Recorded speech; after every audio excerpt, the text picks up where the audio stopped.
We're gonna be on for about a good 3-4 hours. Say it's about a good 5. I took a little nap earlier. That's why I'm up right now. But yeah, we're gonna get it in. We're gonna get it in. I guess it's the mission. The problem was that the PS4 used faster GDDR5 memory. That difference showed up in third-party games, which often ran at lower resolutions on Xbox One. 900p versus 1080p became a constant comparison, and Digital Foundry breakdowns highlighted the gap again and again. The design didn't help. The original Xbox One was a massive black box that looked like an old VCR. Microsoft overbuilt the cooling system to avoid another rendering disaster. While it worked, the console looked bulky and outdated. The controller, however, was excellent. Improved triggers would have feedback for line buffers, and texture grid be one of the best controllers ever used. Quickly became the standard for PC. Connect 2.0 was technologically impressive. Voice commands worked reliably. Facial recognition could sign in an instant. But the forced bundling and privacy concerns had already ruined the Eastern Michigan ready to kick it off and get this game going. Powerful hardware undone by poor strategy. The early years were rough. Dead Rising On the 3 was run the from first inside his own solid, side. consistent selling. He was hoping for something a little more dynamic, and they get him on the We ground. know right now. Halo 5 arrived in Last time these Eastern two Michigan bosses beat them got before. together, That's guys, crazy. there were hurt feelings. Oh, they did. I remember that. I remember that. Eastern Michigan got that one cage. Might be just the recipe to cook up some revenge, Jesse. Well, they're going to be motivated, that's for sure. The losing team, they have been hearing about that blowout loss now for a very long time. They had this game circled, David, all offseason, hoping to get that payback. Oh, man, you get all the quotes, all the people talking about all those blowhards on all the different networks. I hear us talking about how bad it was and how embarrassing it was, and now you get a chance to get some payback. They're excited. Turning it on. Got enough for the first. All down, but he has enough to move the chains. It's 1st and 10 from the 38-yard line.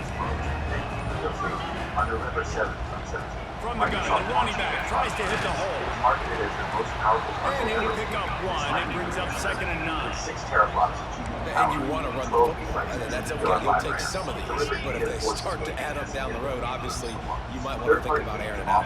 Ran better on one engine on the console. The $499 price of the return. Quick completion on the out. The resolution Here we go. He's loose. Touchdown. And it feels good to land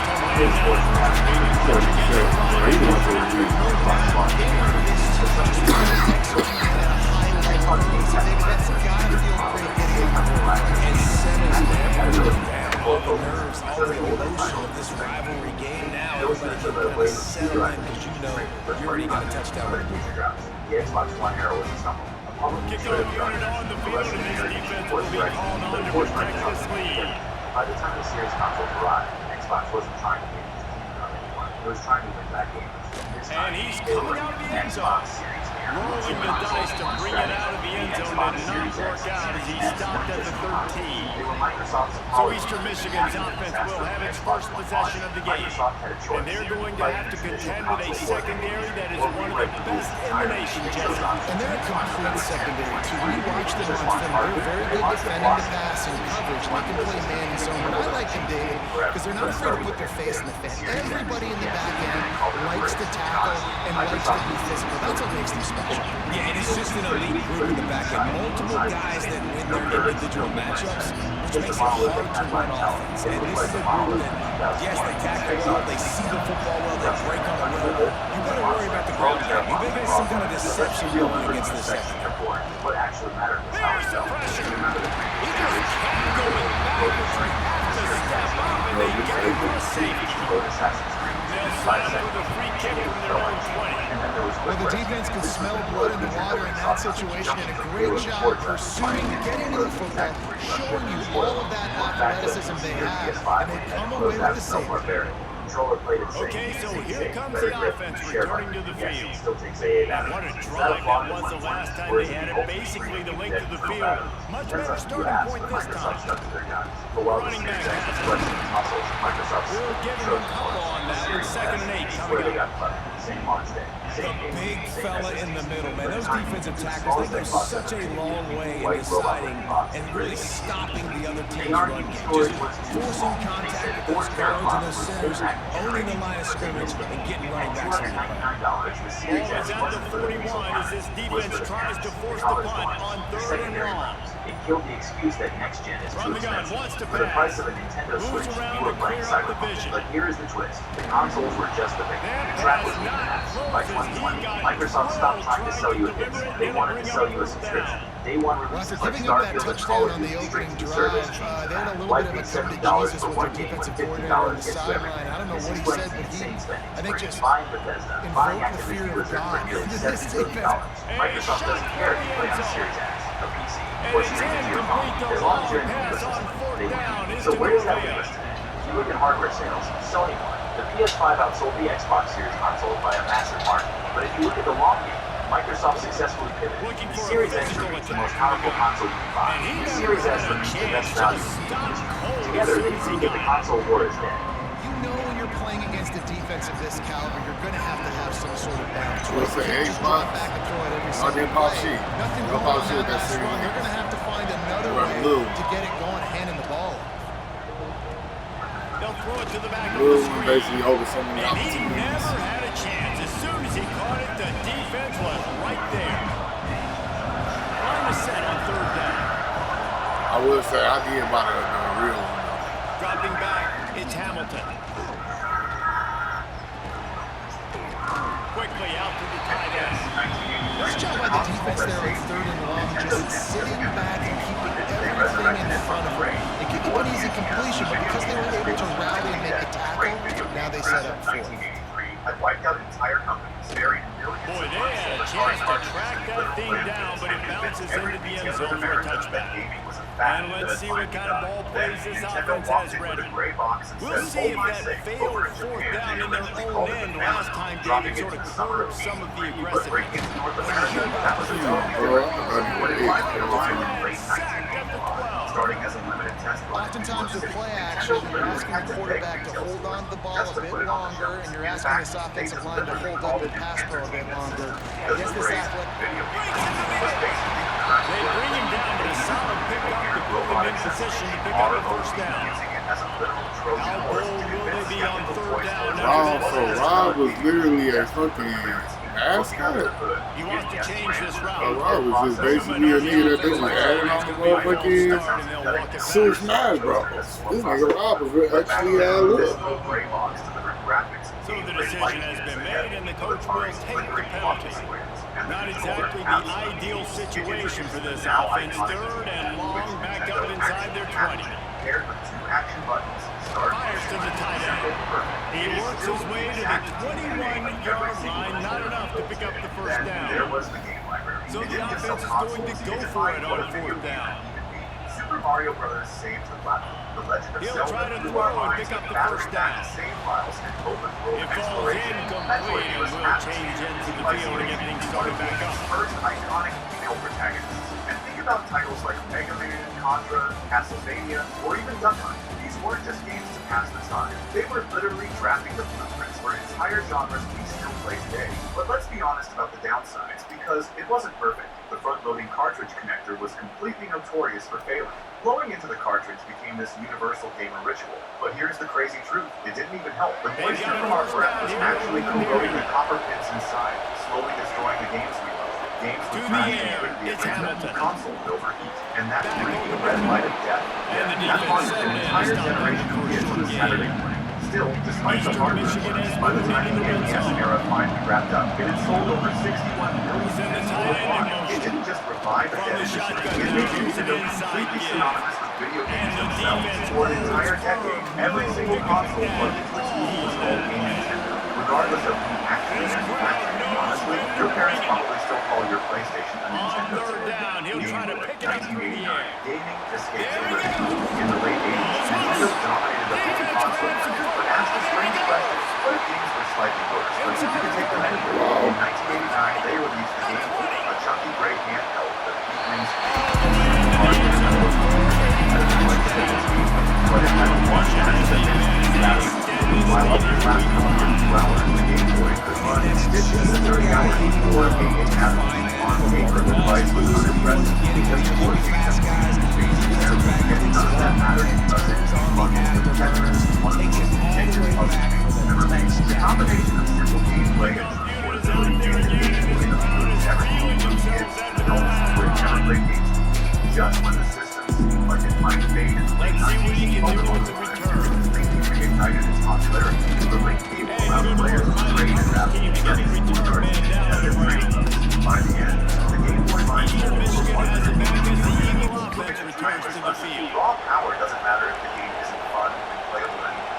CES 1990, the 16-bit golden age. If the NES saved games, the CES perfected it. This was Nintendo's 16-bit victory when it launched in North America in 1991. The landscape was an absolute bloodbath. Sega's Genesis was dominating the market, backed by that aggressively edgy Sega does what Nintendo marketing do. They ruthlessly mocked Nintendo for being slow and childish, but Nintendo didn't panic. Dropping They back, fought it's back with a Hamilton. genuine beast mode.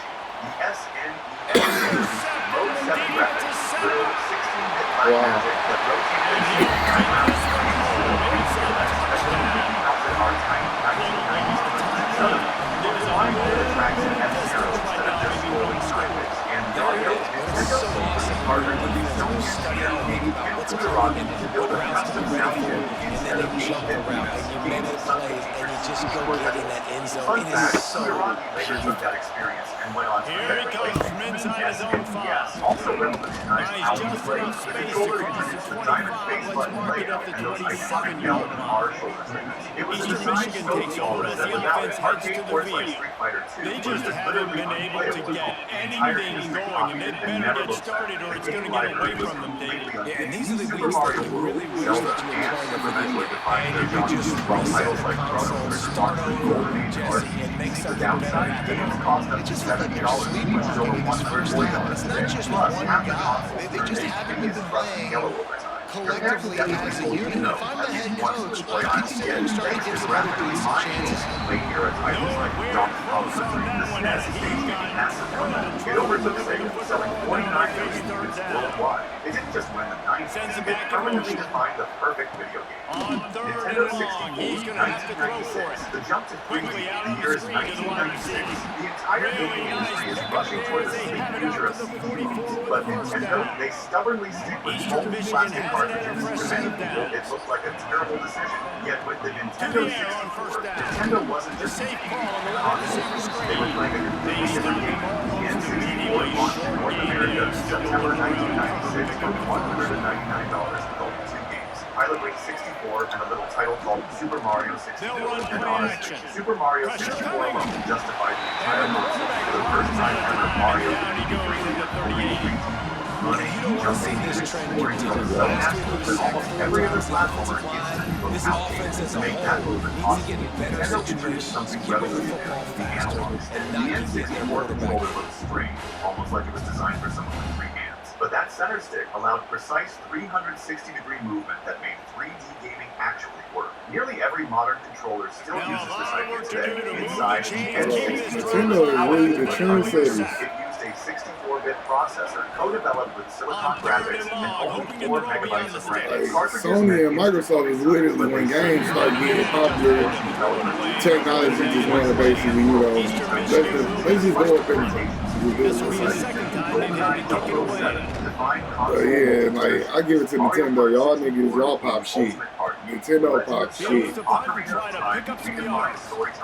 He only needs a sliver of daylight. He just about took that one to the house. They can finally bring him down, but when you have a return like that, it But pretty much Nintendo eats wasn't up just everything chasing gained sales. by They the were punt. shaping the future of 3D gaming. GameCube, Moving away 2001, from pressure. the underrated lunchbox. He's Nintendo gonna take literally off. made it huge. Nice job by this junior That was quarterback to get basically it the done on the entire ground. design brief. Yet somehow, this strange Sometimes little these guys system just have became eyes one in of the the back most of their head. You lovable saw it underdogs right in there. He was gaming able to history. buy Picture himself late time, get 2001, outside the pocket and adapt. I think the decision was pretty easy. Hey, I can do this with my feet. He was able to do that. Are Now they got marketing a fresh set themselves of as downs. full home entertainment machines that play DVDs and multimedia. Nintendo the play takes a fake on completely first different down path. to The throw. GameCube uses tiny proprietary On target to the mechanisms, left.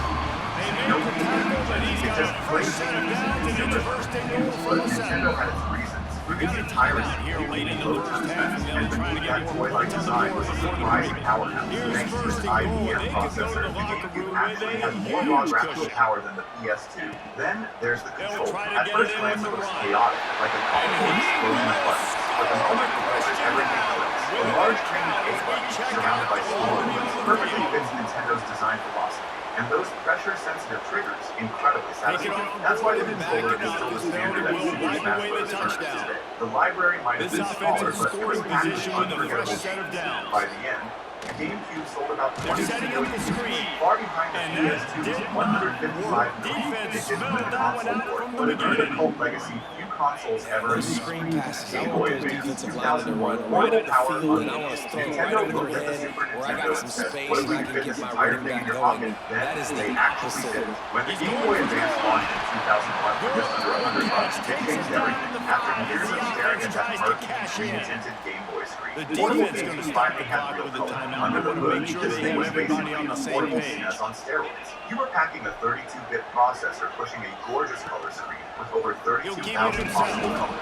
Plus, shoulder buttons finally arrived on a major handheld, and the form factor shifted to this wide, horizontal layout, almost like a stretched-out NES controller with a screen jammed right in the middle. But we have to talk about its one absolutely brutal flaw: zero backlight. Seriously, you needed to sit directly under a living room lamp or execute at a precise NASA-calculated angle just to see what you were playing. Carmiser, forget about it. It's crazy that we didn't accept this thing. But thankfully, Nintendo finally fixed it in 2003 with GBA, giving us a lit screen and that legendary clamshell design to save it from pocket destruction. And it's a good thing they did, because the game library was completely stacked. You didn't just have games, you had life movies. This wasn't just a handheld with small distractions. It felt like an entire console library shrunk down into something you could play anywhere, whether you were planning tactical battles, exploring huge worlds, or grinding through long RPG quests on the go. For a lot of us, this was the main event. I mean, Final Fantasy Tactics Advance alone devoured hundreds of hours with unsuspecting kids who thought they would just play for 5 minutes. Selling over 81 million units, the GBA was the definitive portable gaming experience of its era. It ruled the handheld world, right up until Nintendo decided to one-up themselves again with a weird dual-screen experiment nobody saw coming.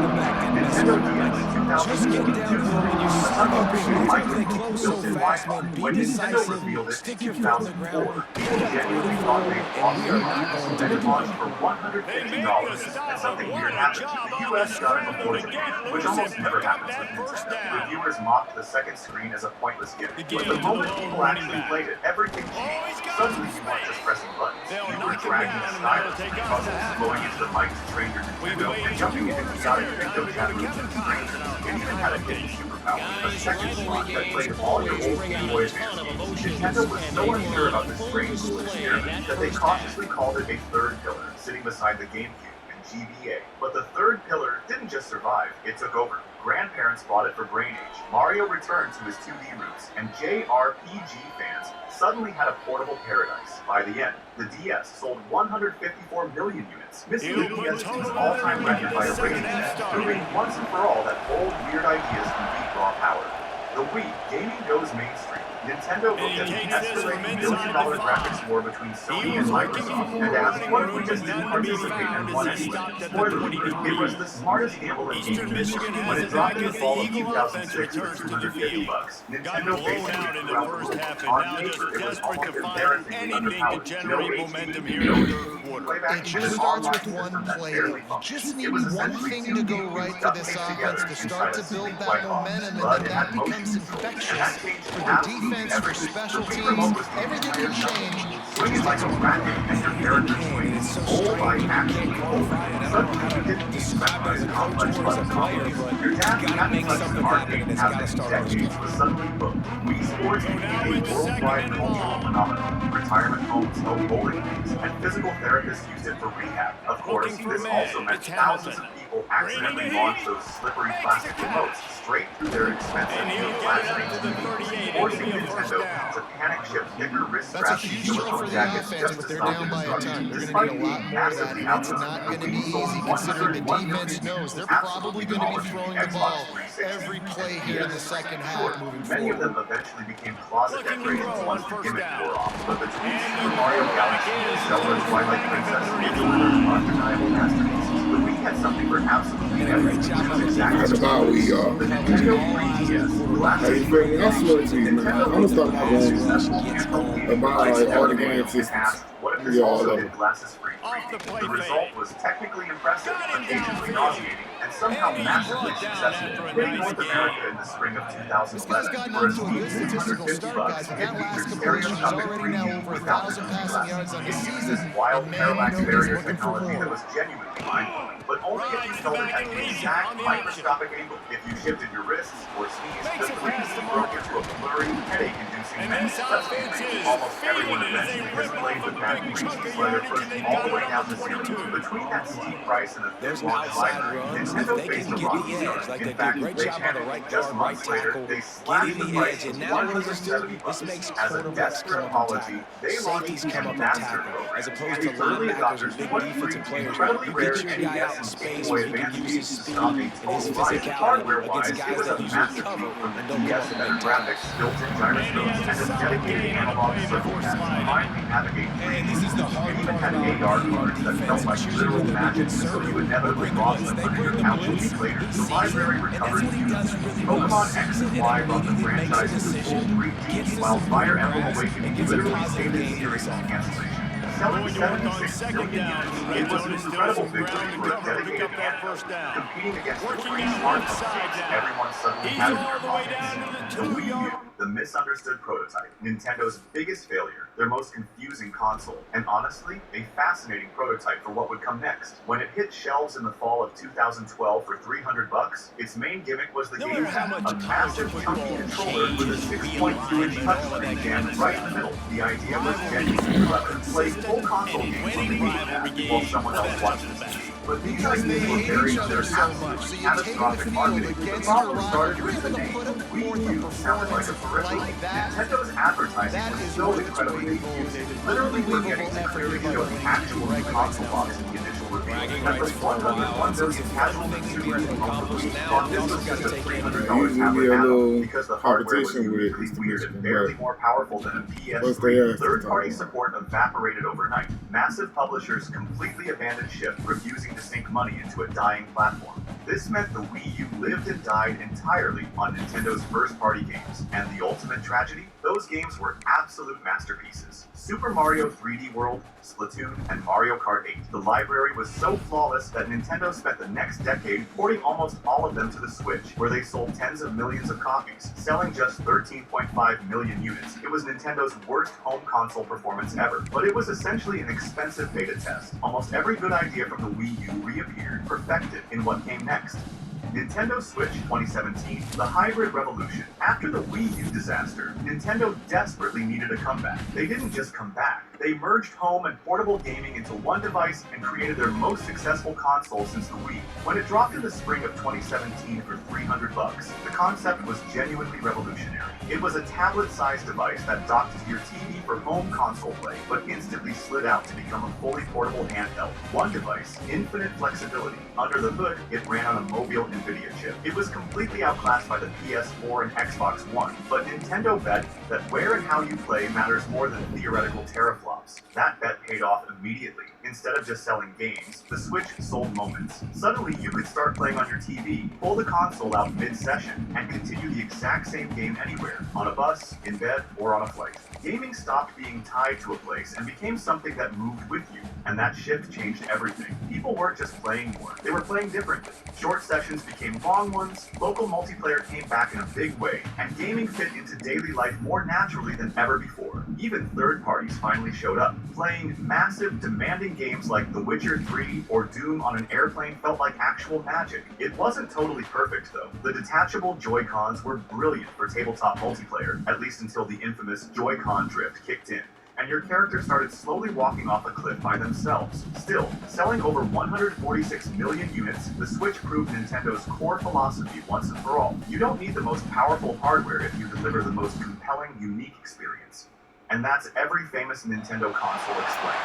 From literally saving a dead industry with the NES to reinventing how we think about gaming with the Switch, Nintendo has consistently chosen innovation over imitation. Which Nintendo console defined your childhood? Were you blowing into NES cartridges hoping they worked, training Pokemon for a Game Boy game, having GoldenEye multiplayer sessions until 3? He'll bring it out from inside his own 10. I was on the He's back looking end, for right? but none to be found as he stopped at the 23.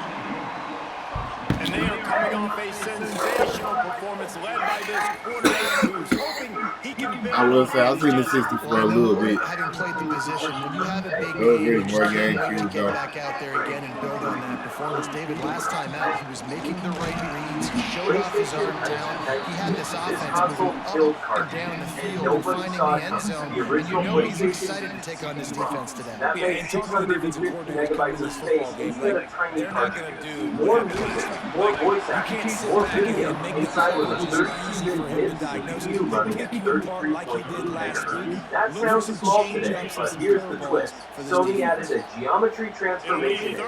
This chip is 3D math by itself. Rotation, perspective, lighting gains jumped into real 3D. The GPU handled textures with 1 megabyte of VRAM, a separate chip decoded full motion video. That is why cutscenes exploded in popularity. Then came the controller. 2 analog sticks vibration. That layout never left. Over 100 million sold. Gaming grew up overnight. PS1, 2000. Same power, smaller shell, lower cost. The PS1 shrank the motherboard, cut unused ports, and redefined. Less piracy, cheaper production. It launched at $99. Oh, they should, There was even a because these snap on guys LCD can take the top screens, off not the defense. portable, You've got but two transportable. very dynamic Shockingly, they individuals outsold the playing on PS2 each at first. offense. And if Why? I'm playing quarterback in this game for either team, I am going to take my shots and give my guy an opportunity, because the both of these guys, David, have proven they can make surface level catches. I mean, when they're not, they're open. I mean, they can make the dynamic Inside was the contested catches. They have a this. They are two of the best playmakers in all of the country. So whenever offense has the football, you're going to like the show. You had 4 megabytes of ultra-fast embedded, insane bandwidth, tiny memory. Developers had to string everything up. But here's the killer feature. The PS2 included actual PS1. Full backwards compatibility. No emulation. Result, 115 million units sold. Still unbeatable. PSX and PS2 Slim. Sony got ambitious. Too ambitious. The PSX combined the PS2, DDR, hard drive, and converter. It used an early version of the N64, but it was expensive and fragile. If the hard drive failed, the whole system died. It never left the game. The PS2 Slim fixed everything. Smaller, built-in, quieter. Some features were cut. Sales were PlayStation Portable PSP 2004. Sony attacked handhelds now. The PSP ran a 333 megahertz mid-CPU with up to 64 megabytes per inch. That was massive for a handheld. Communicating to his teammates what the next play is going to be, because they're now changing the tempo going music, back. but discs drain batteries. Revision fixed a lot, slimmer body. More RAM, TV output, better stream. It sold 76 million. Then came modding, emulation, custom firmware, but PSP repeatedly died. PlayStation 3, 2006. This was Sony's Ego era, $599. Late launch, confusing message. The cell processor was a monster. 1 main core, 8 helper cores. Incredible at math, terrible for developers. Games ran worse than competitors, but Sony bet on VRAM. That decision won the PC format.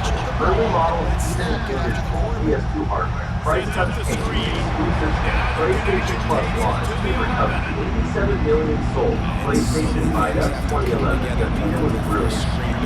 Quad-core ARMs, OLED touchscreen, dual analog sticks, but memory cards were proprietary and expensive. Mobile gaming exploded. Sales collapsed. Today, it's a cult classic. PlayStation 4, 2013. Sony simplified everything. Standard x86 architecture, 8-core AMD CPU, 8 GB of fast DDR5 memory. Developers loved it. Sony focused on what's made. It launched at $399, cheaper than Ryzen. Sales exploded, 117 million. The PS4 Pro doubled GPU power. Used checkerboard rendering for near 4K. Mid-gen upgrades became normal. PlayStation 5 2020. This generation is about speed. A custom SSD pushing 5 gigabytes per second. No loading screen. No waiting. Level streaming. The controllers change diversion, adaptive triggers, advanced haptics. You don't just play, you feel. Supply shortages slowing down. Demand indicates over 90 million sold by 2026. PS5 Slim, PS5 Pro, and Portal. The Slim to divide manufacturer. Detachable disk drive, 1 terabyte storage. Smaller size. The PS5 Pro solves the final problem. Performance of visuals, AI upscaling, more compute, ray tracing without sacrifice. The Portal, not a console, a lifestyle device. It streams your PS5, free to the TV, perfect for adult gamers. Locked online and sold out anyway. Final search choice. Nice job following this whole. It won by adapting faster than everyone else. Every mistake is a lesson. Every generation takes the last. That's why PlayStation still dominant. They're closing in on midfield. It's down at the 48. Really good surge that time by the offensive line. You saw all those bodies by the defense being pushed backwards. That opened up the crease for the ball carrier. He's able to get a really nice gain there, setting up 2nd and inches.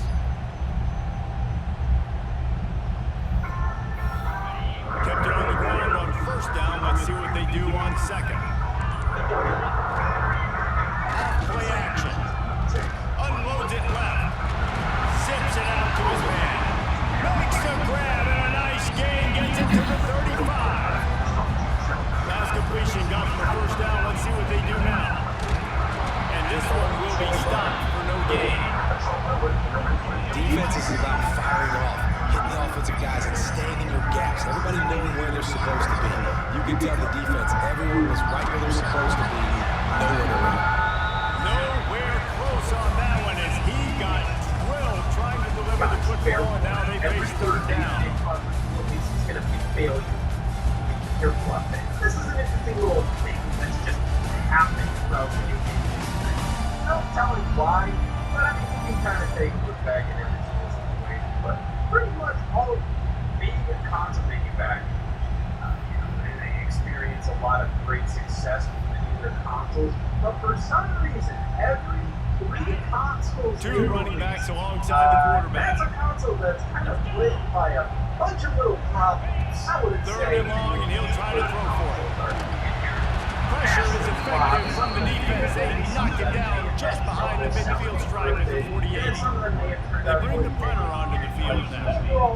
He'll go back to work and punt it away for the 2nd time. Sony, Microsoft, how even Sega released. Lock those games at the 10, and then you go backwards. He makes the fair catch there. And the offense heads out onto the field to get the drive started. Third console is the N64. The N64 actually They'll leave it with him. And maybe he'll get back to the line of scrimmage, but no more than that. Didn't get much done on that first play of the drive. It's 2nd and 11.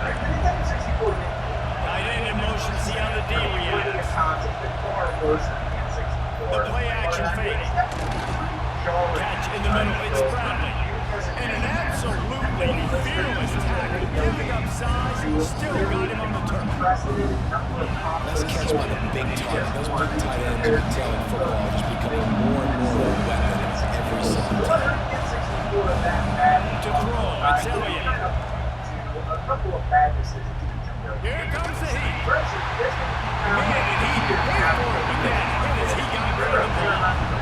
Well, this quarterback started taking a couple shots from the pocket. Here's another one right there that affected his accuracy on that throw.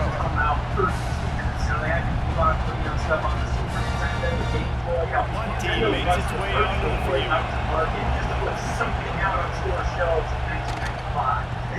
First one of the day is off. He was called on 3 times in that victory last week. Makes a move. Man, oh man, did that coverage team have its hands full. Well, not full because they didn't get a hand on him for quite a while. Great return there. Couldn't ask for better starting field position for this offense. Fighting off the defender. They'll get him on the ground after a pickup of 3 to the 28. That's a really nice play. It's impressive. When it's 1st down and the defense thinks you might be running the football, you still can line up. You can get some movement at the point of attack and find a little crease for you. Wants to fire on 2nd down. It's complete to the right. He is They moved into the 19, first and 10. Use the play fake, now to throw. They're able to keep him out of the end zone. He'll be stopped at the 2 after the big play in the passing game. So close to cashing it in for this offense.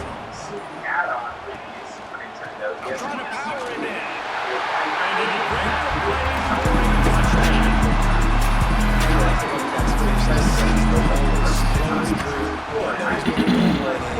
Gets in the end zone, gets 6.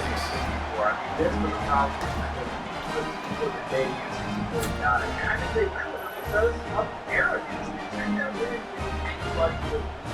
I think they thought, hey, we're Nintendo, we're the kings of video games. Everybody's going to want to make games 64. So looking for the tie with the extra point. Costly produced. You can't fit as much onto these things. We're Nintendo and everybody fucking loves us. And the extra point was good. And let's check in with Kevin Connors in the studio. Top 15 teams colliding, fellas, in a game of massive importance. Let's catch you up to speed. Texas is trailing, but they are within striking distance. Kind of like when Major Applewhite turned a huge deficit in the 2001 Holiday Bowl into a win. Maybe today is deja vu. It's a touchdown game. They're trailing by 7 to Oklahoma. Week in and week out in the SEC, it's a battle of attrition. And if anything big changes, we'll hear about it. Boy, how about that? I know Kevin and those guys will be keeping an eye on the courts. Plenty of distance between them and the sticks here on second down. Wants to throw. It's Elliott. Quickly to the tight end. Good pick up a little bit short of sticks. Well, nice completion there, finding the tight end. What's so beautiful about that is while they didn't get the first, they were able to pick up enough yards now to make the third down manageable. Really putting this offense in a good position. Oh, they really could have used that pass there. Physical pass defense. It brings up a 4th down. And here comes the punt team. This will be the second time they've had to kick it away. Something where it's just like, wow, they fit this thing Just such a small needs a crack to get a game return. And they'll bring him down to get the offense started on the next drive. This is a solid version of No reason to be in a big rush. They have some time here late in the half. Back at, enough about Caught in the backfield, it's Freeman. Not a whole lot of room there on that screen passes. It just never developed. This isn't the same in 64 as a pass. Now here on second down, see if they keep tossing it around. All time occurred on this console.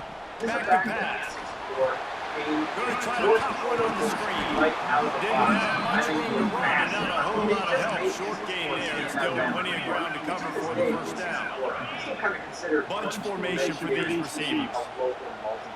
Some of the best multiplayer games. They're going to try to throw for it on third down. Nice pickup there. Gets him the first down and sets him up at the 45-yard line. Here's this offense with a fresh set of downs. Making side adjustments here. Looking to throw on first down. Oh, finds a room to throw that one in there. He's all the way down to the 27-yard line, and they are threatening. Offense set on first down. Wants to throw on first down. Got out of trouble. It's complete on the right side. The stop is made, but this offense is trending first and goal from the 9. This is kind of the awkward 2 years of gaming. Because really, they want to throw it. First generation. Oh, they're after him. And he barrels into the end zone for a touchdown.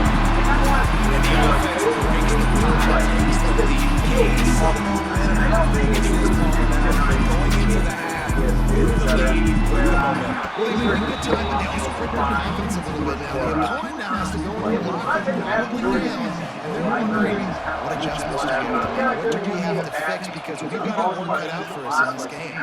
He'll bring it back from inside his 5. Didn't find any crease in that kickoff coverage, and he'll be stopped at the 17. They'll get a chance to work on that hurry-up offense here in the final minute of the first half.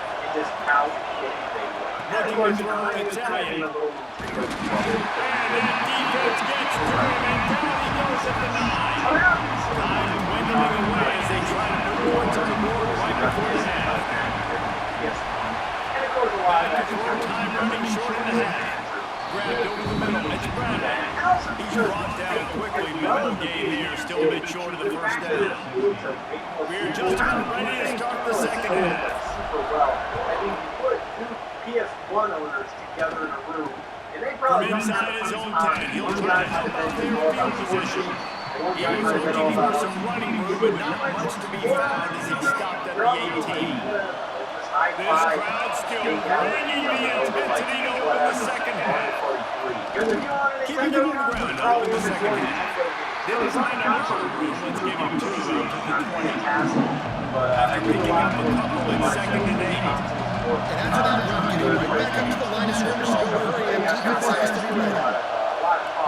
They'll go to work in the air on 2nd down. Pocket breaking down. And the quarterback is knocked down back at the 13. And a lot of work to do to move the chains, keep this drive alive after that earlier sack. On 3rd and 1, no secret what he needs here. Just gets rid of it before the This is a situation where the third quarter of this offense did not want to be facing a top 10 unit, one of the best units in the entire country. They didn't want to get down on the scoreboard like this, and all of a sudden have to throw the football when the defense knew that was going to happen. The incompletion there is not a big surprise. This defense knows what's coming, and it's all because of the points right now on the scoreboard. Guys, this offense coming back out onto the field. Boy, that last He got a point. He got a point. Oh, he got a point. Because I don't know why it's so more common for niggas to fuck with each other if they are Nintendo niggas than fucking PlayStation niggas for sure. Because PlayStation niggas, you gonna be looking at each other like, what kind of games you got on PlayStation? It's like some, man, I play Elden Ring, I play this game, I play this game. And then he plays some whole different games. But me, I play 2K, Fortnite, Madden, college football. Then you looking like, oh, we don't play the same games. And it's like, yeah. But if you play Nintendo, then you usually play the same games. What you play? You play Nintendo Smash Brothers? Me too! Man, when you go into that your town, like you play Mario Kart? Me too! You play sports? I mean, you play Nintendo sports? Me too! I'm telling you, it's more common for niggas to basically be able to play Nintendo games the same than basically play, you know, Sony games, you know, PlayStation or Xbox games the same. There's so many different games on these two systems, like as in Xbox and PlayStation. So many different systems. That's like, yeah, they don't really pay attention to really just the exclusive game. You know, exclusive games, it was good for its time, but nowadays it's more like, okay, third-party developers. And I will say, if you got a niche, sometimes independent developers. But most of the time it's third-party developers. Third-party developers is more like Madden, which is basically, you know, it's going to sell on all of the consoles because of the fact that Madden has a gaming contract with all of the gamers, like all of the gaming consoles, so it will release all of them. You know, it doesn't have no exclusive contract. Like a first-party contract would be something like basically God of War, because Sony owns God of War, and basically, you know, it just can't release on Xbox or on PC because of the fact that Sony owns it. So that's a first party, straight to the source. Third party is literally like, okay, this is my game, but I got a contract under this game and shit, which basically makes it sell through all these gaming distribution companies. Like, it makes it sell through all the companies. You know, that's why it's a third party distribution company. To the ground with the back. I know y'all thinking, what is second party? Not the biggest play in the Me personally, I don't know what second party is. Maybe I'm thinking like on some GP shit. I'm really feeling like straight up second party is basically when a console has a developer and basically, but they can develop with other people, I guess. But I don't know. I think it's really just first party and third party. First party, you can focus with one console, and basically you're a developer on the one console. Then I think that third party is just basically you're a developer that goes under all of the different consoles. Like you're everybody can focus, which is more like a commercial. Maybe the second one is basically an independent developer that signs an exclusive deal too. But then again, that'd be first party. I don't know what second party would be, but first party and third party is two different things.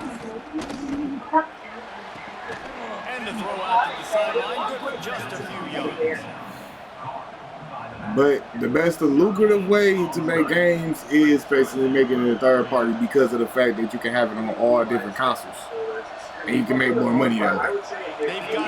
Because if you really gonna go exclusive to PlayStation, you might as well just basically go up to Sony and just be like, oh yeah, I want to work with y'all. And I just want to be an exclusive. Off the play fake on first down, wants to throw. Trying to escape and get it himself. Pulled down after a nice run in there in the red zone at the 19. Welcome to the frustrating reality of college football. Like, the guy at the quarterback spot, he can just do that, pull it down, get positive yards, makes the defense have to account for him every single play.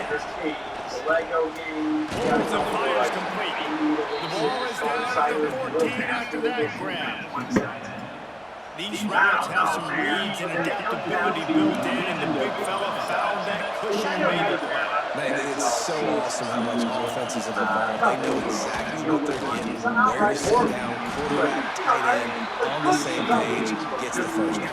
Another tough run for this offense, and I think a big reason why they're doing this right now is they just haven't been able to get this guy going. They've tried to give him the ball a lot. It just hasn't paid off, but you get the feeling too, if they are going to crawl back on this one, they need him to break one off. And it just takes one play for this guy. Don't be impatient. You got to keep giving him the football. I would say the two big review games that I think was So the final period starts with a second down play. those were in 2015.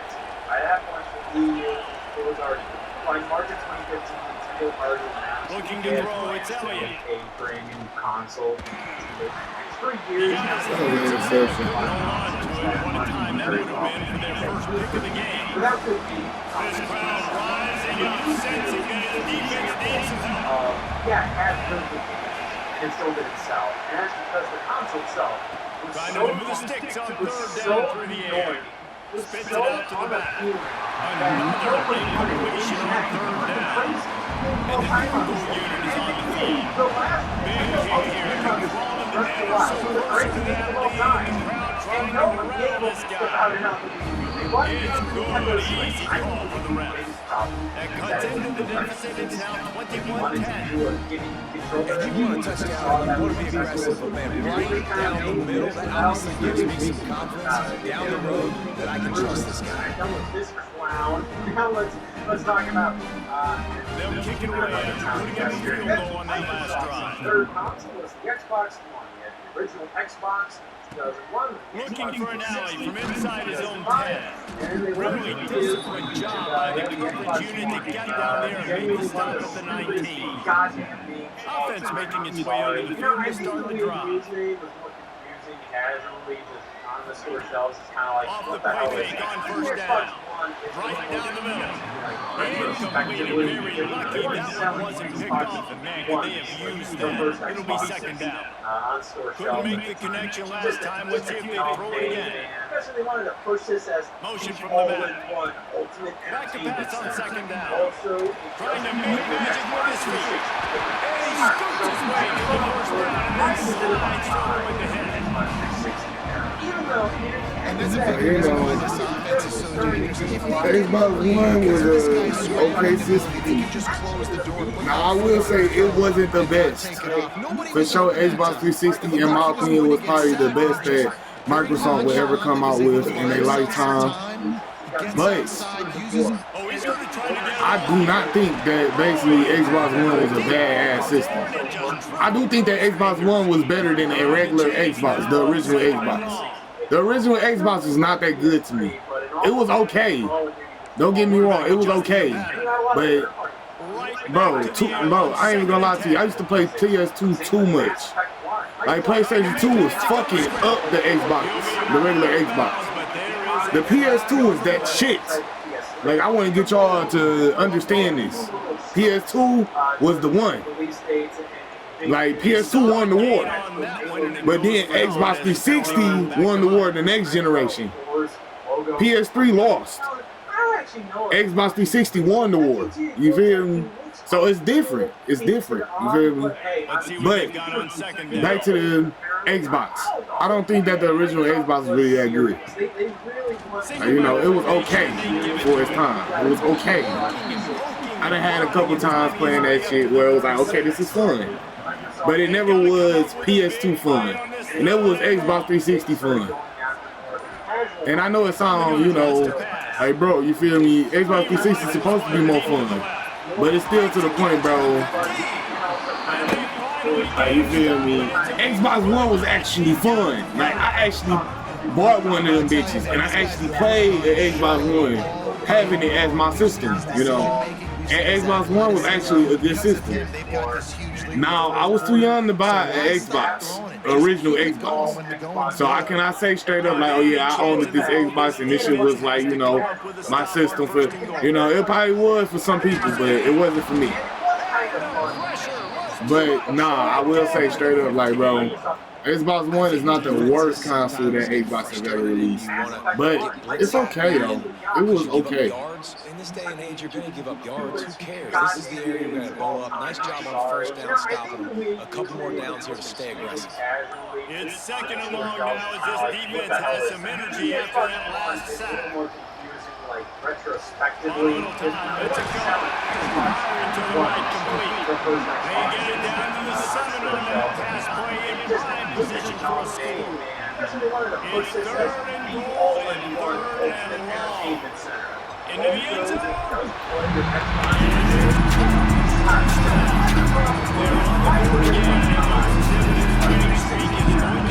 They did pop shit with that Xbox. That Xbox 360. Because to this day, I feel like Xbox 360 is probably the best system that ever came out. Probably the best one. Now I will say I do like the PS4. PS4 was my shit. Like, I tried out the PS4 for too long. And of course, throughout the generation, Microsoft also worked in Activision. Kind of have Call of Duty called Xbox 360. But PS4 was never better than the Xbox 360. And wait just a Never. second. The official's going to take a second Like, look at this. PS4 was never better than the Xbox 360. So in my lifetime, Xbox 360 was probably the best game system that I ever played. On the Xbox 360, right alongside the PS5 is up there though. I will say that PS5 is top 3. You know, I really do feel like straight up, bro, Xbox 360 is number 1. I will say the PS5 is better than the PS4. Technically, it is better than the PS4. And now with the extra point, they're up by 8. I don't know, bro. Because I really want to say the PS4 is my second favorite system of all time, but at the end of the day, I am having more fun playing this PS5 than playing the PS4. And I was having a lot of fun playing the PS4. I had a lot of fun playing PS4. So. Yeah, you feel me? It's kind of a real life dilemma. It's a real life dilemma for me. But I will say, Xbox 360 was my favorite console. Then I will say, PS5 technically. Then I would say GameCube. Because I fucked with the GameCube, and I still play GameCube games to this day. So I will say they're my top 3 systems of all time. Let's see if they can be a little bit more physical. So Xbox 360, And his passing attack has not been great today. PlayStation 5, Hasn't found a way to manufacture those and the leads GameCube. to scare this defense. Respectfully, I had to pick 3 from basically all the different consoles. I had to pick 3. They're dealing with a second and long. Let me explain a little bit why, you know, these is my favorites. Xbox 360 and Pacific. Arcade games. They had the best arcade games. Real shit. They give you the best for your buck. Straight up, the online exclusive games was amazing. Playing Halo back then was a different experience. You feel me? Damn. But yeah, playing Halo back in the day on the Xbox was a different experience. That shit was more of a futuristic. You could talk to everybody and really just do what you want to do. Like, it was really futuristic as fuck.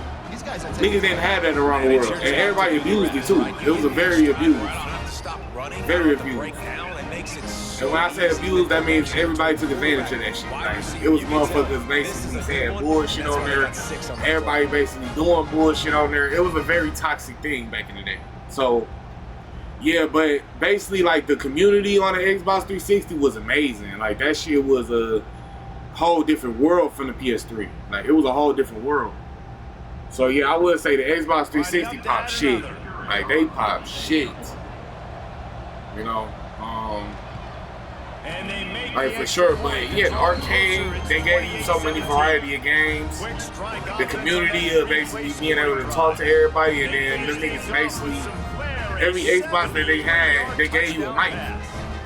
Which, I will say, that's why I put PS5 on the list, too. Because PS5... every single PS5, they literally put a mic inside of the fucking controller. That right there is some of the best shit in gaming history, right, to me, personally. So yeah, I ain't gonna lie to you, but yeah, Xbox, another thing about Xbox, just being an all-around console, you feel me? I'm talking about, you can basically do anything on the Xbox, bro. Like, I'm talking about watch movies. And this was the premium age of just basically watching movies on CDs. You feel me? Not just basically, you know, going on the streaming app and watching the movie. Like, you know, they had that too, though. They had Netflix and all that shit on there. But this was like the prime of just basically picking up a DVD, putting that bitch in, and that's how it go. And Xbox is probably the best at that, you feel me? I will say, PlayStation did have Blu-ray, which Blu-ray fucked it up a little bit because you couldn't play every single CD. Like, it really canceled out bootleg CDs, which I grew up with bootleg CDs. So, it kind of canceled out bootleg CDs on the PS3. So, PS3 kind of like fucked up a little bit with that. On the Xbox, you can actually play bootleg CDs. So, that's why I kind of like the Xbox 360 more than the PS3. But I was a PS3 player. I did like PS3 a lot. But I will say the Xbox 360 was better. You know, gaming-wise, and basically you can play premium movies and you can play bootleg movies on the Xbox 360. That was something that, you feel me, you needed back in the day. Because, you feel me, I'm talking about releases, movie releases. They come out, and then bootlegs basically come out like in the next 2 days. So it's to the point, you feel me? Let me name a movie back in the day, like Kung Fu Panda. You can get the bootleg Kung Fu Panda in the next 2 days. You feel me? Instead of going to the movie theater, you can get the bootleg Kung Fu Panda. A nice bootleg Kung Fu Panda if you got a nice bootleg man. You feel me? Get a nice one. For the price that's gonna be like a quarter of the fraction that you would go to the movie to go see that bitch on, or if you go to the DVD store and get it for. So you gonna get it for like $5 because you usually get the DVD for about, I'd say $30, $20. So you feel me? You gonna get the bootleg for like about $5. You feel me? And then sometimes they be throwing deals, 3 for $10. Yeah, I'm from that way. I ain't gonna lie, I'm from that way. But yeah, I'm from that way. I mean, I'm from that way, y'all. So you feel me? I'm gonna tell y'all the truth. The bootleg movies, that shit was more of a, you feel me? It was a hustle. So niggas was on the block selling them bitches, coming through. You need that? Or the corner store, need that? Grocery store, need that? It was one of them big things back in the day. So, yeah, bootleg movies was being, like, you know, if you wanted to watch bootleg movies, you had to watch them on the Xbox 360. Because PlayStation really fucked it up with the Blu-ray shit. Like, Blu-ray, that shit would not even read. And I'm gonna be 100 with y'all. You couldn't watch porn. Like on PlayStation 3, you couldn't watch porn. Maybe on the internet. I done tried it on the internet a few times, like, and the shit was just basically shaky. I ain't gonna lie, it was very shaky. But you can't watch porn. Because most porn is gonna be on the bootleg CD back in the day. Most of the porn. Well, for my case where I was at, most of the porn that I seen was on bootleg. So it's to the point, you feel me, you can't really watch that shit on the PlayStation 3. You have to basically, you know, have an Xbox so you can watch your porn, watch whatever you want to watch. Play whatever you want to play. Bootleg was one of the best things in society. But bootleg is really gone now because streaming apps, and really bootleg turned into piracy. It was always piracy, but it's like not cool piracy, you know. Like, you know, it's cool piracy and it's bad piracy, you know. Bad piracy is when you really get caught doing the shit. You feel me? Like LimeWire. Like, it's like LimeWire was a good thing. It was cool until it was bad. That's why I say it's some cool piracy and it's bad piracy. LimeWire turned into bad piracy. It turned into bad business. When motherfuckers start basically getting arrested for it, and niggas started basically coming up to motherfuckers' houses and shit like that, that's when it became bad business. Cool piracy was when basically you could get away with it and nobody getting in trouble. That's cool piracy. I'm just letting y'all know. How you feel me? It's a difference between cool piracy and bad piracy. But they're going to go for it here on 4th down. He'll try to throw and pick up. I will say the best bootleg is gonna be bad piracy. Just because of the fact that it gotta be so direct to the source. You gotta get something that's a lot direct to the source. So it can be real clear. But I will say there is some bootlegs out here that is good. That, you know, it's bad piracy. Man, that's good piracy. But it's not gonna be, you feel me? It's like me doing this stream and you basically recording from my phone looking like this, looking at the screen. Like it works, but at the same time it's like it's not the same. It's not the same. You can tell the difference when that body jerks forward and that ball starts. Deep shot for the end zone. So yeah, you feel me? But I'm just letting y'all know, like, you feel me? Xbox was the hood classic. Xbox 360 was a fucking hood classic. It won the hood console wars. I will say that. Now, you had your niggas that always, you know, you gonna always have your niggas that disagree. You gonna always have your niggas that, oh yeah, bro, PlayStation was better and all that shit. You gonna always have your niggas like that. But I'm telling y'all this right now, and y'all don't gotta believe me. Y'all can basically ask somebody else. Good news is they got a field goal in their back pocket. But that Xbox 360 went platinum in the hood. I ain't even gonna lie to you. PS2 went platinum in the hood. Now, let me not get everything confused. Like, PS2 was better than the original Xbox. Like, that's what I told y'all earlier. PS2 went platinum in the hood. But Xbox 360, that bitch went platinum in the hood. That bitch went platinum in the hood. And PS3 was okay. Then PS4, I would say PS4 was platinum in the hood. But I would say Xbox One was platinum in the hood too. But I say PS3 more platinum in the hood. I mean, PS4 is more platinum in the hood. PS4 had a lot more things that went along with it. And if you basically went for that jump from 2K13 to 2K14, if you went from that jump, if you are old enough to see that jump, you know exactly what I'm saying. The hood went crazy when they seen LeBron James on that next, on the 2K14. The hood went crazy. The hood went crazy when they seen LeBron James on 2K14, bro. So yeah, I ain't even gonna lie to you, bro. Like, for the hood, to break it down to y'all, for the hood, PlayStation 1. Breaking on the football. That was like the first little shit. I will say Nintendo. If you want to say the first one, Nintendo and Super Nintendo, they beat out everybody. But after that, PlayStation 1. Wants to go up top. Then Xbox was trying to do their little thing. But I will say PlayStation 2 beat the Xbox out.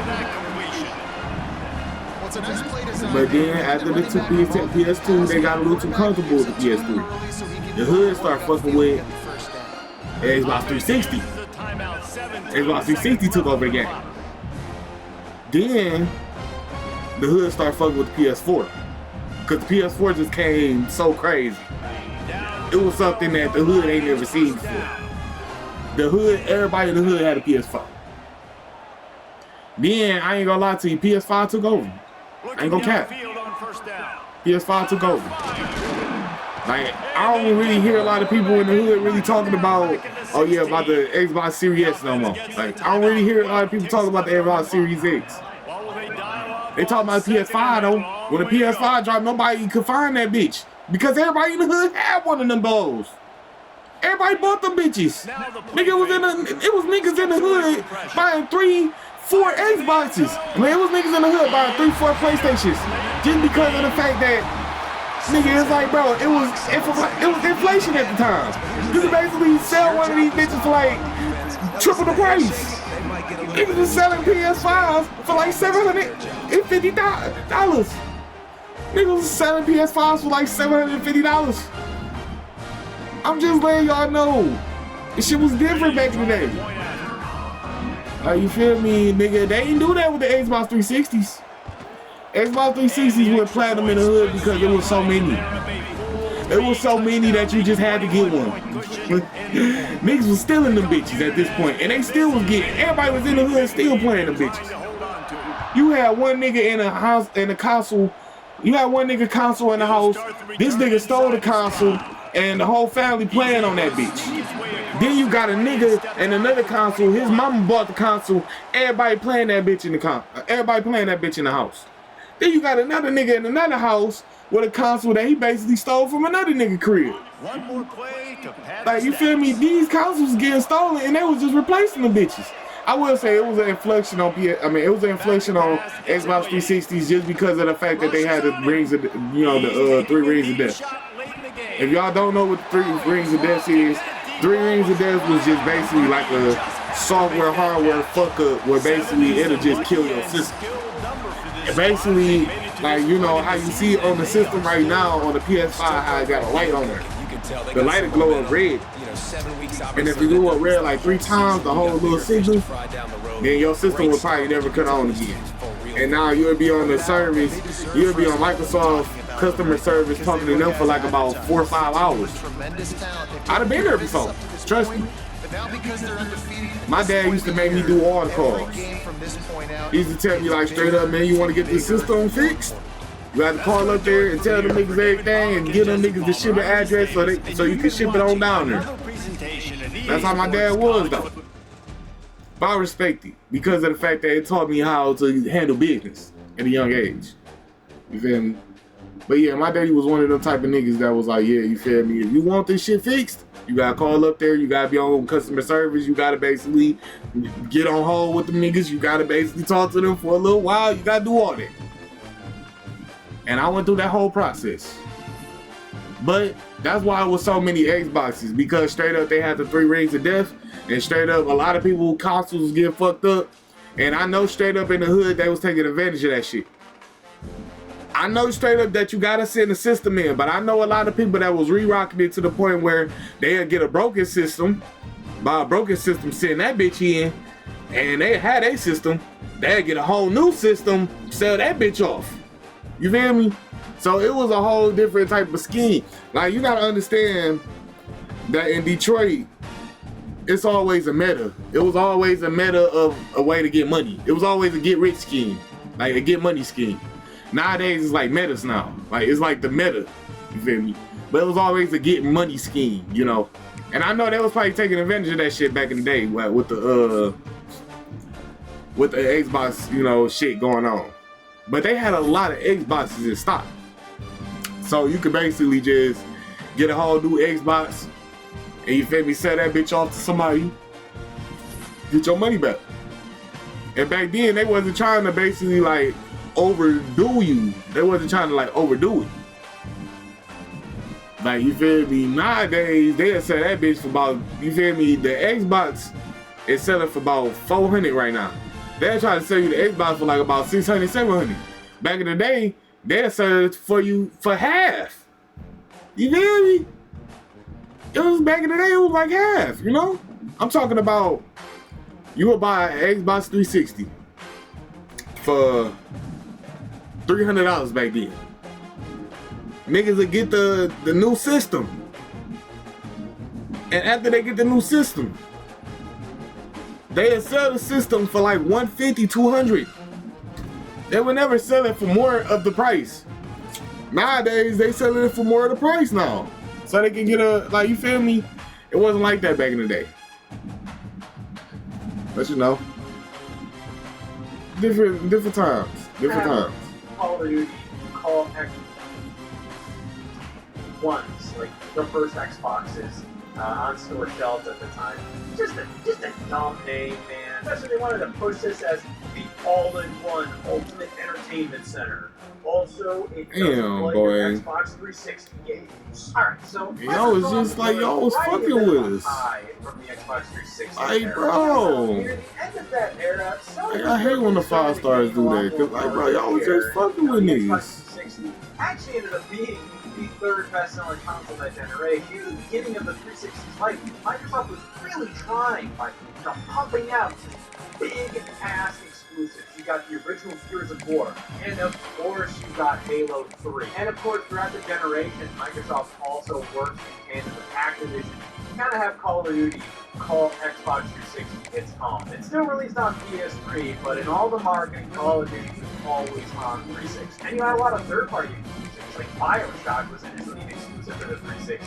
Same with Mass Effect 1. Microsoft actually got Grand Theft Auto 4 to come out day and date on the Xbox 360 right alongside the PS3. Now, Peter Moore at the time, he did like 2 little stunts to reveal like release dates and big news and stuff. He got attached to a Halo 2's release date on one arm, and then attached to a Grand Theft Auto 4's logo on the other. Now, I don't actually know if any of this is real. That GTA 4 tattoo looks a little painted on, but hey, I mean, he did it, apparently. I don't know. The point is, Microsoft was serious. They really wanted you to know, like, hey, we're serious, and you gotta get an Xbox 360 and play all your games on there. But eventually, I think Microsoft wanted an even bigger piece of the pie. And in 2010, they started going after more of a casual market than Nintendo went after with the Wii. This is around the time that Microsoft started focusing more on just everybody, and also kind of like the core titles that were kind of just like surefire bets at that point. Every Microsoft E3 press conference was like the exact same. You got a gameplay look at the Call of Duty coming out that fall, then you had a new Halo, a new Gears of War, and a new Forza, and that was basically all Xbox was from there on out. Of course that, and a bunch of Kinect casual garbage. Now, the Kinect for Xbox 360 had a ton of potential, and it was kind of fun in many instances, but overall, I think Microsoft overpromised and underdelivered with the Kinect. Was it a decent piece of technology? Yes. Was it a good video game controller? Not really. The tech was decent, but it wasn't good enough to really be like a substantial enough video game controller. And of course, Microsoft was also focusing big time on movies and TV with the Xbox 360. The 360 was turning into this big multimedia device. They introduced Internet Explorer for the 360. They started doing Xbox Smart Glass. We're all the Miners will kick it away to start us all off. your shows, Netflix, all these other streaming services were a big push. And overall, well, 360 was still like a crazy platform. It was honestly still like probably like the first big around the era. You guys see this was focusing on very massive games. And what a performance, an aerial show from this guy in the last game, and he needs to have a ton of confidence coming into this one, David. Yeah, it was a great week. And watching that tape before this game, like you could tell, man, he was seeing it quick. The ball was coming out, just touchdowns at will. A really nice day. And I think, Jesse, you take that and you start to build on it for this offense and really continue to trust him to make plays through the air. Yeah, that's a good point. I think he really earned his offensive coordinator's trust after that performance, so I'm anticipating the playbook to expand.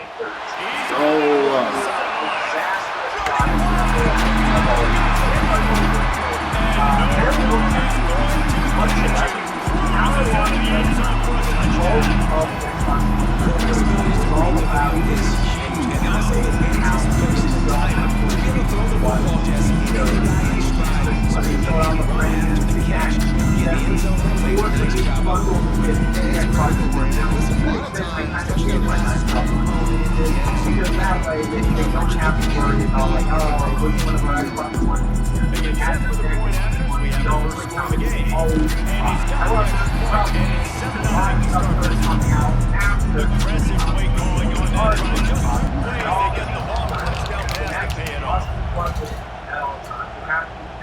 He'll bring it back, looking for help. Not a whole lot of room to operate on that return as the coverage unit was there and ready. So UTEP's offense will get the ball for the first time. And they're going to have to contend with a secondary that is one of the best in the nation, Jesse. And they're a complete secondary, too. When you watch them on film, they're very good defending the pass and coverage. And they can play man and zone. I like them, David, because they're not afraid to put their face in the front. Everybody in the back end likes to tackle and likes to be physical. That's what makes them special. Yeah, and it's just an elite group in the back end. Multiple guys that when they're in. Turning it on! Really needed a play like that to get out of their own end. They moved the chains. They mark it at the 29. And how about that? Right after they get the explosive play running the ball, they're going right back to the line of scrimmage for some tempo. To the ground. He's got it again. He's got a yard out to the 30-yard line. And the Miners moving quickly to the line. And that wasn't a big game, but look at the offense. Right back on the ball, ready to call a play, ready to go fast. Got the quick pass. Great pickup as they'll keep this drive moving, and they've got it at the 45. And it's frustrating as a defense when you give up that first down and you give up that pass play. But here we go with this offense. They're right back on the ball. You got to flush that. And the ball comes out. What a disastrous play. Defense falls on the ball. Going to be a turnover. And that is exactly how you draw it up. You get to the quarterback, but you get the football out. You hit him, you try to rank it out. Great job by the defense. Getting the sack, getting the fumble. Don Manfred said, like, oh yeah, if the Xbox One isn't doing it for you, you don't like the online-only thing, we'll just buy an Xbox 360. And it's just like, this offense has it with really good field position. Sony's press conference game in 2013. They pretty much could immediately just they're going to throw it to start the drive. They bring him down, not before he's able to pick up the first down. That wide receiver on the outside is dangerous. When you're playing zone coverage, it's really hard because you're not chasing him. You can't really get your hands on him. You got to make sure you send more guys his direction. Maybe slide those linebackers toward that wide receiver so you got a little more help on the outside. First and 10, they're down to the 25. Back in motion, try to clear the picture. They weren't able to get that one off. It'll be a delayed game. He's not that good. I think he actually got showcasing power of this generation with how many zombies were on screen. That is a completely avoidable penalty. The quarterback just went into brain lock and lost track of the play clock. Snapping the shotgun. The short hands, it's Johnson. He was working his way through that goal line. They'll stop him with a two-point play on top. As a head coach, you love it when your quarterback is locked in early. Opening drive, throws a touchdown pass. Really nice throw on that last play. Here in the second drive, he's firing on all cylinders. You can tell this guy did his homework coming into this game, and right now it's paying off. garbage. Yeah, what a great job by the defense. You got to understand, it's physical time, right? They want to run the football when they start getting inside the 5. Nice job getting penetration, getting the tackle for the loss. And the D deny them on 2nd and goal. It's like they announced crackdown 3. Crackdown Play action. really well won. There's the pressure. We want another crackdown. Sprints into the end zone. Great touchdown. Well, that didn't necessarily go as planned, but it was most effective in the end. I love it. He's down in the red zone here. This quarterback didn't have anybody open. Didn't panic. He just decided, man, I'm going to go do this myself. I'm going to use my wheels and put up 6 on the board. He did just that. They'll try to tack one more on their score. And the extra point makes it 14-0. Quick work on that scoring drive, just 4 plays. They're set to kick it off. You think this crowd's going to get loud when their defense comes on the field? Here he comes from inside his own 5. Nice job executing all of the assignments as they put a stop to that return at the 22. UTEP has the ball and the Miner offense ready to go. To say this has been a slow start is a bit of an understatement, and they really need to get it going here, Jesse. That's right. The opponent, they're firing on all cylinders right out of the gate. Offensively, for this unit, they've been slow and struggling. They need an explosive play to wake themselves up. Yeah, and it's just the first quarter, so it's not the end of the world. You've seen slow starts, but you got to continue to pick and pick and pick until you find that play or that scheme that you can use against this defense. Who says in the RPO pass game you can't throw anything vertically downfield, right? It doesn't all have to be screens and throws to the line of scrimmage. There's a good example of a quarterback pushing the ball vertically downfield after the play fake to the right. The Miners in a hurry up. And they bring the blitz.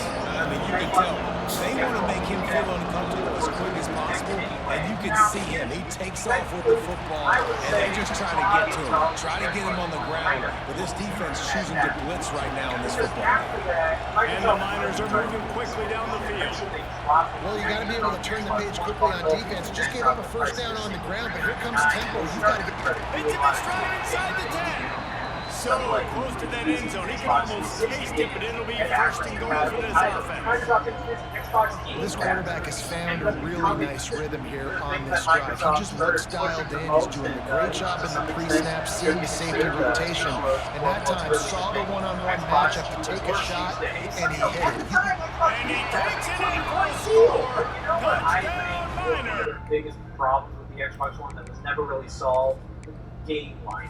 I just felt like Microsoft's exclusive games took a massive hit this generation, and just there wasn't really enough compelling stuff at all. And even a lot of the games now, that here's 2nd people and long. really loved from the Xbox 360 or original Xbox, like, yeah, they were good, but they just didn't really Find his tight end. Halo kind of stumbled around it.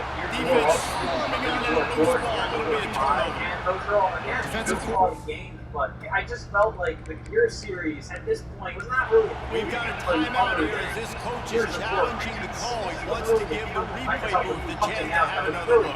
Getting everybody's attention from all other corners. Like, it was And how about the keen eyes and sharp awareness from the coach to challenge that call, and the officials agree it'll go his way. Now facing a 3rd and long. Weird.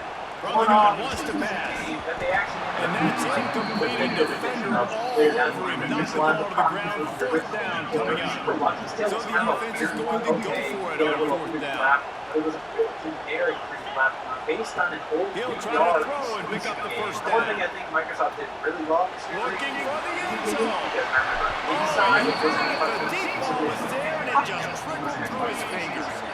A bold decision to go for it on 4th down, and one that did not pay off. But overall, back in RPO complete to open the drive. That play won't make the highlight reel, except in the coaches' meeting as he works his way to the 39. Defense looks like they're coming. The RPO is complete. And the defense had that one well covered, just a short game there. They won't have time to run another play, and we will take it to the 2-minute timeout. The Miners going to the line, trying to find a way to convert on 3rd and very short. So when you compare that to what the PS4 did, They'll try to pick up the first through the air. Fires to the big fella. And the defense makes the immediate tackle, but he has enough for the first down. Now, of course, it's legs lives on. To the air on first down. Fundamentally, those consoles just kind of continue the Xbox Excellent job working through the air. They're finding a hole in that defense and picking up the first down. Problem with like exclusive games and everything. But to be fair, like Microsoft's strategy has changed a lot with the jump to that generation. Microsoft basically became a third-party public that's really had second down, punch running.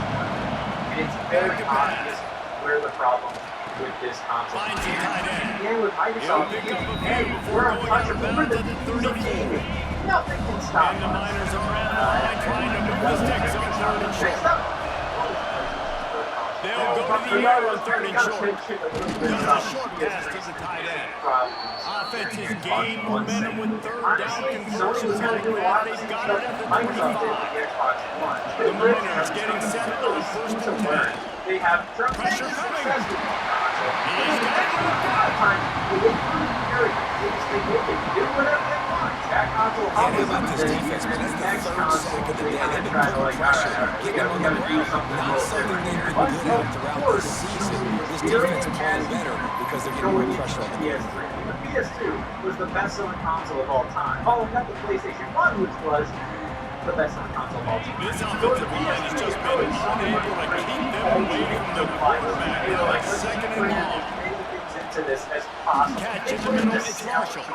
They make the stop, trying to pick up just a little bit of time to get to that first down mark. The offense will have to use its first time out of the half. All kinds of stuff. And graphically, it On was third down, he drops the throw.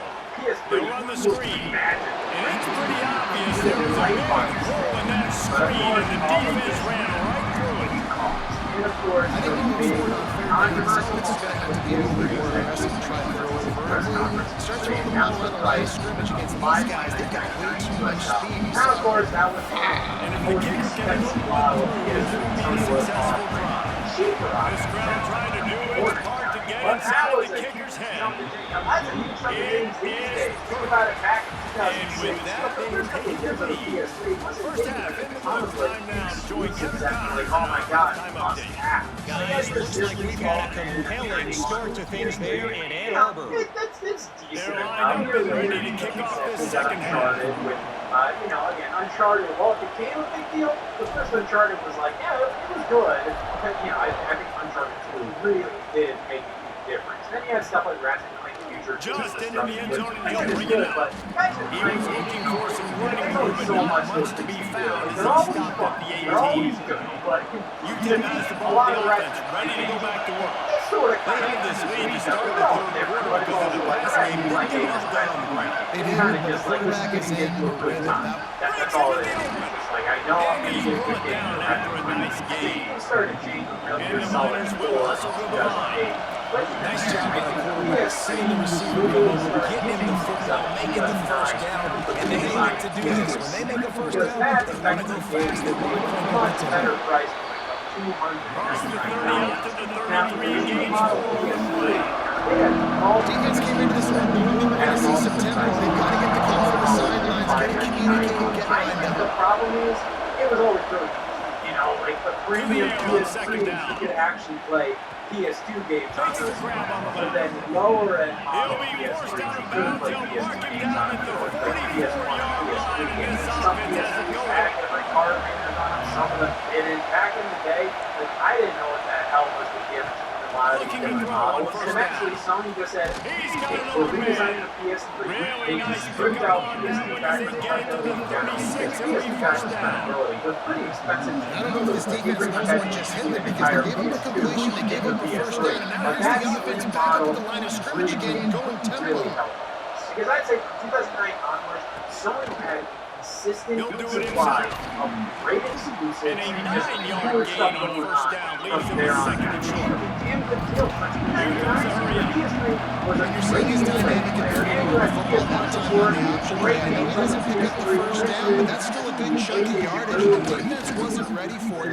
Moving forward, the expect the offense to go back to the option play again and see if someone will finally take the quarterback and force him to pitch it. The Miners started this drive back up in their own end, and now they've moved into position to score. And he was fortunate not to lose yardage on that play, able to wedge it back to the line of scrimmage. Probably the best console from that generation.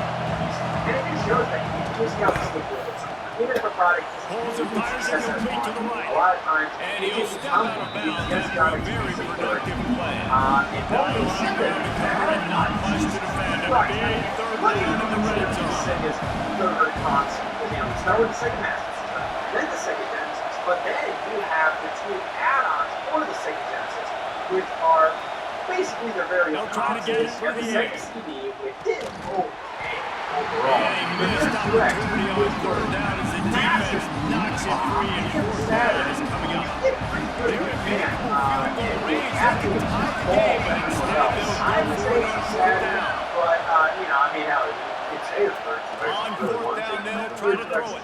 This is genuinely one of those things that there's really not much going for the 32X. He doesn't really have many And this receiver is on fire. He's got all the skills that you look for in a big-time target. And that's already his second touchdown of the game. And with the extra point, they're now up by a touchdown and a field goal with 10. They're getting set to kick it away, and that last score took a little oomph out of this crowd. And he takes this from inside the 5.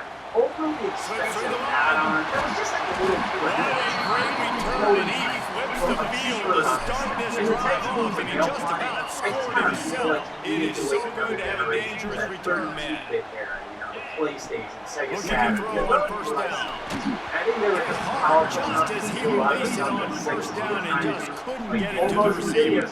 That's another example of Looks just like really ass. good They're football. still trying This to is why they figure out built how the to lead here in the utilize second half. functionality Nice job to pressuring the properly quarterback, with making him feel so, uncomfortable. yeah, Coming there's into a lot of somebody else's MSB garbage building. on the There stage. he What happens Down at the 43, and it's a pickup of 10 on that one. The problem is, Now on first down from the 43. crazy most of the time. I believe they wanted the Sega Saturns more powerful, so And it's incomplete. If you're going to take a hit like that, you might as well hang on to the ball. Well, you can see the frustration on this guy's face. He's one of the best receivers in college football. And they knew coming into this game that he had to get touches. But you can't say enough about how good this defense has been defending him. They've always had an answer, whether it's single coverage, double coverage, man or zone. They have not let him go off, and that's a big reason why they're winning this game. Man down on the play as the officials take a break to let him be checked out. Now on the move at the 28-yard line on first down. Screen, he didn't go.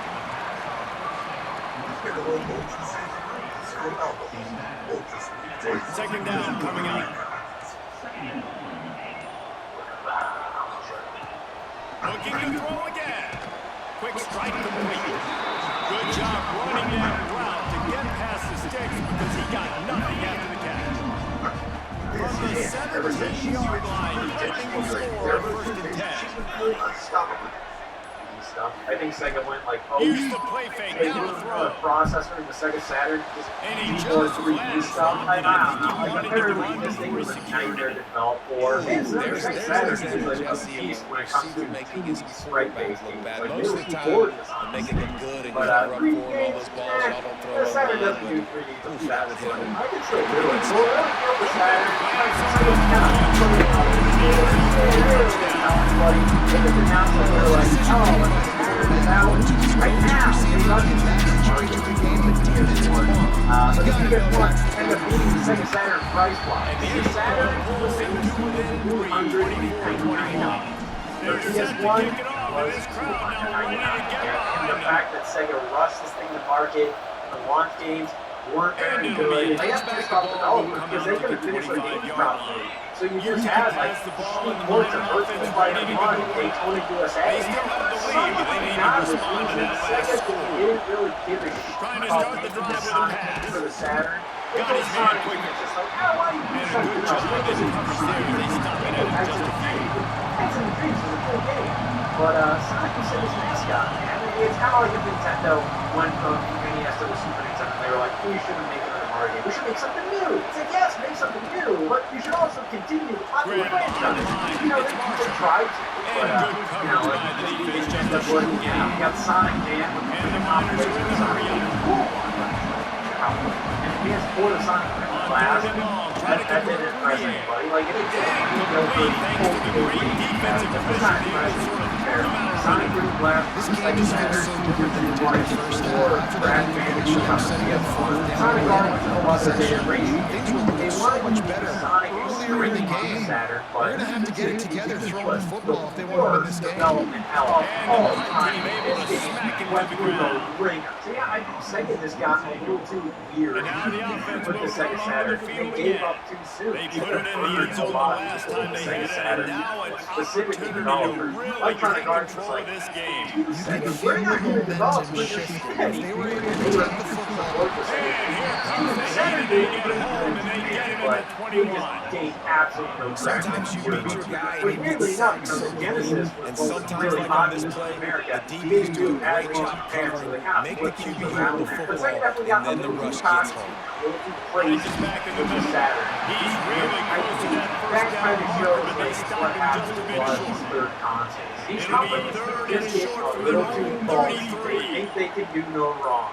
But in reality, they kind of need to be humble They'll a try to lot get of the the time. first And I through think the it's kind air. of funny that it's always the third constant. Got And his we'll see man if that on the continues. inside. He's got enough for You know, the it first happens. down, then You know, on the spotted third, at after the 37. 26, we'll get to the 9. There's no need to panic or anything, but this would be really that'll be a time massive, to put massive something together deal. and try to take control of this game. And sometimes you just come out as the favorite and you make it fly. And you expect to win, and sometimes that leads to slow starts. But I think if they can get that passion, that adrenaline, they get a little fired up right here, I think they'll take care of business. and they just got to make a play. They just got to get something positive to happen here, sort of wake them up, and then put another play back to back, and all of a sudden they get that momentum going. We know they've got the dudes, they've got the studs on both sides of the ball to win this football game. It just needs to start with one spark. And you want to talk about his favorite receiver, it might be everybody, based on the number of guys getting touches and a chance to show off their hands in the passing game. Don't tell me Here that comes the fourth. Time to see who steps up, who makes the winning plays to take home that W. And more With the break ahead, a little extra time to dial something up for this third down play. Arcade 1-Up has practically been acquired by the company Flushed out of the pocket. Fun. Now, some of you may not know what any of that On the move to the right, looking for a big one. And the throw downfield winds up incomplete. There's a good reason for that. This guy was being mugged by the defender. And there's been moments here and there where I've gone And the defender just way too handsy on that last play. You could see the contact as the ball was in the air. He said, "We can't do it," and the referee's caught. 2018, when I saw Arcade 1-Up product Lost the start throw appearing, on first I was down. instantly pretty The throw. compelled by This time it's complete. Arcade 1-Up.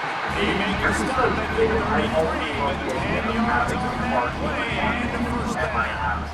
Just the concept of something that you can only find out and about being available at your house is always intriguing. Now, And put the up defense picks up a Golden sack, getting the quarterback my down face, to the I'll take 44. it. That's cool. Now facing second and long after the defense came up with that sack. I play those a lot with my parents on Wants to go up looking top. plays and on game consoles Got it or in, whatever. it's Johnson. Like an arcade Tripped captain up out for in the the wild, like a Pac-Man or a Galaxy. Well, this I offense just coming always into had this game, they want to try to attack the middle of the field in the passing game, and they're able I to always thought execute it'd the be in really route there. own a home arcade in it because those games just weren't really the same. Fires to the tight end. Controller Just and outside even the like red the zone, fun, they like pick up the you first can down, they'll spot it at the 22. mistakes. Like sometimes They'll they got operate on a split back. satisfying in that moment, Wants but to go up most top of the on time, first like down. I always Release to the back.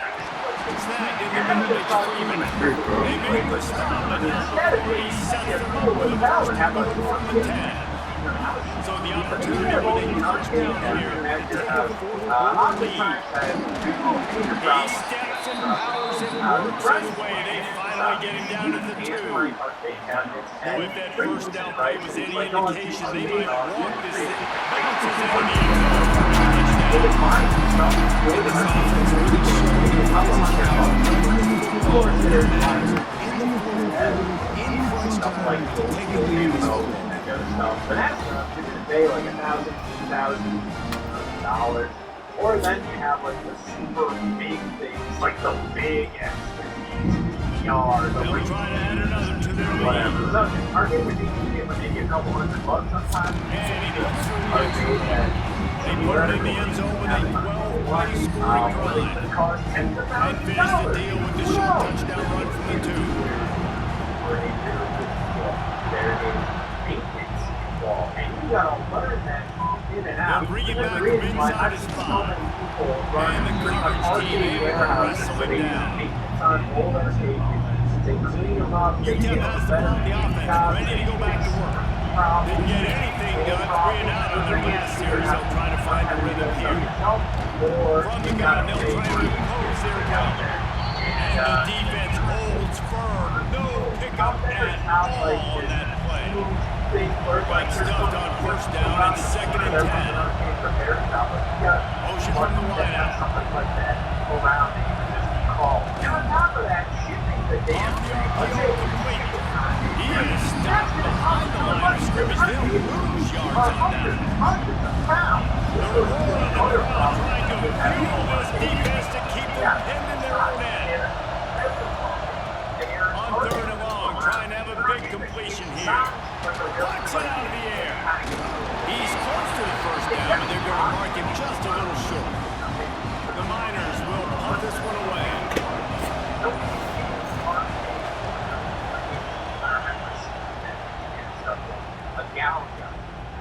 Makes the catch, wants to make a move upfield.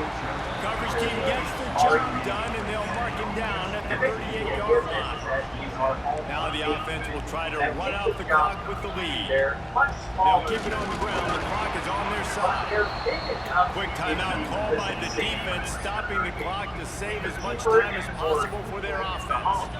Didn't get much on first down. It's 2nd and 9. Looking to fire. Bring in the heat. And the defense makes a play, and they get the quarterback down at the 26. Timeout called there by the defense, desperate to get the ball back and save as much time as possible. Now a lot of work to do to move the chains, keep this drive alive after that earlier sack. Floating away. Rolling, throwing, looking right. And they wanted it all on 3rd down, but now dealing with 4th down. They bring the punter onto the field now. 3 and out, they got stuck in reverse. They hope the punt can bail them out. And that one will bounce and roll out of bounds. Let's see exactly where they went. UTEP has the ball, and the Miner offense ready to go to work. They really didn't move the ball at all the last time they had it, hoping for better fortune this time around. Swings it out to the front.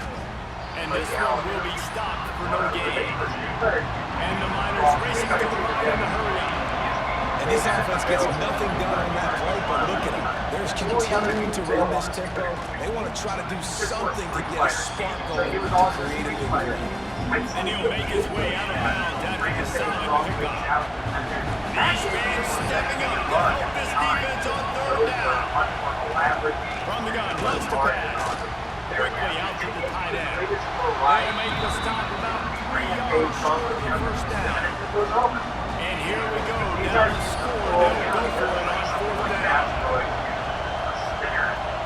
They'll try to throw and pick up the first down. Clock stops. We have reached the 2-minute timeout, and the offense is looking for a play to close this deal out.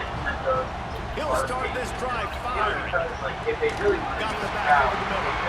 He's got enough for the first down, and that ought to be enough to put them in victory formation for the rest of this one. Pass completion for the sticks, and let's see if they try it again. Off play action on first down. And this will be incomplete. A big hit there forces 2nd down. Couldn't make the connection last time. Let's see if they throw it again. 2nd down, they'll go to the air. Fires to the wideout. Right to man on the left. They get him down with this offensive setup. 1st and goal from the 9. exact You same already have the controller. lead. The Scoring is technical always good, controller but will know the work clock, across and all it will the be your games. friend. Basic kind of second answers. Got a man. That completion will take it inside the 4, and the offense is threatening it. Now on 2nd and goal. They'll send the back in motion. That was kind of a point on Takes the easy one to the back. He's got it and just sashays into the end zone for the touchdown. The lead gets bigger here in the 4th quarter, and their run continues, about to go 8-0. Well, they get the touchdown when they needed it most. That score now makes it a two-possession game. And all the time, but those games were not designed to use a stiff pass hard position. A strong, methodical, workmanlike effort from this team. No frills, just get the job done and get the win. I love when you describe my team. Most of the part, they looked close enough to the original arcade art for the most part. Yeah, Arcade 1-Up had kind of an annoying thing, in my opinion, where pretty much the front of it always had that black background with all the game logos there, and then you had the Arcade 1-Up logo on the screen and all that. But it was all close enough. And when you're doing a home arcade at $300, you can't expect the world. A lot of this made sense in terms of what you were buying.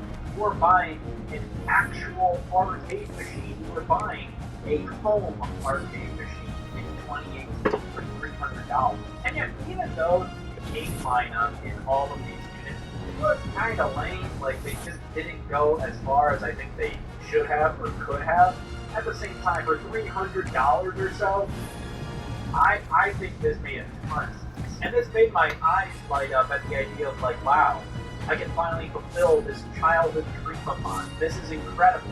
So I instantly bought the Galaga machine, and I liked it quite a bit. Again, it wasn't perfect, but it was definitely close enough. The arcade stick wasn't perfect. The buttons weren't perfect. But for me personally, as somebody who isn't like a super big arcade machine enthusiast, they were definitely the best used buttons and sticks I really felt in a home unit for general consumers up to that point. And you know what? I think a lot of people love the same thing I did, because I didn't want to kind of pull up over the next couple of years, because we rolled into so many different products. They were able to get so many licenses from so many different iconic arcade games. It was genuinely getting kind of overwhelming how much they were putting out, but it was still exciting at the same time. It felt like pretty much every dream arcade machine was in an Arcade 1-Up version. So I'm going to this fella's post on the Arcade 1-Up subreddit, and even then, this is over 3 years old at this point, so this is probably not a complete list, but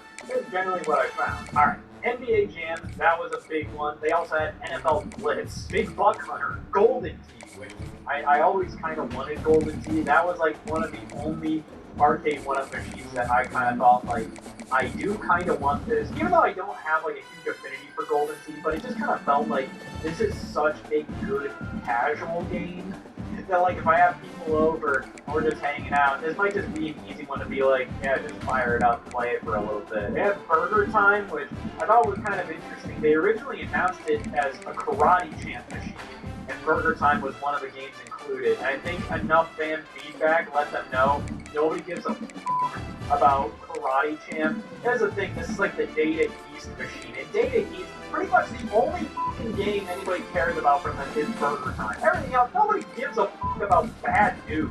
They end up doing the Atari Star Wars game, and they worked with other major licenses. Probably the biggest one that people requested that actually got done was the Simpsons arcade game. The Simpsons arcade game is often kind of lauded as one of the all-time greatest arcade games. Actually, at a barcade recently, me and the guys actually played through the entire game, and like,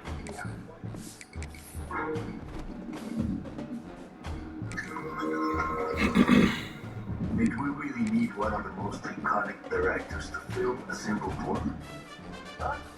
Of course we did. We are patrons, and we things to the right. Noise.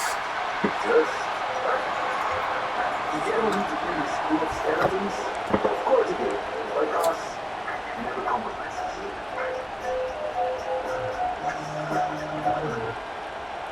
I can't afford therapy anymore that much as money. Therapy. Kickoff here, all lined up, and we're ready to put total in it.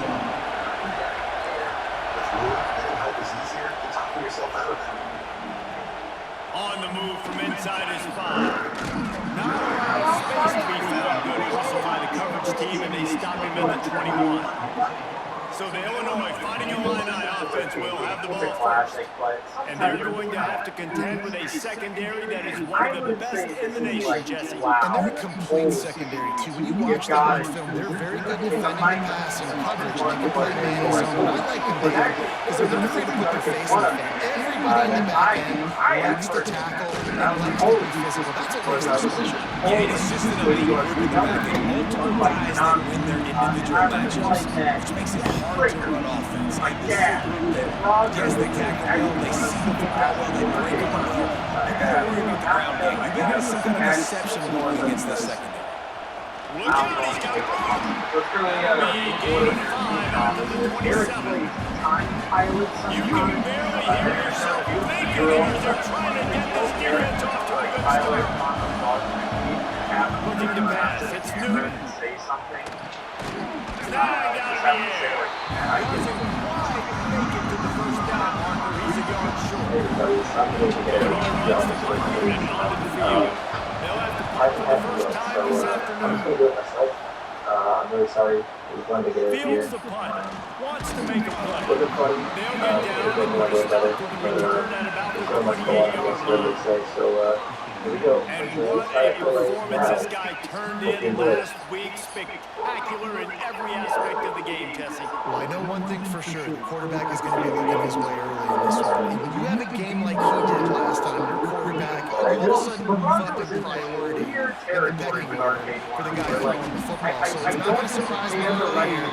The quarterback looks his way, regardless of what the coverage is, based on what he showed last time. Yeah, they were on the same page. It was fun to watch. I mean, you could tell he knew exactly where his guy was, putting up the multiple touchdowns. Like, it was anything new. Now, defensively, I also I know he's looking that way. So look forward to seeing the chess match with the defense and maybe ways they can take him away. For the most part, every one stayed On 3rd and short, they'll try to pick it up with the pass.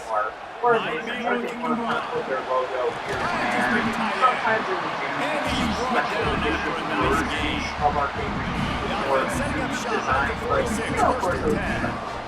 It was instinct. I was thinking. Out of the gun, the inside handoff, looking for a crease.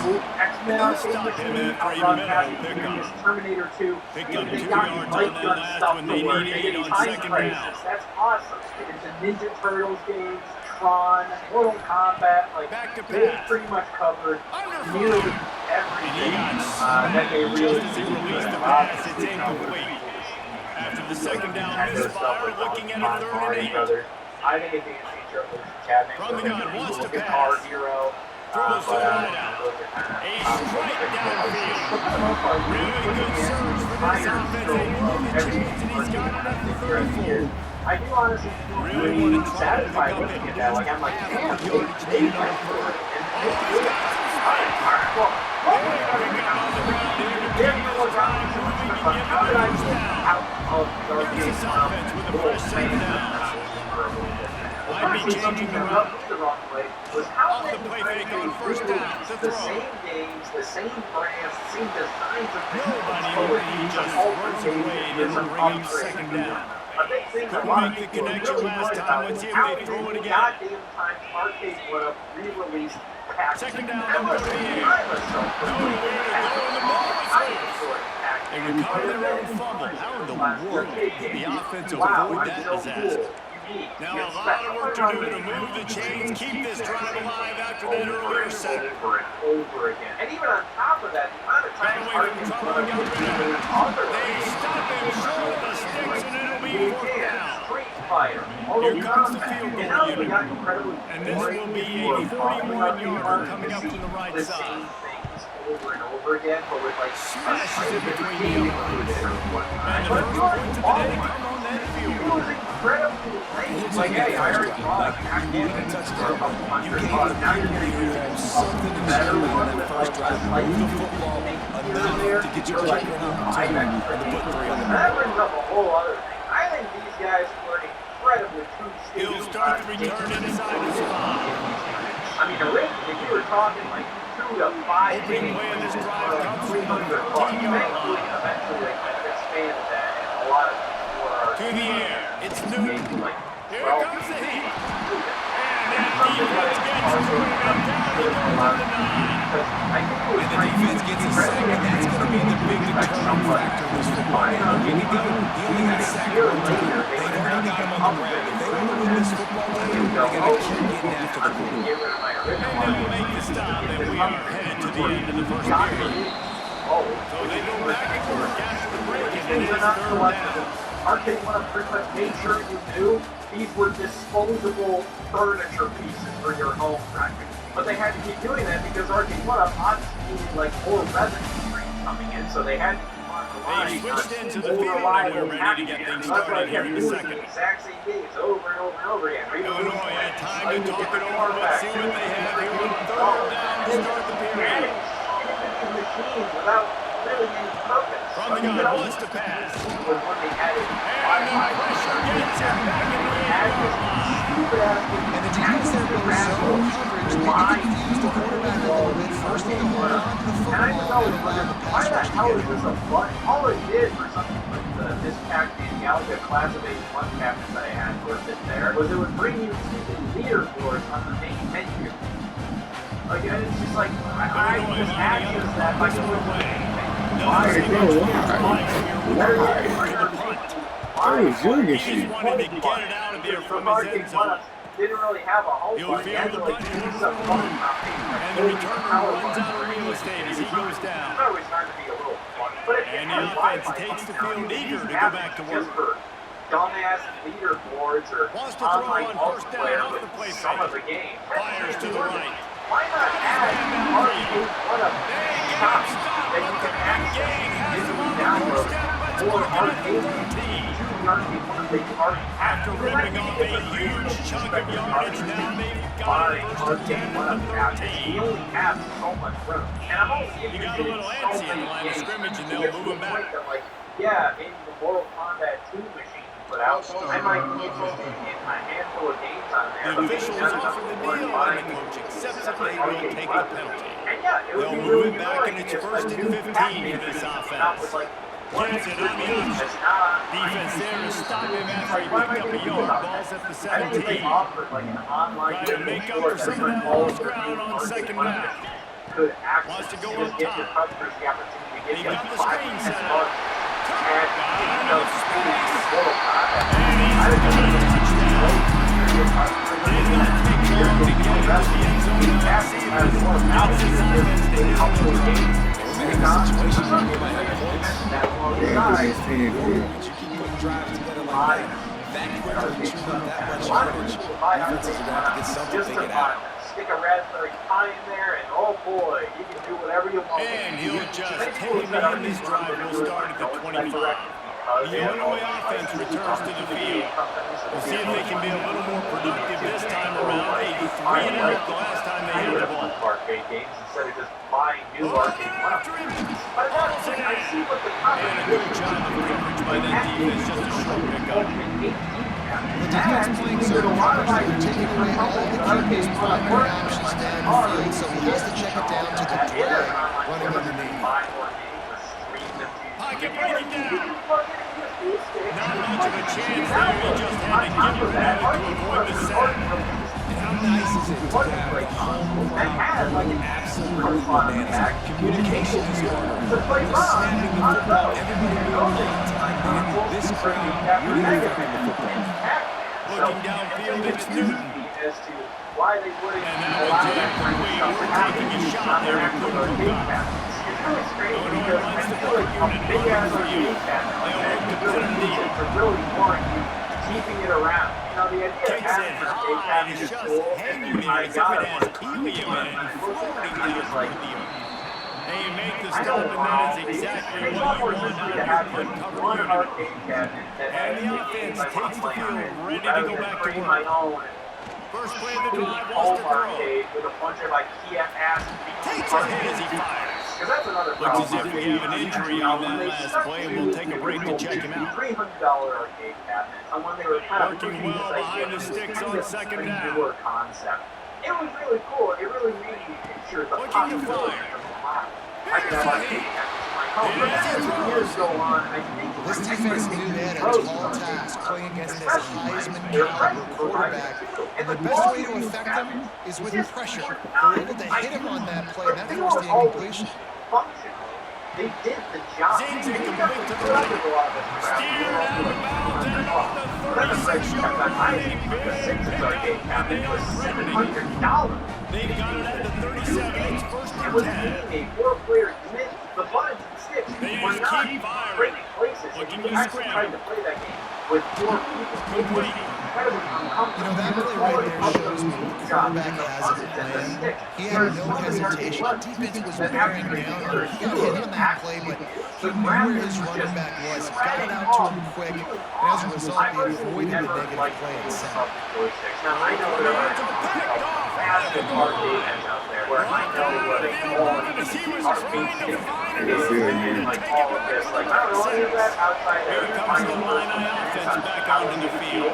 and the thing with the arcade Hand off to the lone back. for ball, it kind of felt like it was never Really like good job secure. making a play, getting it out to always the felt like 24 kind of spinning yards around change. to it, taking it very First like and a 10, little they're on the 24 long yard pump line. table that I got.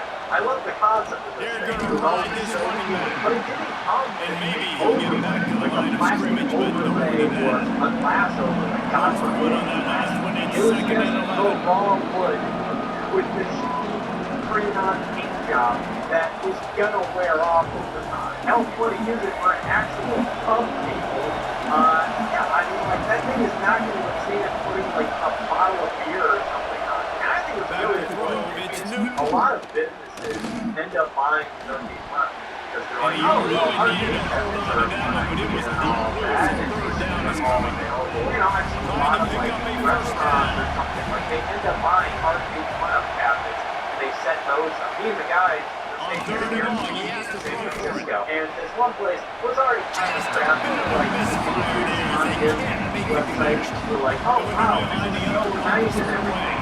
And then, like, He's I gonna don't try know, to like, flip all the the walls field with were this one. stuffed up and dirty. You found a bag of weed in the laundry room. They advertised it. Makes They had the this catch, ultimate now game. looking for just And it was just a bunch of Alright, arcade catch me. the cabinets. solid They return were there, all offset some of the punt yardage, and the really rig sets racer up this cabinets of offense the field was nicely. pretty much coming off.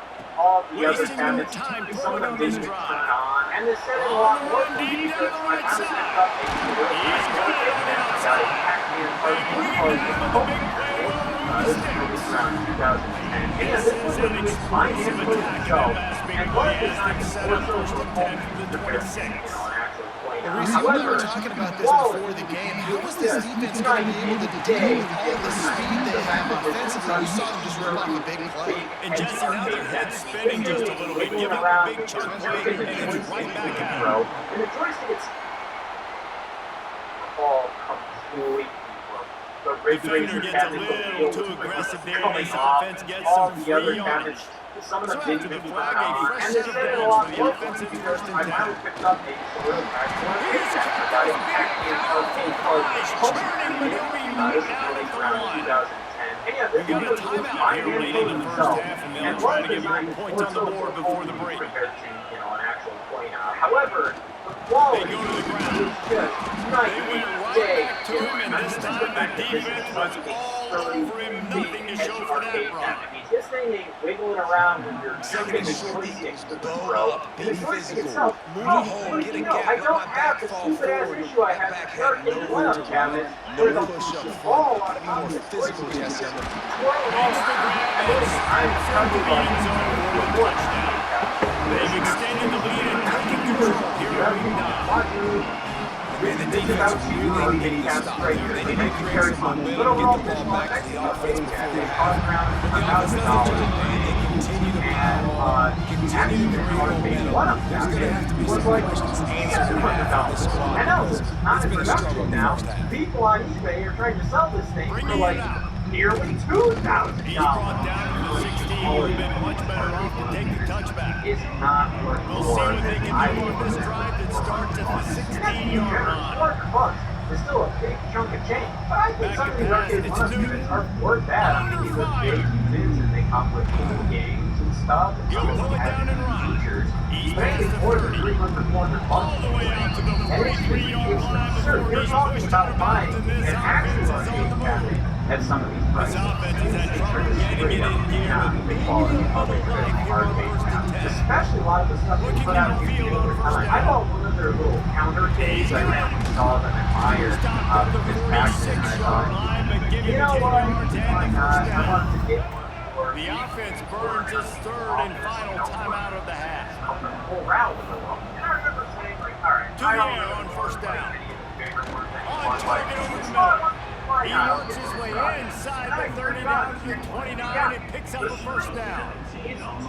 Zone coverage means everybody's looking at the quarterback. So now, when I'm a wide receiver, I got to make sure I know I fit in the hole between these zones. I know where they're dropping to, and I know where I need to get to. Great job by the wide receiver finding that hole, and the quarterback throwing a straight. Able to get just a few before sliding to avoid the hits.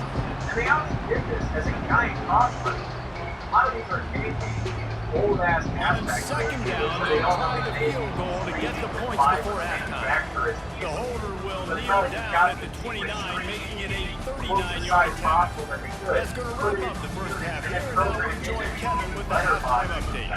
Gentlemen, one half of the books, and I am eagerly looking forward to that second half in Ann Arbor. And this offense has been the story through two quarters, extending this lead and really dominating almost every aspect of this game. We're talking lethal efficiency from the O-line right on down to the skill position guys. Now, I'd argue those big uglies up front are skilled players in their own right. Third quarter will get underway as soon as Illinois kicks it off. Fielded in the end zone, it's Leach. Not nearly as much as he'd hoped when he brought it out of the end zone. He'll be stopped at the 15. Running backs on either side of the quarterback. They did have a couple of Coming out on first down with the play fake. Now improvising. Got his man on the right. And they pick up just a few on that completion. And now on second down for this offense. Quarterback making adjustments. They'll run play action. Throwing right. And the pass is incomplete thanks to a big hit. Well, the offense has had their way all game long up to this point. Finally, the defense is able to make a play. And I'll tell you, after that hit, that receiver is going to be thinking twice about running that route again. Unloads to the wideout. He's got it. Such a big part to convert these third downs, and they've got it at the 42. These two guys, just on the same wavelength, they make clutch connections on the field. And that's practice, man. That's all summer. That's all spring. Just so many hundreds and thousands of balls where you know exactly when that guy's going to break. You know he's a stud. You're going to feed him, especially on these third down situations. Halfway there on first down, it's second and 5. Back to pass. Still looking on the move. Got out of trouble, got rid of. Fired just a little too long as the junior frustrated he missed that connection. Just shy of midfield at the 47. The defense needs a third down stop. Yeah, of course. Unloads quickly. Breaks into the open. You want to talk about shifting the field in an instant. He's got it all the way down to the 10-yard line. So after the huge shot play, they got it first and goal from the 10. Looking to throw on first down. Rushes on him. Keep it on the ground, and he's in for the touchdown.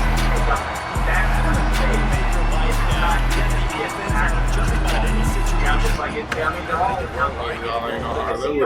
Is even worse. Because listen, I like Illinois are usually put up a challenge. Playing the slot machines and whatnot. But like, if you're not making money, where's the fun in playing a slot machine? This is what you're looking for when you have the better team. Go out and show it. Don't fool around with them. Go out and play to a standard of excellence. Just dominate. You know you're going to take care of business. You know you're going to win. It's like how many? How many can I win by? And I like it. You keep your foot on the gas and just continue to pile it on. It's their job to my house, and I have the keys to it. And there's just a stupid little thing in there that I just want to get with the claw machine just to do it. It kind of takes the fun out of things. But I mean, I understand the point of this. It's a novelty item, but a novelty item at $650, and it's like, okay, cool, you got the claw machine. But I've heard a lot of notes about this claw machine being like, hey, you can't really put anything that's like even remotely a bit heavier in here because this claw isn't strong enough to get. So from my perspective, you have to have a very particular use in mind for these claw machines, or else they're really just not going to be able to damn this is going to take up so much space and you're never going to use them. But don't get it twisted. I do have a lot of respect for other people who are doing this kind of stuff. I think it's fun, and it's genuinely very cool for me to see a lot of these things that I had a lot of wonder in my eyes about as a kid when I go out and about to a restaurant or an arcade or a pizza place or whatever, where there would be arcade games or claw machines or pinball machines, and the idea that, hey, Arcade 1-Up is bringing these things to the home, even though logically speaking, I'm going, this doesn't make sense for me to get. I can look at them and say, but kind of neat, unfortunately, this isn't really good enough because Arcade 1-Up was sold to Basic Fun, which is exactly what the name implies. Basic Fun. They have an arcade classics line, and these guys put out some of the worst little miniature arcade cabinets of the lot that started appearing in stores a couple of years ago. You had tiny arcades, which was like the biggest novelty of the bunch. They were literally like keychain-sized arcade cabinets, but they're cute for what they are. They're like 10 to 20 bucks, and they have the actual arcade cabinets on them. I like the tiny arcade line. I think they're kind of cute. Yeah, my arcade, which I don't like them at all. I think they're lame as hell. We already talked about At Games a bit ago. At Games has kind of shifted into the home arcade cabinet and pinball markets, and that's kind of been one of Arcade 1-Up's biggest competitors there. But At Games used to put out these really, really shitty plug-and-play consoles. Bad quality emulation, very unprofessional inclusion of a bunch of like shitty bonus games and really generic menus and all of that. And to me, my arcade is kind of the modern equivalent to them. But hey, I at least think my arcade, so you fucking with us ass now. little arcade cabinets Oh are man, better I just hope you quality really fucking with basic us, fun. These things He all got a use, real like, big exact same connection molds, and they just kind of feel like, oh, you're with just copying and Washington. pasting the same But I do feel like we can land this guy. This could be our first quarterback, y'all. And not only that, but the This could be our first five-star quarterback, man. Just squeaky, shitty pieces of plastic. So yeah, they're gonna do Arcade 1-Up stuff now. So they've already kind of gone into the home arcade market. They've released centipede and 10-disc machines that look pretty damn identical to the Arcade 1-Up ones. Then they also had WWE WrestleFest, which I've always seen as a big request for Arcade 1-Up to do. But I think they did these before the Arcade 1-Up buyout. After the Arcade 1-Up buyout, Basic Fun put out this Junior Series Pac-Man arcade cabinet, which is pretty much just their version of the Arcade 1-Up Junior cabinets, which Arcade 1-Up already put out a couple of years ago. I don't think this did necessarily well because they only did Pac-Man Arcade 1-Up Junior, some Paw Patrol-ass game Arcade 1-Up Junior. But I'm sure that's what they meant by Basic Fun acquired certain assets from Arcade 1-Up. But a question remains, what's next for the home arcade market? And buddy, I think we've seen the peak of this. I think Arcade 1-Up failed because this was their entire shtick. Basic Fun probably makes sense to pick up the Arcade 1-Up mantle because they do way more than arcade machines at the home. But I think the problem is everybody that wanted these things bought them. And people like me that got really into the idea of Arcade 1-Up eventually kind of fell out of love with it. And I eventually thought, yeah, this kind of sucks. I don't really want to buy more of these. Or people bought one Arcade 1-Up cabinet, played around with it for a little bit, and then modded it. And put every game they could possibly ever want on it, and they never needed another Arcade 1-Up ever again. I think Arcade 1-Up just kept on dropping the ball with quality concerns. Again, they never put out, like, unplayable products or anything. A lot of times their products looked good enough, felt good enough, like, I guess, but for the amount of money that you're paying. And for a year later, they announce a brand new version of the same arcade cabinet you just got. And I think for me personally, I just eventually kind of grew up and I realized I don't need or want a bunch of arcade cabinets. I love arcade games, but That's why I just got the Pac-Man arcade party one. Because I'm just like, yeah, fundamentally, if I'm gonna have one arcade cabinet, I'm gonna get this one because these are the games that I love playing. Like, I'm like, this is kind of the arcade cabinet I've always wanted. I've always Really wanted felt like they had a really good game plan offensively and defensively coming into this one, David. There were some matchups on the field we thought they could destroy. We saw that happen. You know what? Like, there's one every arcade game ever made. There's an arcade game I really want. I can get a multi-cade, I can buy a shitty arcade 1-up nobody wants, I can mod that. Why would I wait for arcade 1-up to get the license and release an arcade game that I want to play, all for it to be way too expensive, for them to drop the ball in some way, for the quality to just not really be where I want it to be? It's just not worth it. And I think arcade 1-up kind of died because I think their entire market already either got one or got a bunch and eventually just they didn't really have much else that they needed to buy from them. We only have so much space, you know? And at that point, if you have a bunch of space and you're spending thousands of dollars on these things, I would recommend investing in just an actual arcade cabinet at that point. So you're obviously very serious about this. And yes, the idea of moving that around, lugging that around, isn't the prettiest. But believe me, a lot of people that buy a shit ton of arcade 1-ups, they don't move them around like crazy. Like they want a traditional big old home arcade. So at that point, buddy, just buy a fucking arcade cabinet. Or you can be a reasonable human being and not get an arcade cabinet for your home. It's not that worth it, folks. Like, I'm really happy with mine, but it's also like, this is the most non-essential fucking thing in the world to buy. But regardless, as much as I've dogged on arcade 1-up here, I am gonna miss them. I've always found them to be very interesting to follow, even if I wasn't interested in any of the products they were currently offering. They always had some off-the-wall ideas, like the Pac-Man giant joystick, the projector cade, that was a projector with an arcade joystick built in, the couch cade, which was pretty much a joystick with a beanbag on the bottom, so you just pop it in your lap and then you just play to the TV. Honestly, I'd like to try to get a hold of these things at some point and maybe just take a look at them on Scottstat, because Arcade 1-Up has done some goofy bullshit. But hey, Arcade 1-Up was home all lasting. You guys had your faults, but it was always interesting to follow y'all. So farewell, you sick freaks. I can make it better.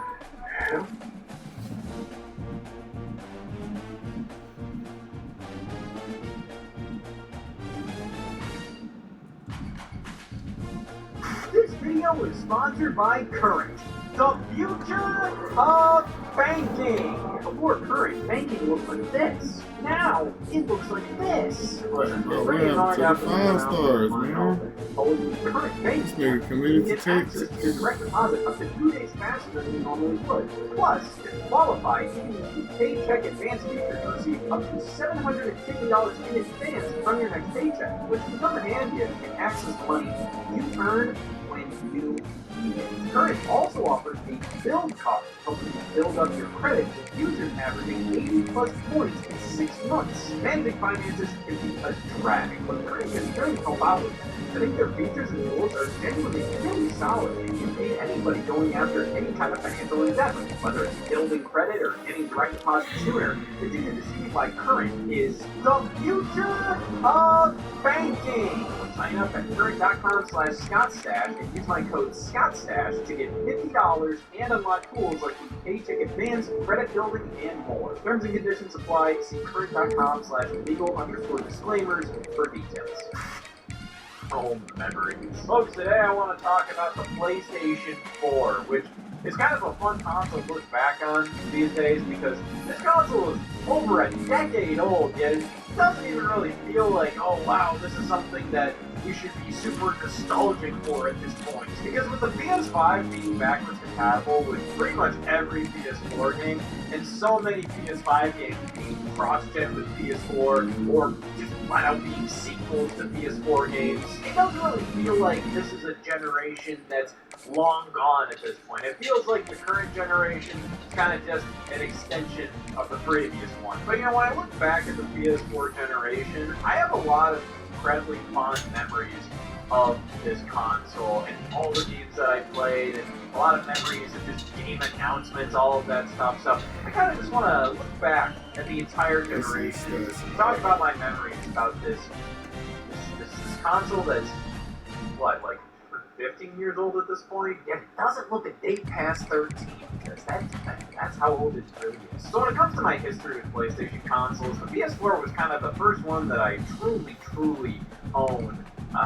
Myself. That wasn't just like a hand-me-down given to me or just some garage sale find. The PS1 I got as a hand-me-down from one of my cousins.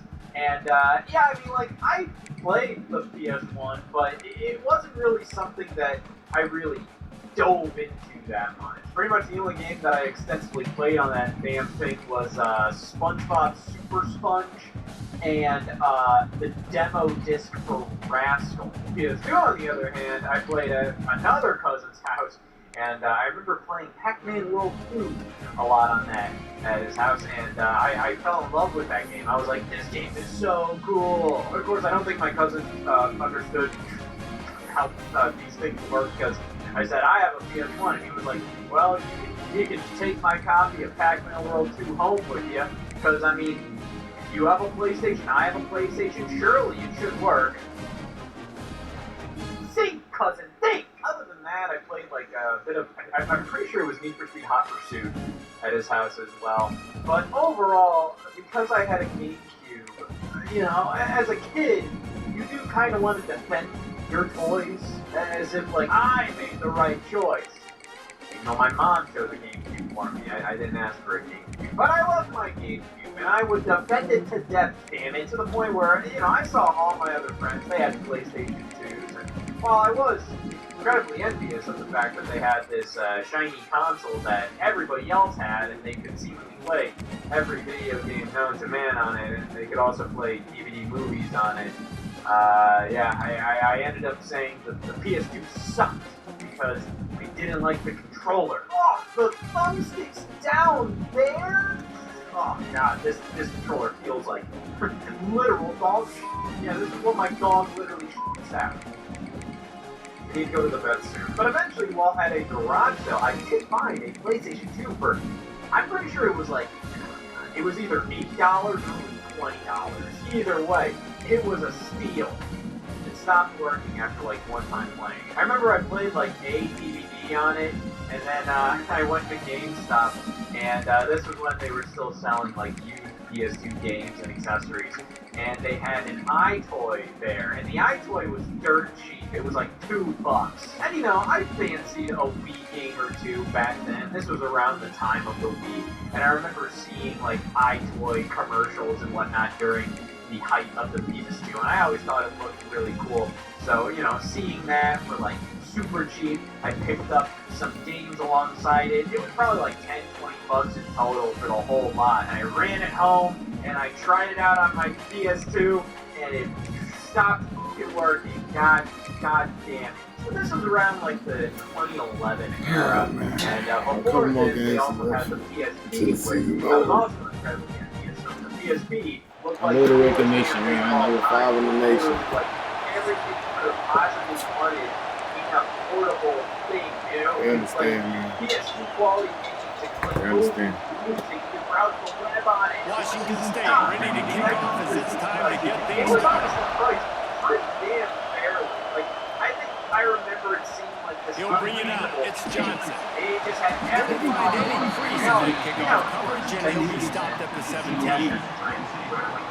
And we've been really eager to see this matchup. This quarterback against an elite defense. Jesse, what does a quarterback have to keep in mind when you face a group like this? Well, he's just going to have to be dialed in. He's had a lot of success this year so far. This is a different animal. This defense he's playing. He's got to be really good with his decision-making, throwing it, running it, pre-snap, post-snap. If you make one mistake against this defense, David, they make you pay. Yeah, they're a fun defense to watch, and this is a fun challenge for their defense, too, because it's an elite quarterback, right? Like, they can make you look like you're not as good as you've been all season long. So I'm looking forward to seeing this matchup, and who wins it.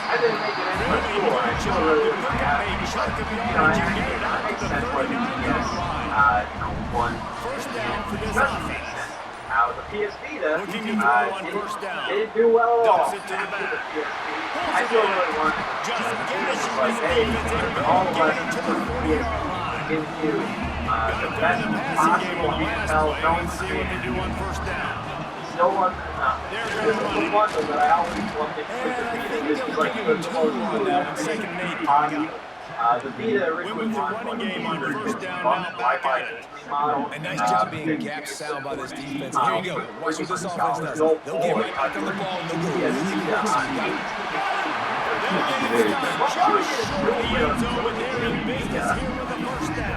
like you got okay, fine. First and goal as they try to open the scoring here. They're going like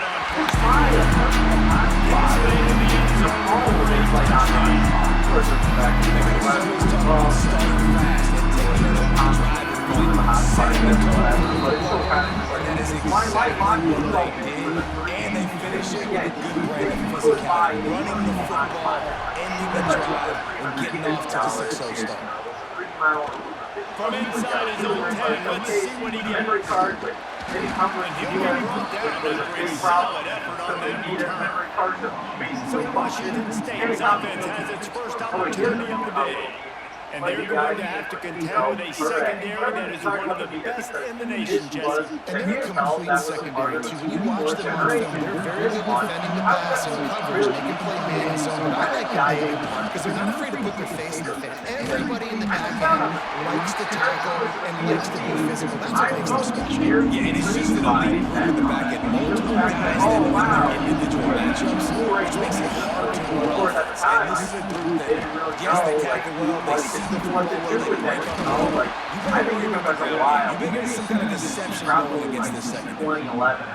All I really knew about Blu-ray was the fact that, like, wow, this is like premium.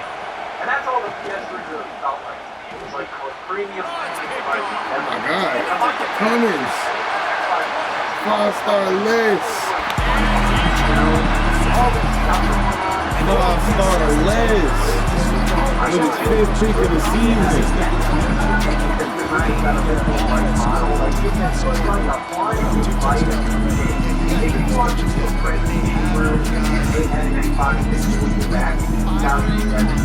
So like, damn, this guy is up. This was Aaron.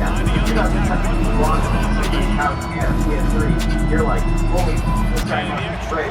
Also, I don't think they're a very fun man. I think they're all about will be called on to protect this lead. The PS2 was damn expensive. There's no getting around that. The premium model was $600. From inside his own There was like 500, 400. I remember the conception of the PS3.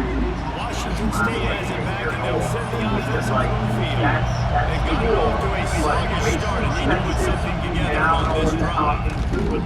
But of course, eventually, Complete on the shot. And just a short, safe pass play they pick up a few. Offense gets set for second down.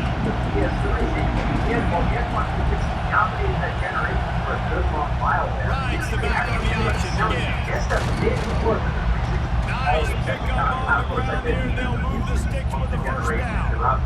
Here's this offense with a fresh set of downs.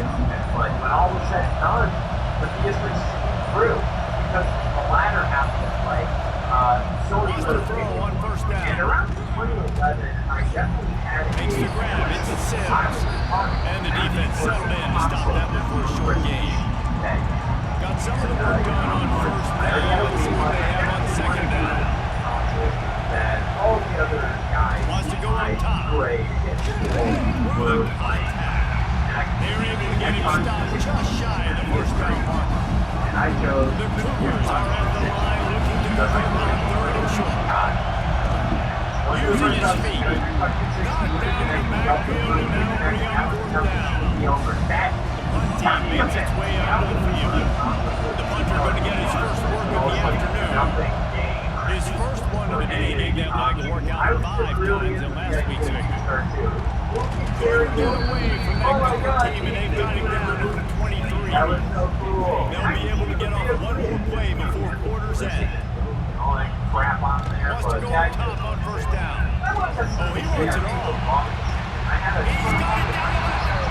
He's brought down, but there's a flag on the field. Let's see which way that's going to go.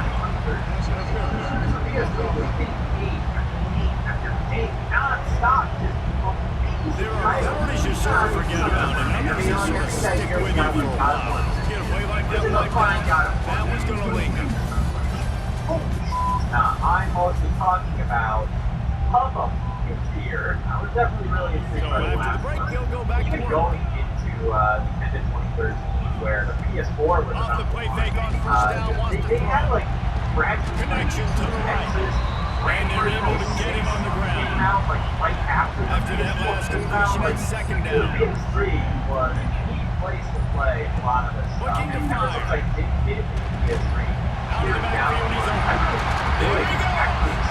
Finally stopped at the 46 after he I want to live in the nation. It's don't let him know that because shit, he gonna leave next year if he lets you know that. Looking downfield on I want him to know straight up, like, you the best one in the nation. Players to the tight end. And it was able to sure get away from one tackle, but plenty of help was on the way. It's like, you know, you can't do too much because of the fact that he already like a 90-something. So it's like, if he have a dog ass season and want to go to the league, I'd already had somebody that is basically He's there to make the stop, and they throw it in reverse. Yeah, we give him that humble treatment for this year. But next year, he should be able to looking at a the third guy. down and short. Got his man. They'll move the chains. I will say, boy, y'all receivers though, y'all boys going to the league. See what they got on first and 10. Use the play fake, now to throw. Throwing on the run. Snaps it. Goes out of bounds just short of the goal line, and they'll be set up in a great position here. The explosive play set the table. Now they got to serve the feast. He'll set up the throw. Takes the easy throw in the front. Snatched it right out of the air and works his way into the end zone for the touchdown. The mantra is always finish. They're trying to repeat the regular season with this week's performance. And the extra point is true. And it all goes dark.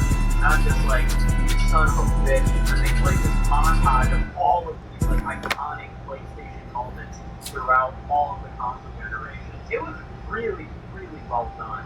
And the meeting was incredibly exciting. When you know you have a team outclassed, the ability to play to that standard and finish with a blowout like this is really impressive. It's almost like playing against yourself, right? You know you're better, you know you're going to win the football game, but how do I continue to still execute this? This was so pretty much always used the exact same controller design ever since the PlayStation 1. This was the first time they really even like slightly altered the shape of things, which was for the best. Even though the PlayStation controller design has always been perfectly reasonable, the PS4 which on 4 was definitely a much needed evolution of the controller. And that's mostly what this presentation focused on. What is the PS4 doing to kind of evolve the PlayStation brand and also the video games in general? Definitely focus a bit on the technical side of things, but also showcasing a lot of games like Yeah, I wouldn't say this was necessarily like the craziest blowout of video games shown off. The one thing that I always kind of remember from this event was Capcom's Deep Down. Never they had Media Molecule out there known for what they planned. They showed off the new game they were working on called Dreams. That movie didn't release until 2020. Honestly, bro, Mario this season was great, man. 30 touchdowns, 4 interceptions, bro. Like, if we do bring in this 5-star, I will let you go, Mario. But if we don't bring in this 5-star, then I can't let you go. But if we do, I'm like, holy shit, guys. They should have released it like 2016, and then, you know, like, I would have been all about it. But by the time it released, like, I was just... Well, like, man, boy, this probably one of my best quarterback seasons. I think one of the most noteworthy things is the fact that the meeting pretty much ended on them talking about Destiny, because Destiny is developed by Bungie. Let's see if these niggas is 5-star. The Halo developers, you know, this was kind of their first non-Xbox I like to see if these niggas is 5-star. These niggas is 4-star. They showed Master Chief. So they're really showing, like, okay, this is a 5-star. They showed Master Chief as a PlayStation. Either way, this is so a pretty 1 5-star on the board. PlayStation 4 Legacy. I would say this is like a top-tier gaming reveal, you know. I think a lot of So 3 4-stars, 1 3-star, and 1 5-star. You know, they showed off Knack, and Knack was the very So I show you that college football nigga, like when you be a 4-star, come up here and ball out. Now it's like, oh, here's this character made out of a bunch of different objects. You know, that was kind of their way of showcasing the PS4's power. At the same time, So much PC there's a new $5 fake. Like, bro, I was watching that shit just creeping up like this, bro. Like, man, do you want to come or not, Tim?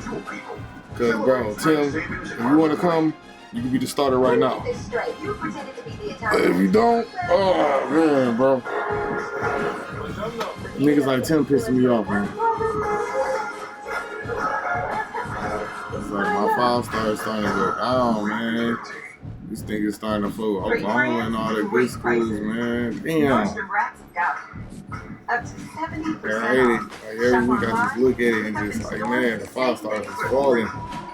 Nordstrom Rack, in stores, on our app, and online. Take the next step in treating your moderate to severe ulcerative colitis with Entyvio, the only gut-focused treatment for UC that helps block inflammation in the gut and works right where you need it. Now is the time to talk with your doctor about the results you want, rapid response, and for many people, visible improvement of the gut lining. Infusion and serious allergic reactions can happen during or after treatment. Last week of the season. Increased risk of infection, which can be serious. Although unlikely, PML, a rare brain infection that can result in death, cannot be ruled out. Tell your doctor if you have an infection. Flu-like symptoms, sores or approach. This season, man, it's just been a real good season, man. You know, I can't call it. We've been winning a lot. You know, we understand the game more. Last year we was winning, but we didn't understand it. This year, man, we know straight up like we one of the best teams in the nation, and we don't have to basically, you know, just stoop down to a lot of the y'all levels. We can just let y'all basically, you know, be who y'all is, and we're gonna be who we is. We're the best team.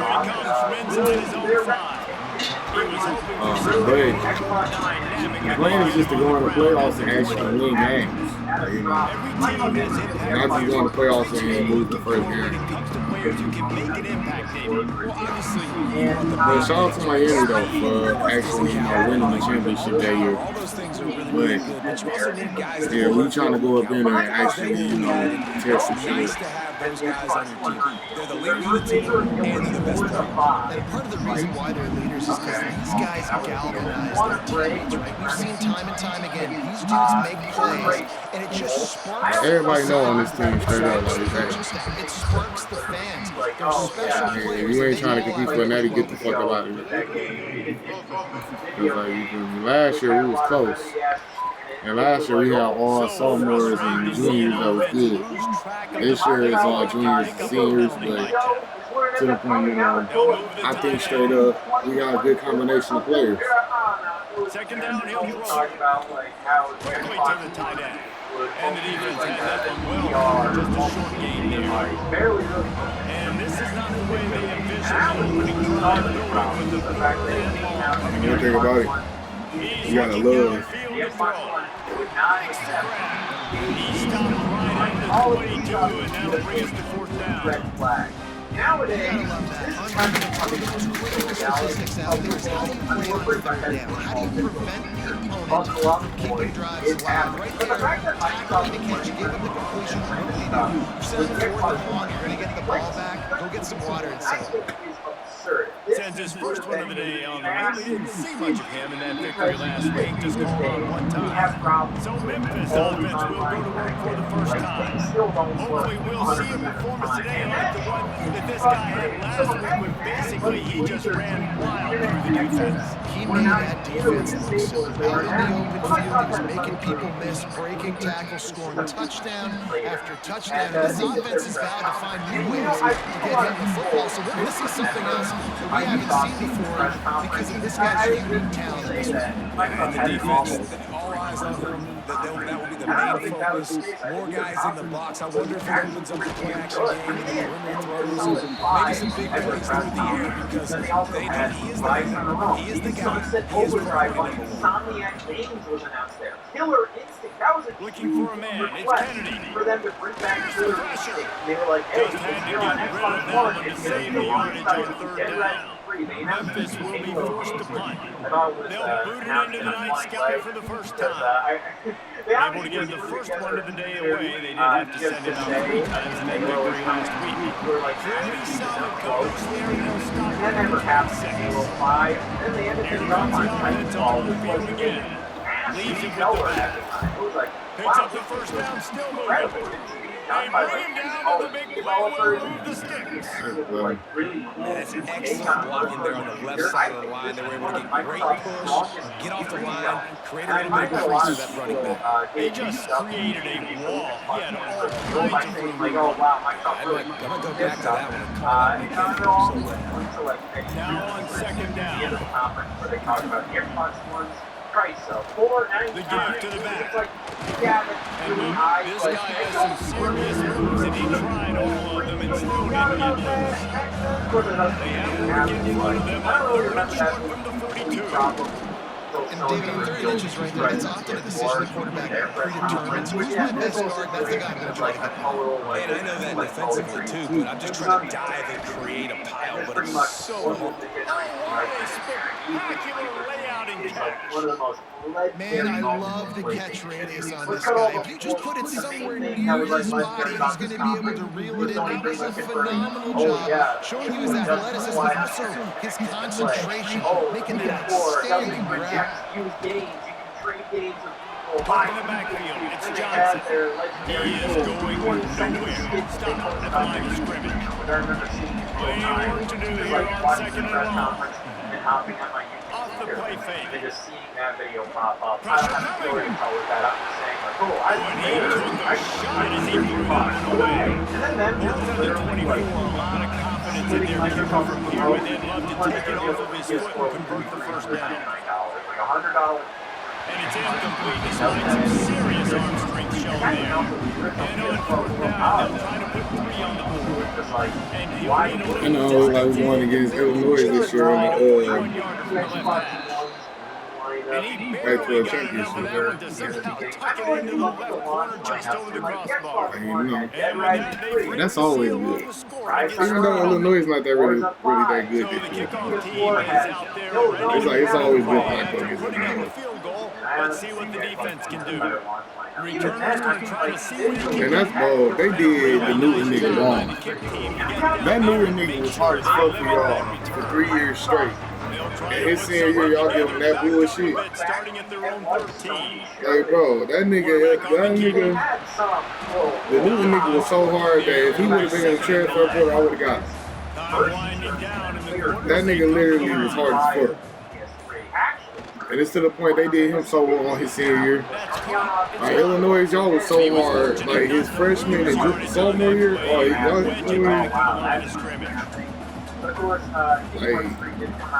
want to see if BMS is basically doing good.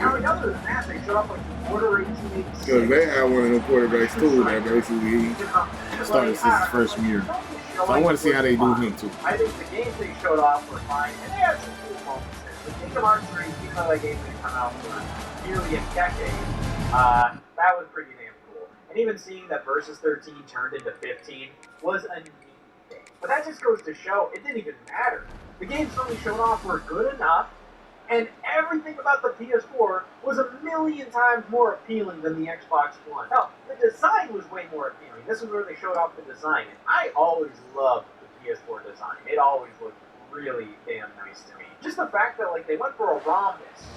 A rhombus! Winning those individual 6-second battles every play, time after time after time after time, and that leads to a victory here. I love when teams go out and play like it's sudden death. Like if they lose the game, their entire season is over. This game wasn't for the national championship. You wouldn't know that watching this team. I could sell Great at that point. So there's this guy at the job I was working at that was like 10 years older than me at the time, and he was like, "Oh, I'll buy it from you, whatever." So I erased all content and settings, I handed off to him, and he gave me $400 for it, and I used that money for a PS4. And Then I don't know what happened. The hard drive just kept on crapping out on him after I erased all content and settings. I don't know. He called me. BMS, y'all made to the Pac-12 championship. Shout out to BMS. With me, and I told her, like, I don't know what to tell you, man. BMS really actually improved so much. Either way, I came back as money in like 2 weeks because I was just like, I'm not getting. And what happened to the quarterback? More. So oh my god, like what the fuck? Either way, I went to GameStop because in early 2015 they did have a deal where they were selling a PS4, I think for normal price, but it came with a digital code for The Last of Us Remastered. Y'all coming, y'all not. Later down the line, but yeah, I was like, yeah, that's a great deal. I get this game that I really want to play, regardless, alongside a new PS4. And I wanted a PS4, so bada bing, bada boom, I did the deed and I got my new console. And I immediately played through a ton of The Last of Us Remastered.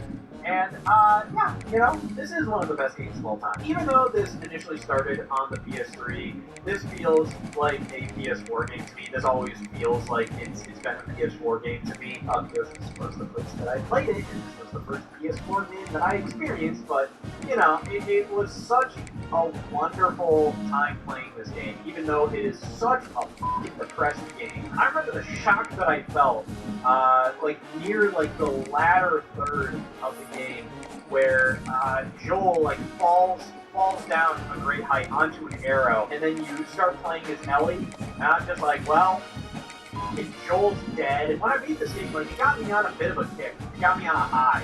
I was like, I really just want to play another PS4 game.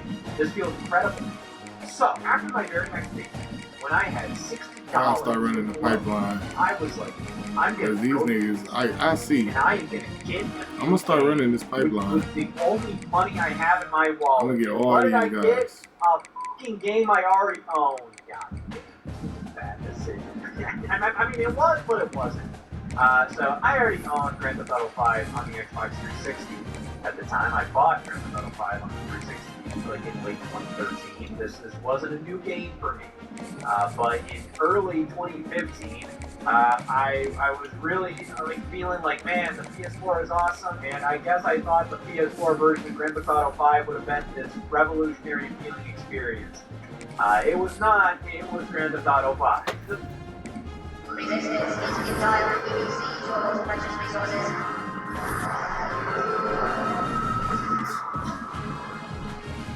Yes,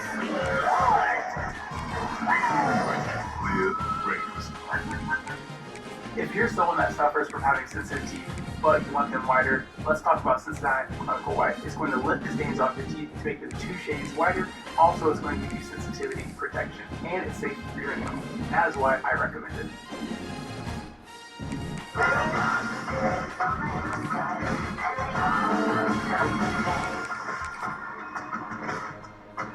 Get 0% APR financing for 60 months on a new 2026 Atlas or Volkswagen driver days. I'm happy for y'all, bro. Smart brands are getting on your TV to switch ads for only $500. That's because of the Roku Ads Manager. Here's how easy it is to set it up. This is the dashboard. Super simple. Set up your campaign, choose your audience, even target based on viewing habits. And if you're on Shopify, customers can even check out directly with their Roku remote. Then upload your creative. In Detroit, we have 4 fields, always feel good, and then we see the schedule. All these teams have poured into it, and now one final showdown, Kirk. And one of these teams walks off this field tonight as conference champions. If you talk to these coaches, and especially the players, Chris, you get the sense that this game means a lot. Opportunity to become conference champs, and also you win this game, who knows how it can impact you at that next step into the postseason. So let's see who the better team is, and who's going to become the conference champion. Just to go hit this place, what I love their coach and play caller, taking a shot and being aggressive, getting that ball downfield, stretching that defense, trying to keep those safeties back. You can open up other aspects of your offense. It does, like, it is a better version of that game, but at the same time, the 360 version hit there by the defender. Tough for the receiver to hold on to the football, but he has that kind of contact. Good, clean play by the defense. However, you know, I already told you. That's a big game. I literally just kicked around. There's a lot of them. There's not a game series that I put a lot of a single player story. Like I was playing to a point, and then that game was just like my little kick around game. Like I Grand Theft Auto 4 and I put the story to a point, and then I was like, alright, I just want to like jump into this game and play it as one of the sandbox. Stick around and put code. That is great discipline by this defense to break up the ball there in that comeback. Look at check in again. I got that because I didn't realize that there was an option. Get a GTA 5 where you are at a bit of a predicament where you have to use one of the three players to kill. I didn't know not for save all three of them. I picked Trevor to kill because I'm like, damn, it's an option where you can save all three of them? Well, I thought straight up, like niggas is cooked. When that nigga come to the door and say straight up, like, you gotta make this move, you gotta do this option. I thought niggas was cooked to the point that you gotta do that with him or you gotta do that with him. I pick Trevor every time, like, you know, I remember one time I remember one time I picked Michael, but it was like, it just felt so devious. Like, you know, it felt like the story just didn't go that way. Like, you know, if you really played the story, it's like, bro, Franklin is really cool with Michael. Michael really put Franklin in the situation. Trevor just came along and was really just basically, you know, just a friend, a peer. You know, they was making money together, but they was just a peer. And, you know, Michael was the real person that put you on. So, like me personally, Trevor got to go. Trevor had to go. Let's check the impact players in this game. Guys who have been leaders, guys who are being counted. These are the guys that both these teams rely on, as you said, to be able to make the plays. And more importantly, when it gets into that point in the game where you need to be able to have some leadership, these are the men that are going to have to step up and be able to provide that for each team. Short pass finds the tight end. He was able to bring down finally a strong tackle by the quarterback. Gets him. Here's the second down play. I love this game. This was so damn throwing off play action. It's the second shot. It's Dickens. They'll start with the 34. That will be a first down. I had never Stay alive. We put him in. This is his peak right now. I see that. On the run, getting heaved downfield. Tried to press the ball deep, but it's incomplete. This is what the roll is for you. Second and 10 for the 34. The shotgun run call. The Salt were able to bring him down quickly. Love this early in the game by this defense, taking control of the line of scrimmage, not giving this back anywhere to go, and to keep him short of the first down. They're going to drop back here on third down. Makes the touchdown through it. And that lead moves the ball across midfield. First down coming up from the 46. That completion good for a first down. The offense working with a new set of downs here. Running back with the football. Defense stops him, but that's a solid gain. I'll take that every single time. Offensive line does a nice job up front. This back's vision and ability to get positive yards by lowering his pads on full display right there. Hand it off. I took advantage and he's brought down after a short gain, does not make the first down yardage. Critical moment of this conference championship, third and short on the seventh play of the drive. Looking to pick up the first down through the air. He cannot save it to second. I don't mind the play call, Chris, to throw the football, but you got to realize you got to get it out of your hands quickly. It's third down and short. Great chance to be able to convert. Instead, it's a sack, and now you're facing fourth down. And the punt will bounce and go out of bounds down at the 5-yard line. So the drive begins backed up at their own 5. Tough spot. First down, we're going to throw the ball. Moves out of the pocket. Wants some time and lets it go. Finds space at the 20. They bring him down, but explosive play by this offense. Big game. Chris, a great ability by this quarterback to get outside the pocket and place the football right where it needs to be for the first down. First down, we're going to throw the football. Literally Makes the grab. They get him down to wrap up the first grand play. where it's all like, hey, I'm basically playing the movie, but it makes you feel like you're playing without just a boring, like, quick time event pretty much. It feels like, wow, this is almost like Indiana Jones. Back at it to start the quarter. Offense getting set to run the first down play. Here's the snap, looking to throw. There's a screen pass to the running back. And the defense is getting pressure on the quarterback. They got a little bit fooled here by the screenplay. Nice positive game for the offense. Pass caught, second down. Looking to throw again. Let's fly to the wideout. Makes the grab. This offense is clicking, and clearly everything seems to be working. Coordinators call good plays. The quarterback and the rest of his receivers and running backs are executing. And who's on the clear? Explosive play by the receivers.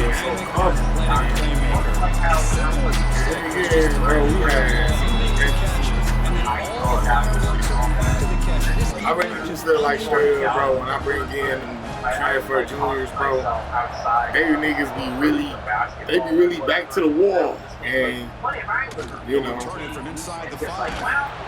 get the right ones. They come in and they basically ball out. Offense makes its way on the field, ready to start the drive. First play of the drive, they'll come out throwing. But the thing is, I think Uncharted Catch made on the right side. Runner scoots out of bounds after gaining decent yards. Completion makes it second and short. going on there. Off Fair play because I action, just said he's like looking to Uncharted throw. is like you're playing a movie and you're actually The playing. pocket breaking down. But I think Prayer is kind of like And the center It's quarterback, he's trying his hardest. this drive. Michael Tuffelson. Offense will set up by the first attack. Man, it's the last one for you, man. It's the last game for you, my boy. Shoot all the bad guys. Offense looking to throw the Prayer ball. does it's more of like, I'm trying to It's the last one for you, my boy. Get back to the line of scrimmage. I'm gonna be happy because shit, I'm so glad that you was on. So glad that you would be. If we mind stay, y'all can give y'all ass bust. Especially if y'all come in this busy with a true freshman quarterback, make sure y'all can give y'all ass The wide receiver screen. Where's he going to It go? ain't that time. And he came in at the right time where basically we was still ass. And, you know, it was just a good time for him. But now, it's like y'all got to have a chance for a quarterback that come in. It's crazy. We ought to do it. Did not get a hold of it, not what the punter was hoping for. See if he can make something happen with the return. He's going to head out of bounds, but not before picking up some good It yardage. feels so good. It feels so good that you really have to list in the nation. Saints Row 4 re-elected, and I like played this for a little And we're bit. going to throw Saints now Row on first 4 down. was like a fun concept for games, especially like the first like, Defense hour or makes the so. tackle, but It that goes through a lot of screen is a pretty stuff in solid that game. There's like a whole segment Second where it's down, like, given oh, the previous it's like play. a 1950s sitcom. Oh, that's fun. Saints Row is really First fun. snap. It's He's looking to like, throw. oh, it's nothing to do with security at all. The receiver on the screen. Good But I find that like in Gets some practice, run, I gets don't the first down. like playing that as much. I don't know. We gotta respect the fact that It's the but like timeout I again, and feel like blowout it doesn't give developing them here. so much that it's hard for me to give them the pound. Offense keeps moving. It's a completion for a first down. But these two games right here, 2016. Oh God, Quarterback these adjusting games now to the defense. were such On first and decent 10, starts looking to to throw. summer. 2016, I have a And it's ton of incomplete. The when it comes to video games, I don't Now feel second down. under the Completion to him on second and 10 from the 45. yeah, you know, I mean, like, And he's back to throw again after the incompletion on first down. They finally stop him. Yeah, It's a Starbox huge gain Hero, after the and 23. then had to announce, like, hey, we're not going to be doing a major press conference E3 this year. You know, like, all of this stuff just happened all at once. They announced Zelda related to 7 all crap. My God. This is also kind of got more of a focus on PS4 there. And this was also around the time I graduated high school. I think I remember the last day of high school, I went out and I picked up my first four. Oh yeah, high school, I was saying, was my Anticipate where you're going to pick the ball. A couple of days to just get to the this was looking to pass here on second down. like, wow, Pressure is coming. This is a PS4. I'll try to get my big shit. I'm not even gonna care. But I was not successful. I will say that. So for all the people out there that was on some shit like, okay, that's why I said I was trying to get my dick sucked. I didn't say I got my dick sucked on the last day of school. I said I was trying, but it wasn't successful. And sadly, I never seen her girl after that. She lived all the way on the southwest side. I don't live on the southwest side. I live on the east side. So it was something that it just never was gonna happen. It's not gonna happen. Plus, I ended up going to college and shit. She ended up going to college, so it was like, you know, wasn't gonna happen. But I tried.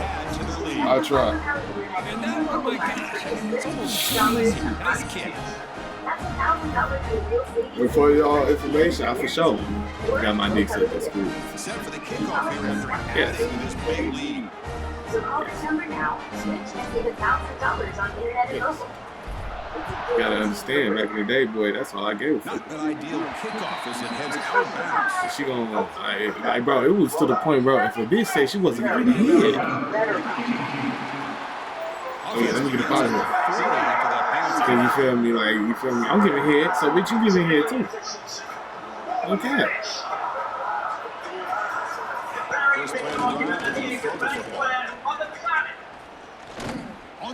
Hey, motherfucker, you can hit another nigga with the okey doke. You ain't gonna hit me with the okey doke, though.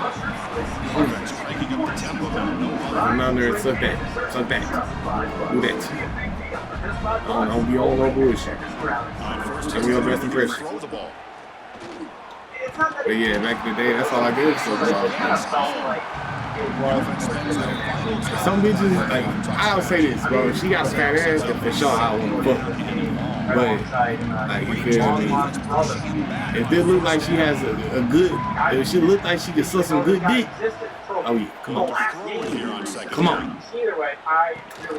I ain't gonna say too much because, you know, TOS on Twitch and shit. I ain't gonna say too much. But I still get paid on Twitch. But, yeah, straight up, like, you feel me? It was all about the head back in the day. Out of the gun now on third down. Like, you feel me? You want to fuck some shit, don't get me wrong. Like, everybody wants to stab some shit. And niggas was stabbing shit. I ain't gonna never say who I fuck I was stabbing, but niggas was stabbing shit. But, man, who got the good head? That was really what the question was. You got some good head. Oh yeah, we work. I'll work. Let me work. You ain't got no good head now. I'm straight. I don't even give a fuck. You got the best pussy in the world. You ain't got no good head. Good. Cool. Because it's gonna be to the point I'm gonna cheat. Because I'm gonna always cheat with a bitch that got this some good ass head. So if my bitch don't got some good ass head, it's a crime. It's gonna be some type of cheating up in there. But if she got some monster ass head, then it's like the pussy could be good on his days. I would rather take the pussy good on his days and basically you got the fire's head in the world. Because I know I'm coming off the hook. So it's like, okay, bet, you feel me? As soon as it's that time, okay, come on. Do that. And then you feel me, she do that, and then it's like, okay, well, sometimes I ain't even gotta do it in the coochie. You feel me? I can just do it like that. You know. Actual honest to God. It wasn't like how when I was like 10, like, I do it shit. All that translate through foreign reality. Oh, man. I would like talk to myself outside while I was like basketball, whatever. Especially a pretty bitch getting here. That's the main goal. Like, well, this game has a couple of Like nowadays, but motherfuckers be wanting to fuck anything with a fat ass. Like my main goal was to fuck a pretty ass bitch. But really get my dick sucked by a pretty ass bitch. Get a pretty ass bitch down there sucking my dick. I just feel good every time. Woo! Much to break down from a Well, I feel good every time. championship. But yeah, the head is the most important. The head is the most important. If you can do the head, man, shit, the poop, hey, you be straight. And he takes this from inside the I still take it. 10 out of 10 head, I take it every day. Take it every day. Offense comes out to start this drive. The head hunters of the world. Hi. My name is Kai.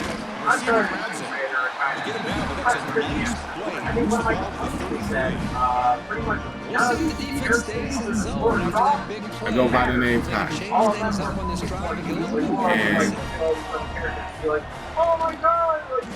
you know, Quarterback goes to his right and finds hit me up.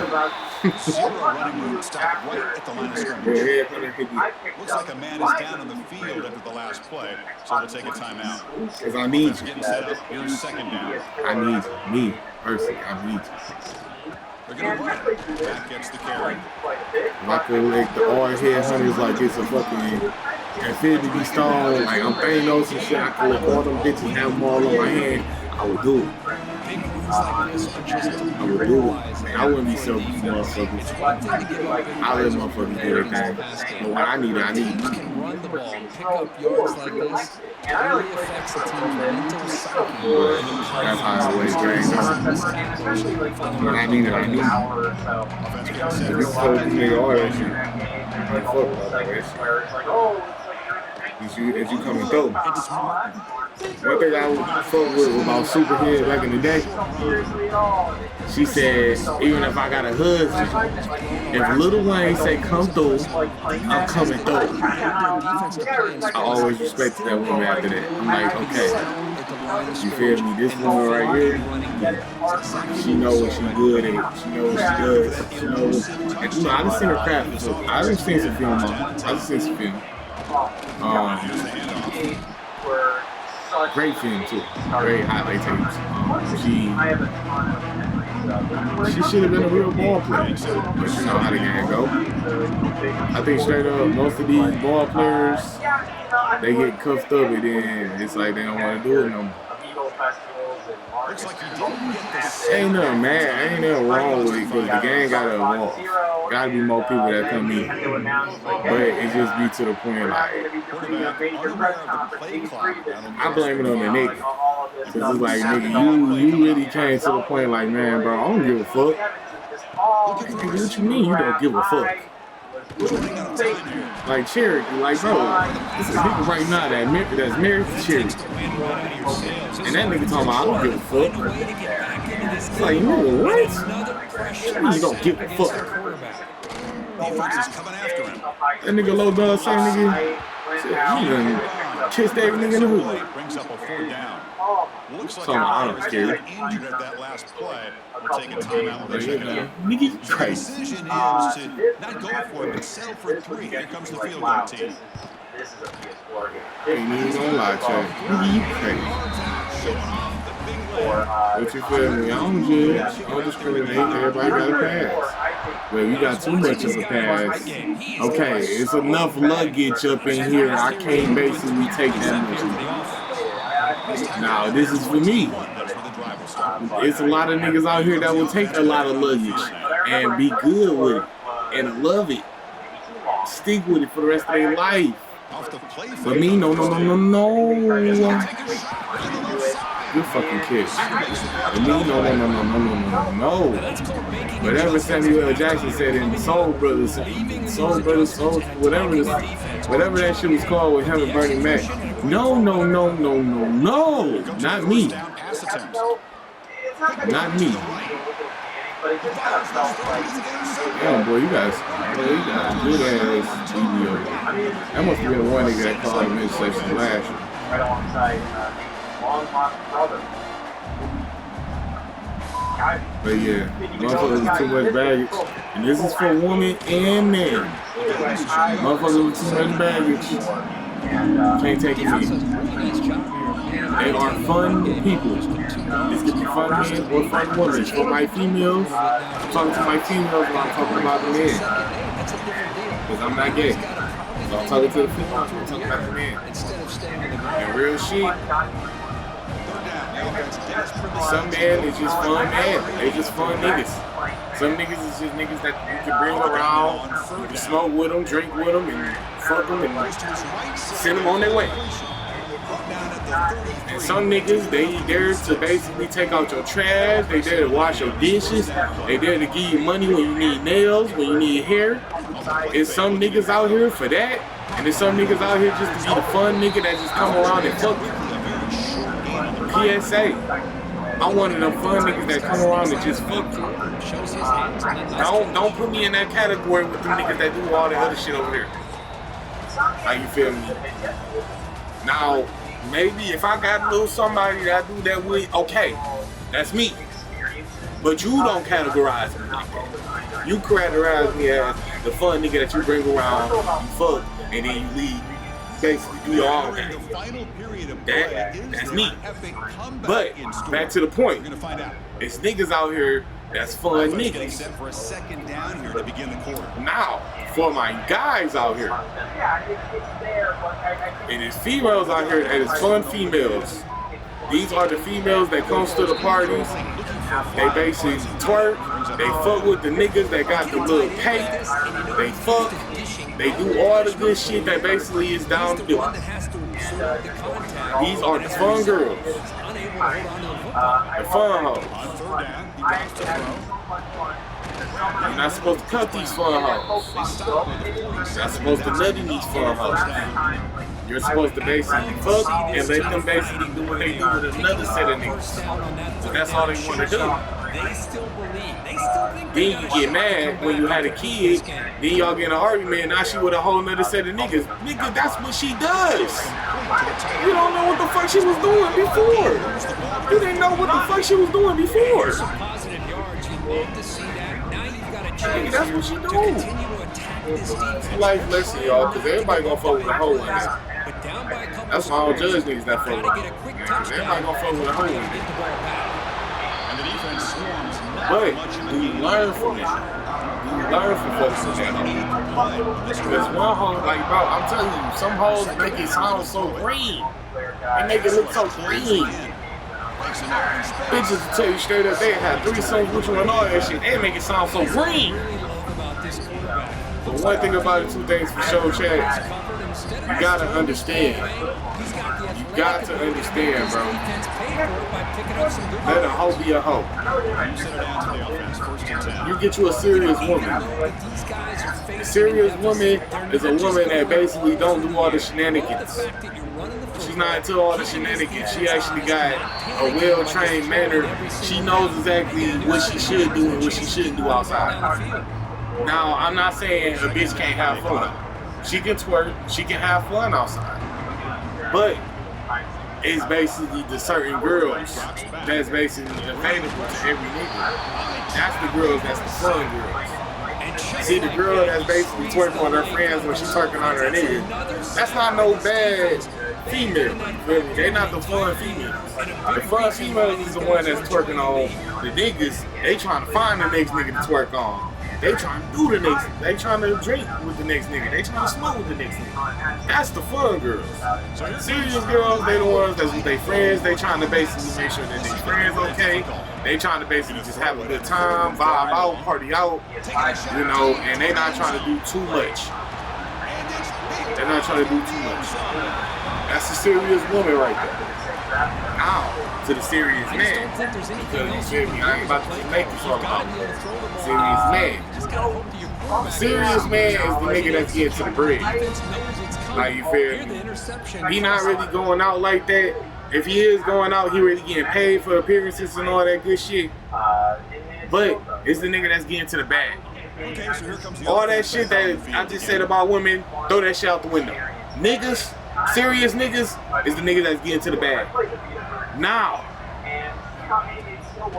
this is where you get into the context of the serious nigga. Because you might have a serious nigga that is a hoe that's basically out here fucking on different bitches. Now, this is where the dilemma comes.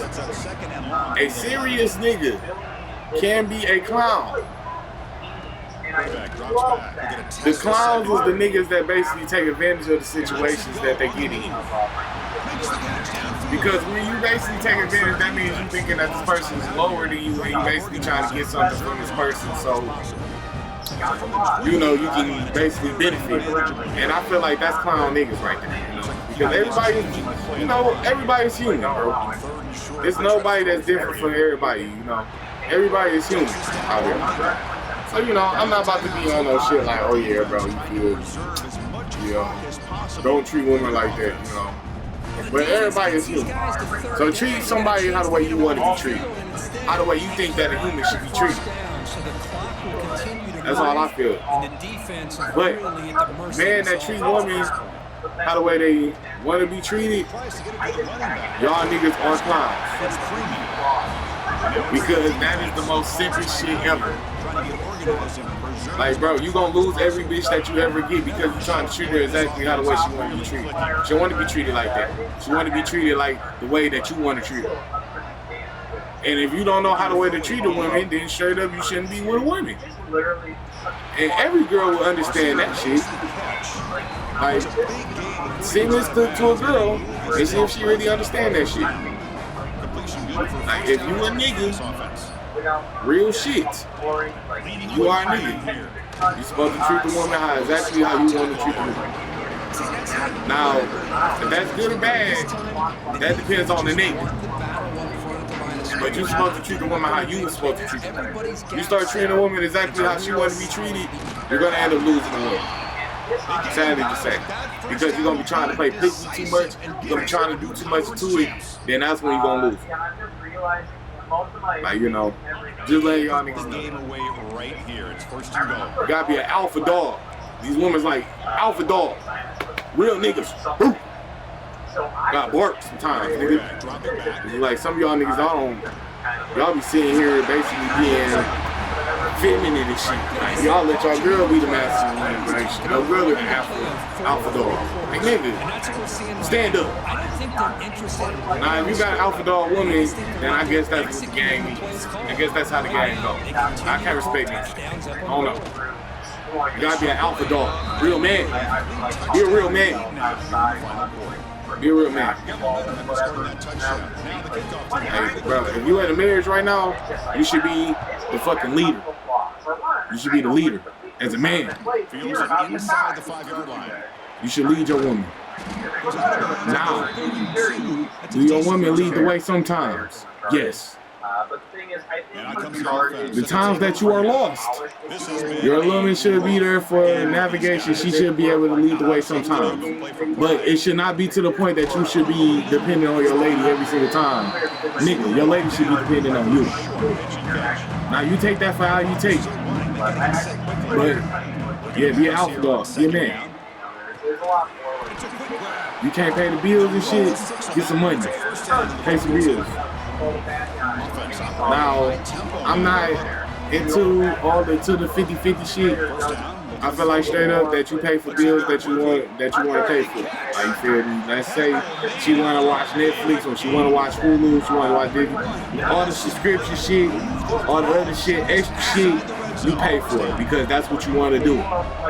But yeah, bro, as a man, shit, you should be paying a motherfucking light bill. You should be paying a gas bill, my nigga. Like, you feel me? In some man situations, it's different, but you gotta get some bread, my boy. You gotta get some bread at the end of the day. First down here for this At the end of the day, you gotta get some bread, man. If your situation is so fucked up that you gotta basically have your girl doing that shit, you gotta get some bread, my boy. That's how the way the game goes. You should be paying the consumer's energy bill and the DTE bill, or whatever the bills is called in your city and, you know, state. Whatever your shit called, what your shit called. If light bill, gas bill, you should be able to pay that. All the house shit. Then your woman should be able to, you know, pay the little extra shit, you feel me? If you want your woman to pay, like, for the Wi-Fi, shit like that, go ahead, you feel me? That ain't nothing. You know, she should be able to have, like, about a good 300 to 400 bills every month. And you should be able to handle at least about a good 7, 8. You know how this shit go. Probably like 12 if you in the big ass crib. You know, I'm in the hood, so you know, like 7 or 8 for you. But you feel me? I say straight up, you know, if you in the big ass mansion and all that shit, you got to pay like thousands and shit. But if you got that much money, then you should be basically paying all that shit. You know, you shouldn't be having your wife just basically doing all that. There's a lot of motherfuckers out here that basically, nigga, you gotta understand, like, bro, and it's not just for, like, my black culture. It's not just for my hood niggas. It's for everybody, man. Like, you feel me? These white men is basically paying for these wives. They not working. They got white men, basically, you know, rich white men, they paying for their wife shit. They paying everything. These women ain't touching no bills. So, man, bro, like, as my black community, man, we gotta understand, bro. Like, it ain't all about 50-50. Like, I know 50-50 sound good on paper, because it always sounds good on paper, but it's not. As a man, you gotta be paying at least about a good 7. You gotta do what you gotta do. I had to learn that. As a grown man, I had to learn that. You feel me? You want to do whatever you want at the house, and you want your bitch to be happy and all that good shit. You feel me? You want home cooked meals, all that good ass amenities and all that good shit. You pay the majority of the shit, and you gonna get all that good shit. If you want, basically, you feel me, the minimum, the bare minimum, and if your girl basically giving you all of that, and she paying 50-50, you got you the one. You found you the one. And I fuck with that. You found you the one, my boy. But nah, it don't work like that. But not in Detroit, it don't work like that. The girls that's basically catering to you is the girl that's basically getting it for, you know, they're not really paying too much. So they can basically, you know, do a lot more for their nigga. And they can cater more. That's just how I was raised. So if I basically find a girl who basically catering to me and she paying bills and all that shit, that would be insane. Like, I don't know what I'd do with that. I don't know what I'd do. But I think I still basically, you know, contributed towards bills and shit like that because as a man, bro, it's like, it's just gonna feel bad staying in the house and just not contributing and shit, you know? Grown ass man. Like, I'm not talking about a nigga that's under 20 years old. Like, we are past that point. Talk about everybody that's over 21 years old, nigga. If you over 21 years old, you staying in a house, you should be paying a little something. Like, everybody should agree on that. And if you're not paying on something, if you're in a hard time, then I understand. But you should pay them back. You should at least look out and give them a couple dollars. When you do get a couple dollars. That's how I feel. And if you got money, if you got bread, like let's say you really got bread, you got millions of dollars. Ain't no way basically you should be going 50-50 with your wife, bro. No way. No way. I don't give a fuck if you try to teach your wife, like, you feel me, how to pay bills and all that shit. You can teach your wife how to pay bills from basically just, you know, having her pay little by little on some bills. Credit card bills and shit like that. Like, you ain't gotta split the bills. I mean, you split the bills. And I swear, some motherfuckers think I'm just basically a simp off that shit. But I told you, I'm not one of them simp ass niggas. I'm not no simp ass nigga. Now you feel me? It's just real shit. Some woman, well, I say straight up, if you want a high value woman, like a fine ass girl that's a high value woman, you're gonna have to basically, you know, look at and analyze the design. Step your bread up, you know. These women gonna have to go out. These women gonna have to do different things. So you gonna have to step your bread up. The game mechanics and like, wow, that's so smartly done. Yeah, it's there. And not even on no going out and doing different things. Like, bro, you gonna want some money just to basically, you know, do like certain shit with her. Feel me? Activities and everything. This game was so much So, you know, get your bread up. You'll be able to get a little bad bitch. You'll be able to get a bad bitch. Because it's bad bitches everywhere. And it's bad bitches always coming in. I love that game so much. You know, I was having so much fun. it's always another bitch turning 21. And then Pokemon Go hit during that Like, you feel me? For my motherfuckers that basically be clipping all the time and all that shit. Like, you feel me? I'm talking about motherfuckers. It's always another bitch and it's always another nigga for all my girl viewers that's turning 21 years old. And what I mean by that is, shit, it's always another motherfucker that's getting to that grown stage where, shit, everybody got it. Everybody got a chance. Everybody can fuck. Because I feel like once you get to the 21-year-old age, shit, it don't matter who you fuck with. You can fuck with a 31-year-old, you can fuck with a 40-year-old. I don't give a fuck. I only feel like, bro, when you 30 years old, you shouldn't be fucking with no 18, 19-year-old.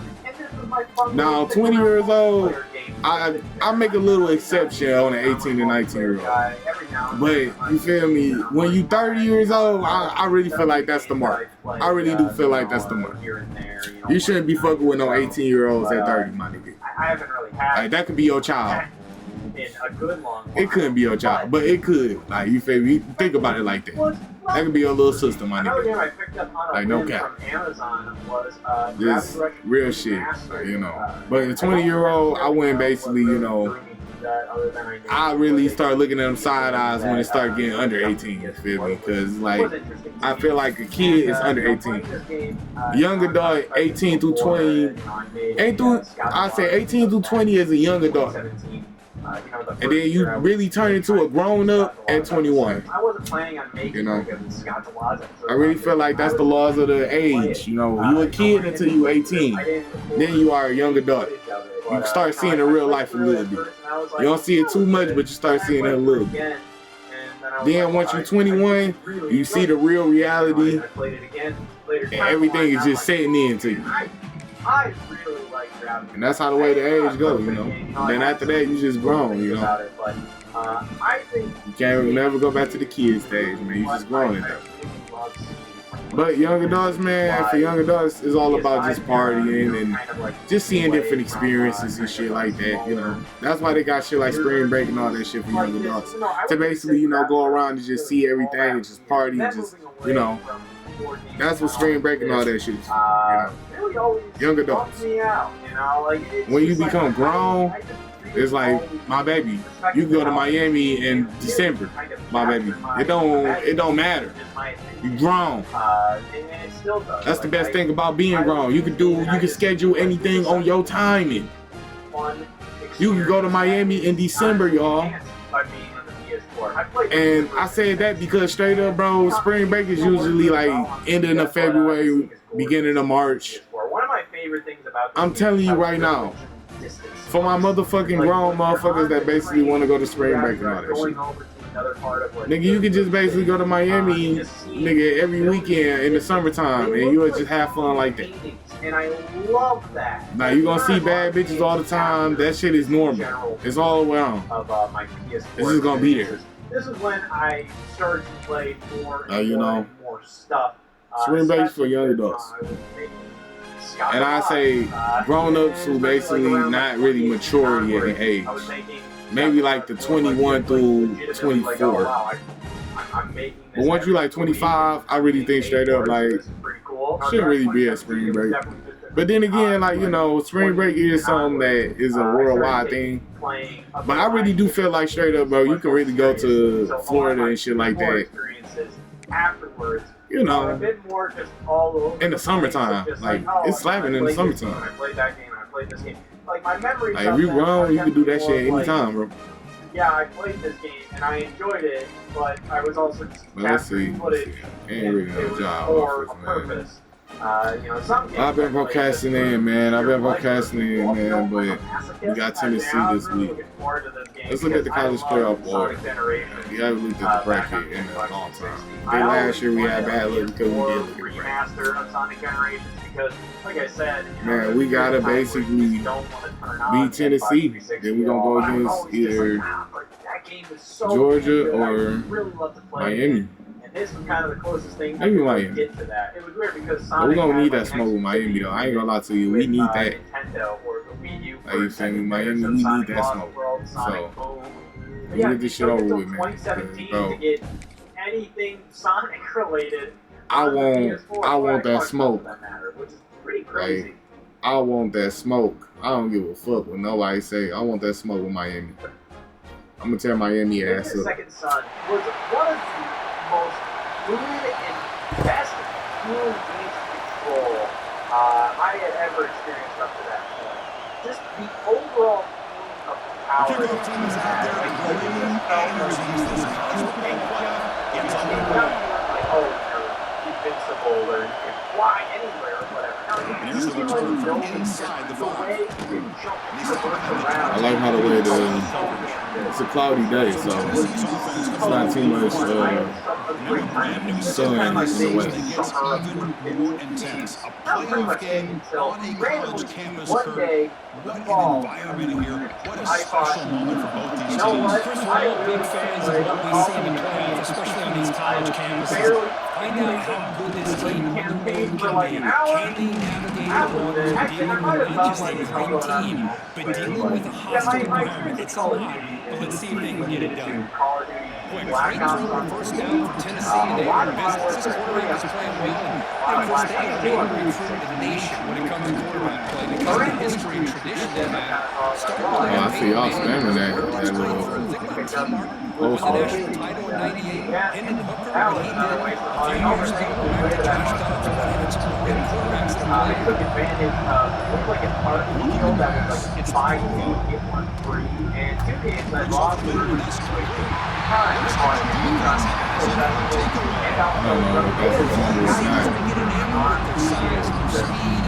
they won't even let me do my play. They're gonna review that shit. Those things are more important than taking care of makes the catch, but it then secure the football, and it's a fun. was uncharted great question, which was in Oh, they let us get off. my opinion, these games are pretty much the same as First play of the drive, they'll come out throwing. Finds that big tight end for a short pass. He'll maybe get back to the line of scrimmage, but no more than that. After a first down loss, it's 2nd and long from their 25. A play action looking to throw. Quick throw to his receiver. Finds a man in the right. Big catch downfield. And a gain left for a fresh set down. Spotted at the 38. Big guys up front line up. It's first down. He hands it off from the gun. That's a nice tackle there by the senior. Hey, it's a great job with this defense containing the running game. But if I'm calling the plays, I'm not abandoning the running game just yet. I think it's important to have some sense of balance. So throwing and running is essential. Stick with it. This is why you don't predetermine what to do with the ball as a quarterback. He wants to throw this as he rolls out to his right, but instead he keeps his eyes downfield, recognizes there's nobody open, so instead he decides to become the runner, and he's a real threat when he has the ball in his hands. This honestly got me interested in trying out. Quarterback wants to throw it on 2nd down. Looking downfield near the end zone. I think this receiver is so much fun to watch. I think he's as good as anybody in college football this year. Great job of the quarterback recognizing an opportunity. He gets the football and he's rewarded with a touchdown.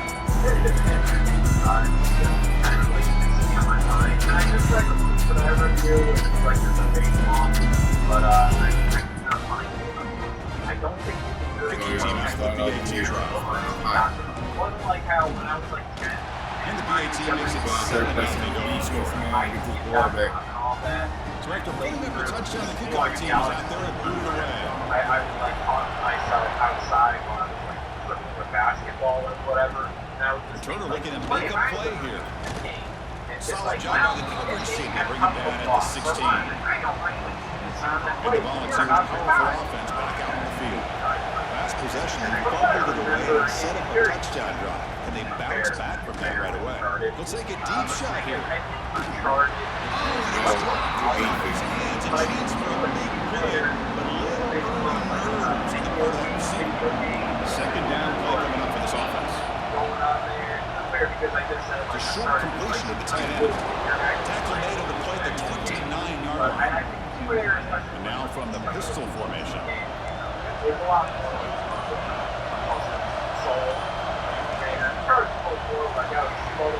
Quick throw caught on the left side. Tackle is made. It's a short gain, well short of the mark. Offense getting set. It's second down. The player is down injured after that last play. They'll take a timeout where they'll check him out. The pocket breaking down. Receiver makes the catch. Takes a big shot there from the defense, but moves the sticks. First down. And the Volunteers are moving quickly down the field. Motion now from the tight end. Play action here on first down. The gain is 3. Now it's second down and 7.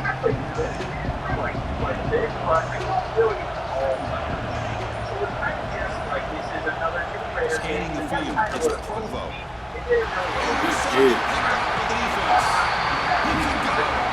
Not much on the return there, but the interception gets the people back to 37. Play action fake. Looking to throw. I like the call here, but you can't run long, developing play-action passes like that if the offensive line is not going to give the quarterback time to throw. Quarterback finds an open target on the left side. Tackle is made, just a short gain after the completion. Now from the 40, the offense faces a 3rd and 1 and keep this time going. Running out of time in the pocket. Oh, it's going to be a sack as the defense makes a play to wrap up this period. But these games right here, 116, oh God, these games were such an amazing start. And here comes the punter onto the field. I have a ton of memories of. When it comes to video games, I was a little Nintendo fanboy, and I was big on some. And the puck will bounce out of bounds. They'll spot this around the 35-yard line. And Tennessee's offense back out on the field now. They've got to get things going here. Turnovers on back-to-back possessions. Off the play fake on first down. Like, hey, we're not going to be doing a major press conference meeting free this year. Chris, on this play, he has nobody open. It's better than taking a sack. He doesn't get intentional grounding because where he threw it was an intended receiver. I think there's no harm, no foul there. Quarterback keeps the football. Breaks loose at the 45. You'll earn the first down, but pay for it with a hard hit. The running play gives the offense a set of downs. Looking downfield, it's Provo. Looking right, this one caught. And he heads out of bounds after gaining a few yards. Completion makes it second down.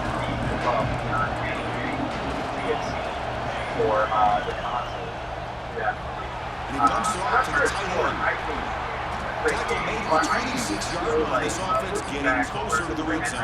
Boy, another positive game for this offense. This quarterback continues to show how dangerous he is when he has time to throw. The defensive coordinator's got to change up his looks, maybe bring in the blitz, anything they can do to get this quarterback out of this rhythm. They'll try the ground game here with the running back.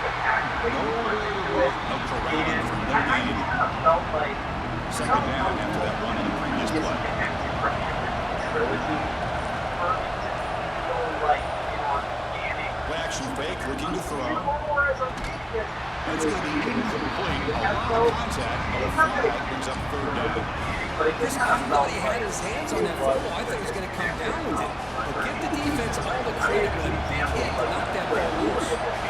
Drops back, looking to throw for it on third down. Fires it to the wideout. He makes the catch. One down, but It's enough to give them third down and set them up first and goal at the 10. This offense trying to get going has put together a positive drive here in the second quarter. And they're going to throw now on first down. Physical defending, that one falls incomplete. Brings up second down. I had so much dodging. Play on this drive coming I up. think that's fun. I wasn't secondary. Ratchet playing fans. And a lot of people kind of look at this game with a bit of like, I don't really like that. Because like, Well, Chris, this is going to set up a big third down now for this offense. They're down early in the game. All the height and pressure in the playoff game. You don't want to dig yourselves too big of a hole. They got to keep this drive alive. So they need to convert right here.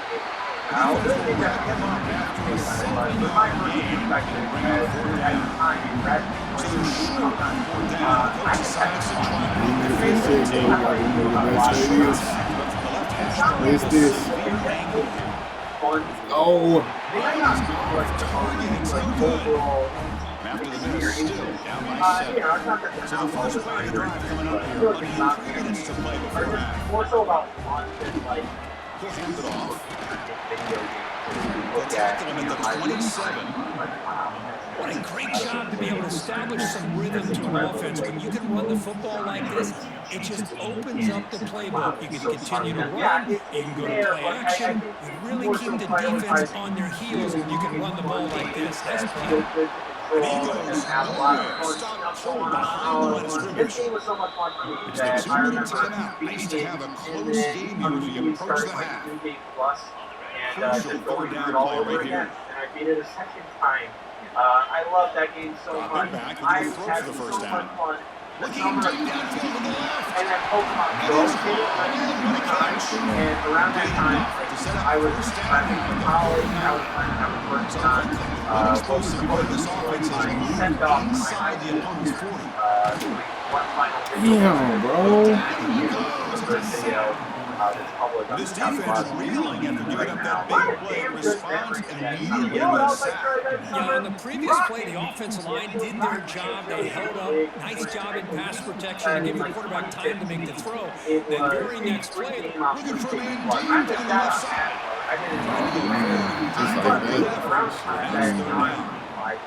well, they don't hit this one, but I love the idea of the offensive coordinator continuing to try to find the hot hand as a receiver. They missed this one, but keep throwing in the football. He's a mismatch against this secondary. Another deep shot.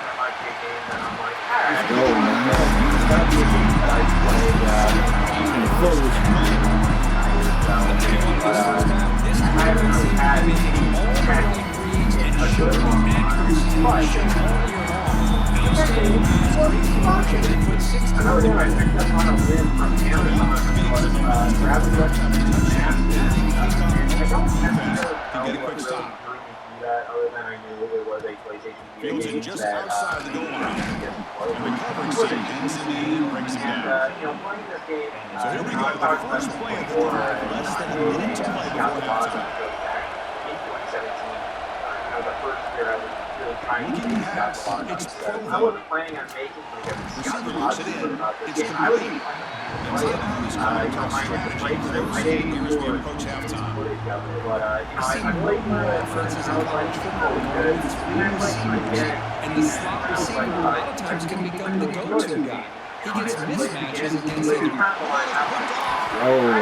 You got the DBs this year. Just got beat. So the ball plays right in Fields. The offense starts with a 1st and 10. Running back has it on the screen. He has 5 He gets errors. loose. Heads out of bounds after a solid game. Chris, it's another positive game for this offense. This quarterback continues to show why he's had such a great year this year. When he has time to throw, he gets his feet set, he's as accurate as any quarterback in the country. Running finding some space there. That's a solid gain on the ground. Second down after that run on the previous play. Imagination and just my attention. Quarterback making adjustments on what the defense is showing. I looked at this game and I Got to just throw it here on second down.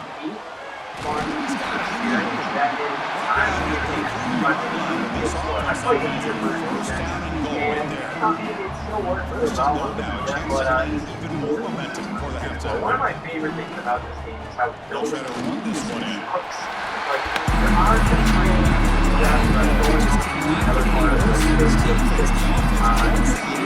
the building resistance. They look like paintings, and I love that. Now, to be honest, a lot of the games after this general point of my PS4 experiences, this is when I started to play more and more and more stuff, especially because, you know, I was First in the playoffs, got a lot, and especially like around like 2018 onwards, I was making got a lot more like legitimately like, oh wow, I'm making everything. This team continues to win football games, but you've not been around this team all year long. So impressed with the emotions and how they're able to I started playing Yeah, a first variety game of over with, different man. It was games going much on to more the second seriously. one. So a lot of my PS4 experiences afterwards are a bit more just all over the place of just like, oh, you know, I played this game and I played that game and I played this game. Like, my memories of them are definitely more of like, yeah, I played this game and I enjoyed it, but I was also just capturing footage and it was for a purpose. You know, some games I played just for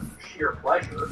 Also, I'm a masochist. I was really looking forward to this game because I loved Sonic Generations back on the Xbox 360. I always wanted a PS4 remaster of Sonic Generations because, like I said, you know, there's a period of time where you just don't want to turn on the Xbox 360 at all. But I was always just like, like that game is so damn good. I really love to play it again.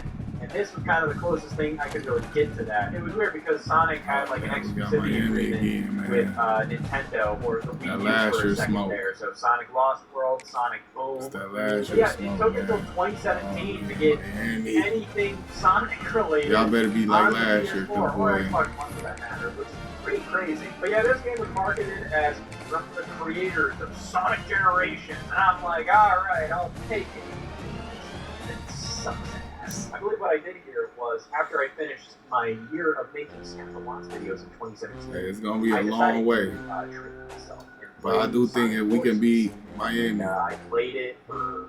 we can beat Georgia and make it on to the Natty. Yeah, 3 hours and we'll beat it. And anybody that's on that west, anybody that's on the other side cannot beat us, bro. That other side, bro, the only team I really do, maybe Penn State. But bro, if we beat Miami, I know we can beat Penn. That were kind of associated with the Wii U. This shit about to be crazy, though. I actually played through a game on PS4, which is interesting. Yeah, that is Rayman Legends, which feel good to be in this type of time, man. That this was originally meant to be. I gotta use the bathroom. I'll be right back. And then it got delayed and went multi-platform, and that was a bummer as a Wii U owner and fan. But at the same time, I think the Wii U integration in Rayman Legends is very cool, interesting from the perspective of like, hey, you're using the console. But I think this works better. It's less intrusive. Yeah, I would say Rayman Legends is a phenomenally just talented piece of art. It looks gorgeous, and it feels like the game is designed in a way where it feels like you're conducting music as the game is playing out. You know, the way Rayman moves and controls, it just feels so smooth, like it's to a rhythm. And I'm not talking about the levels of this game that are based around music. I'm talking about just in general, just running down and then jumping and then hitting an enemy and then just seeing that bounce around and then sliding on a wall and jumping off of that. Like, it feels like you're literally controlling something that's moving like a fast-paced cartoon. It feels like you're watching a cartoon that you're completely controlling. It doesn't move or operate like other 3D platformers. It feels so smooth. So, you know, I would say like something like a basic S Super Mario Brothers game or something like the control I feel in that feels much more precise. But Rayman Legends, when you get into the swing of things, it feels like any move you make in the game is impressive. It feels like you're controlling something really damn impressive. And then Shovel Knight was the indie darling for a bit there, and I bought it on Wii U when I played it for a bit on Wii U, and I really enjoyed it, but I kind of, it took me a bit to just fully sit down and be like, alright, I'm playing through Shovel Knight, and I waited until the physical release of the game. I actually got this physical release on not only PS4, but Wii U as well. At the time, kind of one of my things I like to do was like, I would get physical releases of digital games I bought on Wii U, that I would keep the physical releases sealed. So I have stuff like DuckTales Remastered and New Super Luigi U on the Wii U just still sealed. Shovel Knight's also among one of those. But the PS4 version, I'm like, well, I don't have this game digitally on my PS4, so I will take this as an opportunity to play through the entirety of Shovel Knight. And yeah, goddamn, Shovel Knight is a good game.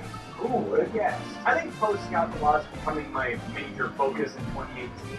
There are two games that I have fondest memories playing through on PS4 would have to be Resident Evil 2 and Spider-Man PS4. These two games are absolutely incredible, and I think this was when, like, yeah, this is when the PS4 peaked in terms of, like, this is the best this console can do.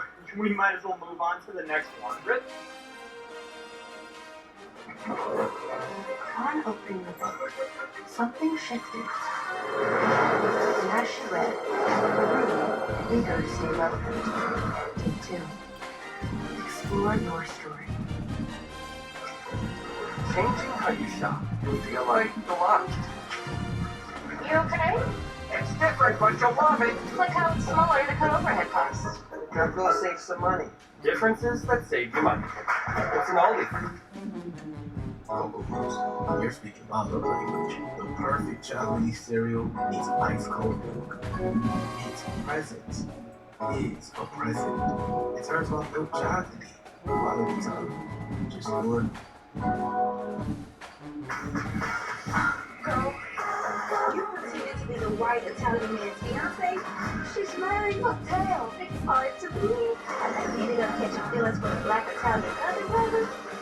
Only for shot of love. Stay ahead of the whole Together, girl. Oh, there's those sticks. Hang on. What story? That's what happened. Whoa, come on, baby. Okay. Good night. Peter's April 10.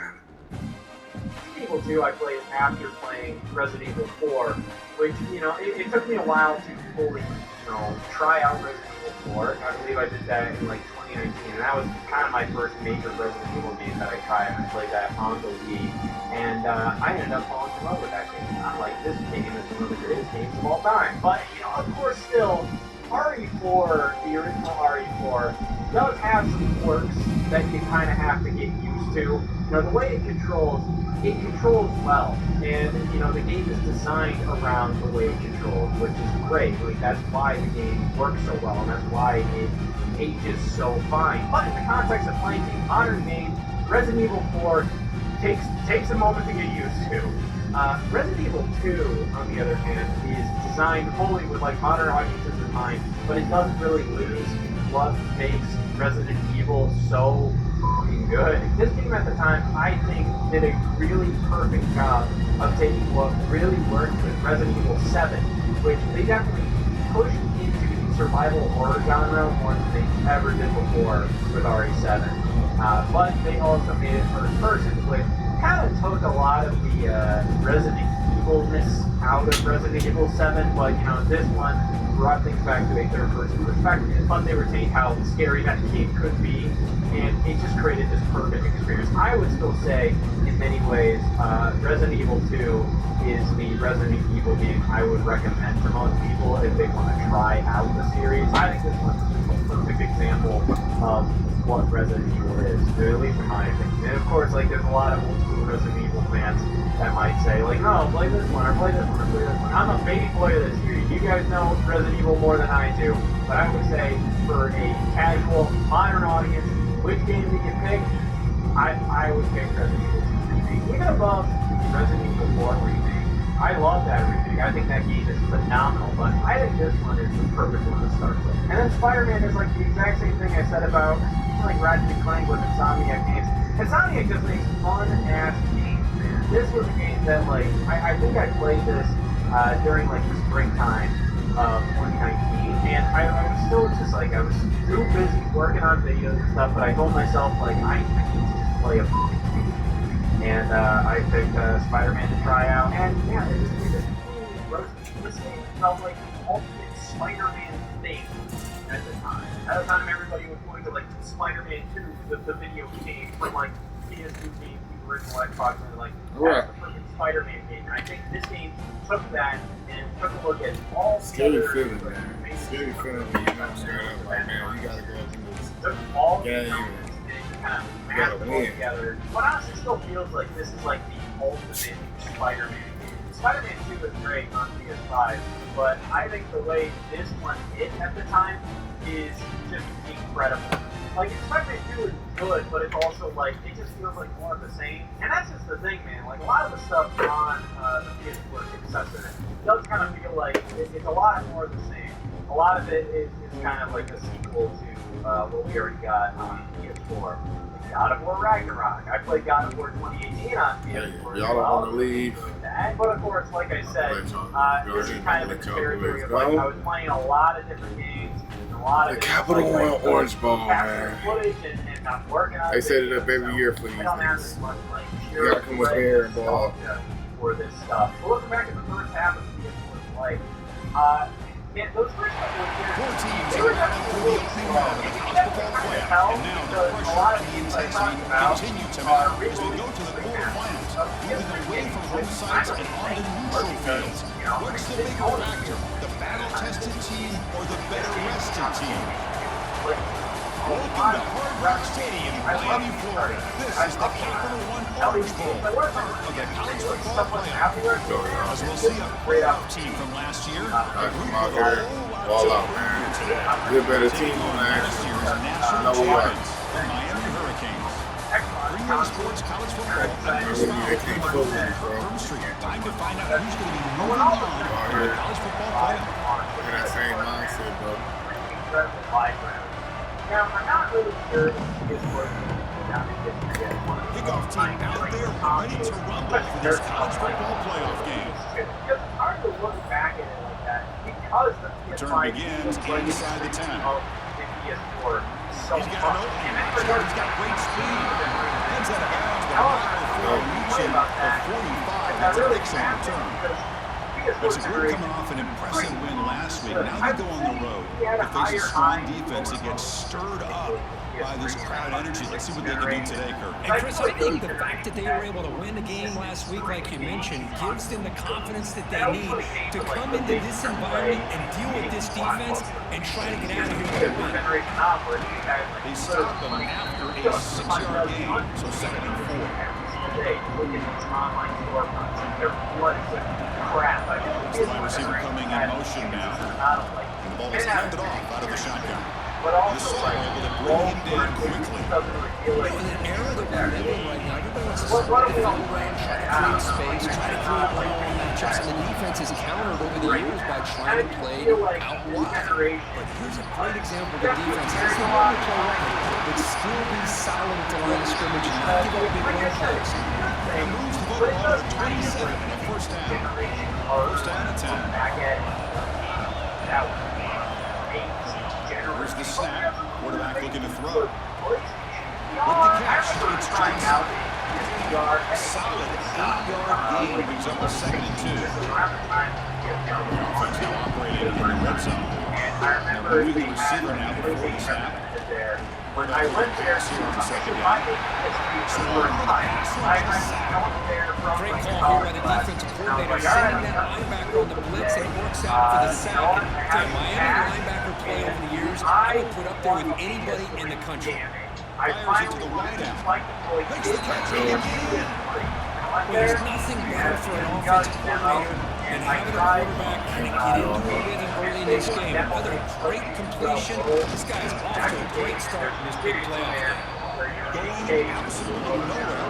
Awesome. Ball moved back to the 4 for 2nd and goal. From the shotgun, drops back. Looking for 6. Sails away out of the end zone and incomplete. Risky throw here on 2nd down. There are small spaces down here to be an issue for any quarterback. Very interested to see what they call here on 3rd down coming up. It does look that great. Incomplete. Easy through the ball. That's a big 3rd down defensive play. So they'll settle for a field goal attempt here. This is going to be a 21-yard chip shot. Med kick right down the middle. And better than that. So we have our first points on the board. That makes it 3-0. And they almost put a touchdown on the board, but instead they come away with 3 points. Astrobot in it, and Moss. He's going to try for a return to 100 yards deep in the end zone. Tackle at the 13. Not great field position to start the drive. So the Hurricanes offense takes the field. The first chance we're going to see them today. Let's check out the impact players in this game. There are guys that are going to have to step up and deliver. The teammates look to them. Coaches are counting on them today. Chris, I think these are the guys that show the most consistency, and I think that's why we're showcasing them. They're going to have to be able to step up and aggressive call on the opening play. After offense is clicking. A nice throw and a great catch here by this Miami Hurricane wide receiver. For our younger audience out there who might be watching this game, I'm going to tell you, you may not remember this, but Miami set the tone for wide receiver play for decades, and they're working their way to get back to that level. And have that as a PR experience, like, oh my God, They snap at the quarterback, looking to throw the ball. Catch made on the right side. He's tackled quickly, but the yardage is good enough for the first down. That's what makes this tight so dangerous. You can flex him out into that slot position. He shows you his versatility. He can be a line guy that can block, but here he shows you what he can do with his hands. First and 10, looking to throw.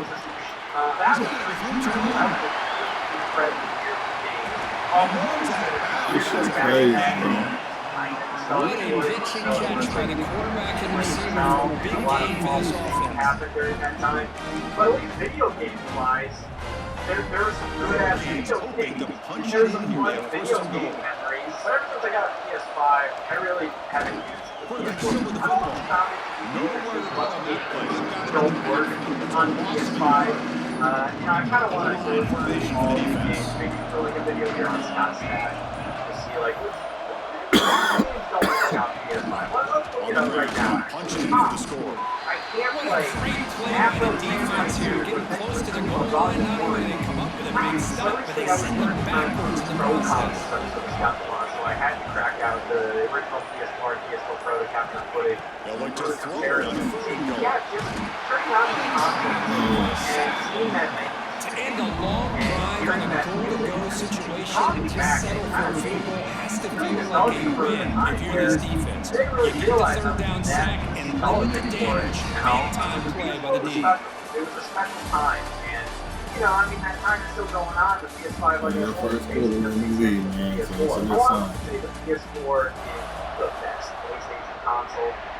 I almost feel like it was one of the most. So as we begin the second year, the first play will be a field goal came try. back to the PS3 later half of his life. But I feel like this era was where it feels like everybody started to play video games. Everybody started to take video games a lot more. Following the field goal, the kickoff team is out there now. Still kind of neat. Oh, Chris, it's a nice kick here to polish off that drive with at least 3 points up on the board. With the PS4 and onward, this is where Next to the 16, it's good coverage there.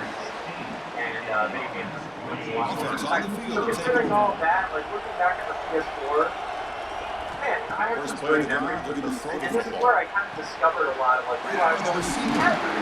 They'll start with the ability to throw that So, first down. you know what? Thank you, PS4. Nice drag route here, and I thought the patience by the quarterback was the key.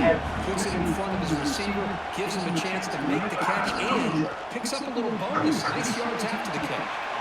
Little floater there, but it falls incomplete.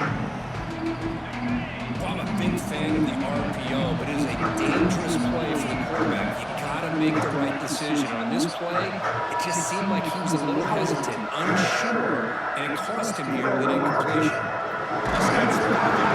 It's incomplete. That was caused by the defensive pressure, and now it brings up third down. This quarterback's trying to do everything he can to give this play a chance. He gets out of the pressure off to his right. Man, did he take a hit. He wasn't able to complete this pass. Quarterback changing the play now at the line. Back to throw again. He's running out of time here.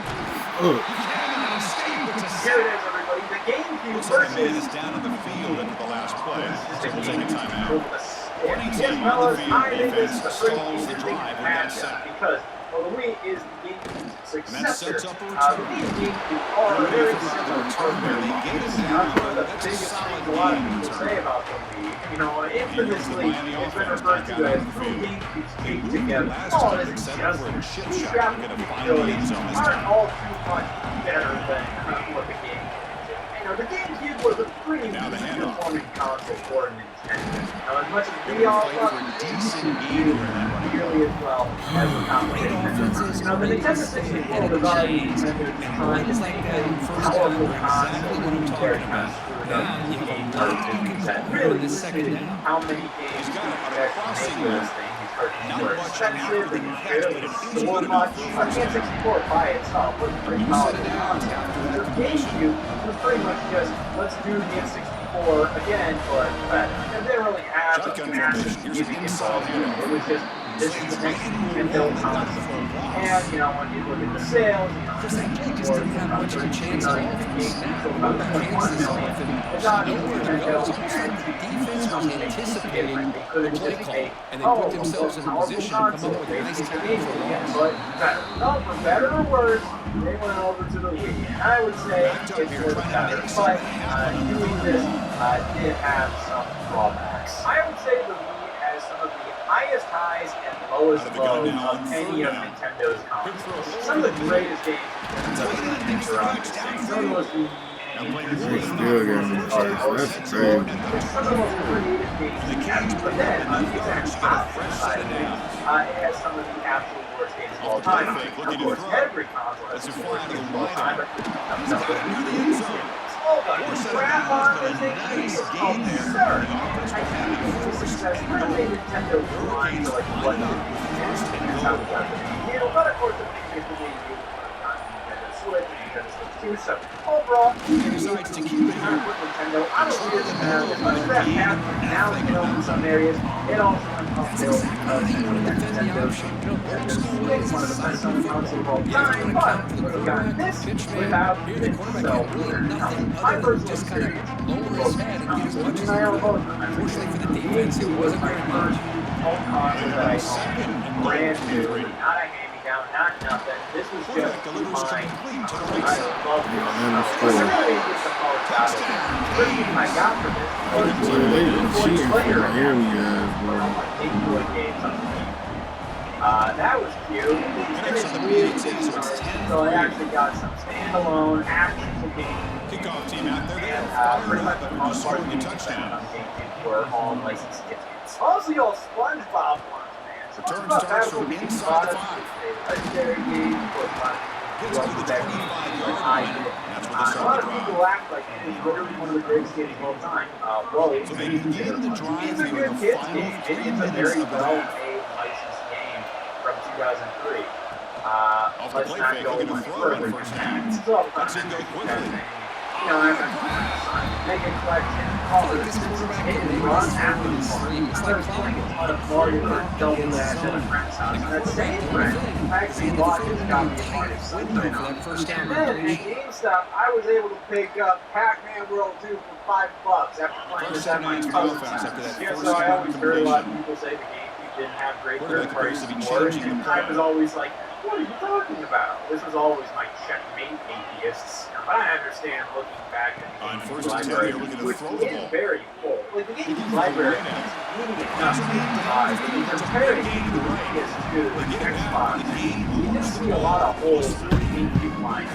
But yeah, you had a lot of third-party games. But for the most part, they weren't really like the third-party games that everybody wanted to play in that era. You know, like the Grand Theft Auto, for example. Where were those? I mean, like, those were the best selling games in that generation, but of course, they didn't. Again, I played Hit and Run. That was my use game. But I think for a kid, the GameCube was like absolutely perfect back From then. the shotgun, You know, drops you're not back, paying looking for an attention to open gaming man. news. You're not paying attention to like, oh, all these games that I can't play on the GameCube. You're just playing games that are gifted to you on your birthday, Christmas, Looks or like a games player that you is saved not up for it, ready and to you make saw that it on the last shelf play. at the Taking store, and time it's out. just like, oh boy. Yeah, when I first people complain about the GameCube, I was kind of like, I don't get it. Oh wow, they don't have great third-party Hey, support. bro. What the hell are you talking That about? is crazy. 23 just bust straight through that nigga, bro. As a kid, I thought this was third-party support. I'm like, wow, this is what all the game consoles are getting. They're getting all these free games that I give a damn about. Licensed games based on movies. Yeah, the GameCube always got those. Most of the kids buying games on the platform. So we got a lot of games on the GameCube, but you know, it was different. Like the GameCube's first-party exclusive lineup was incredible. Like some of the best Nintendo games ever on this thing. And of course, like everything you say about literally like every Nintendo console, but the GameCube just had game after game after game. Every Nintendo There's no way y'all about to hit us with no fucking. Here's the mark. Mario, Zelda, Metroid, F-Zero. Like, bro, y'all is cheating on this bitch now, bro. Honestly, one of the great players that kind of missed out on the game was Kirby. And you at least got Kirby Air Ride, which was very beloved game, but you know, no traditional Kirby mainline game. Honestly, for its I like the quarterback's patience here, and instead of trying to force the issue and squeeze the ball into coverage, he just decides to just basically throw it away and wait for the next down. It has higher highs and lower lows. Things got crazier with this console. Overall, like, I remember It's like, bro, they corners and fucking BBs is so fucking crazy over here. I remember my parents and I would go into stores, and a lot of times you just ask the guy there, like, you got this morning and today meal. I think what ended up happening was that my mom actually ended up going out to eBay and paying like a bit extra to get the Wii just time. She was tired of looking. And, you know, it just felt like, oh man, the Wii is the big thing. Everybody needs to have a Wii. Everybody wants a Wii. This was almost like night and day compared to the game. The game was barely sold anything. You couldn't pay to buy a game. The Wii was flying off the first show. Everybody wanted it.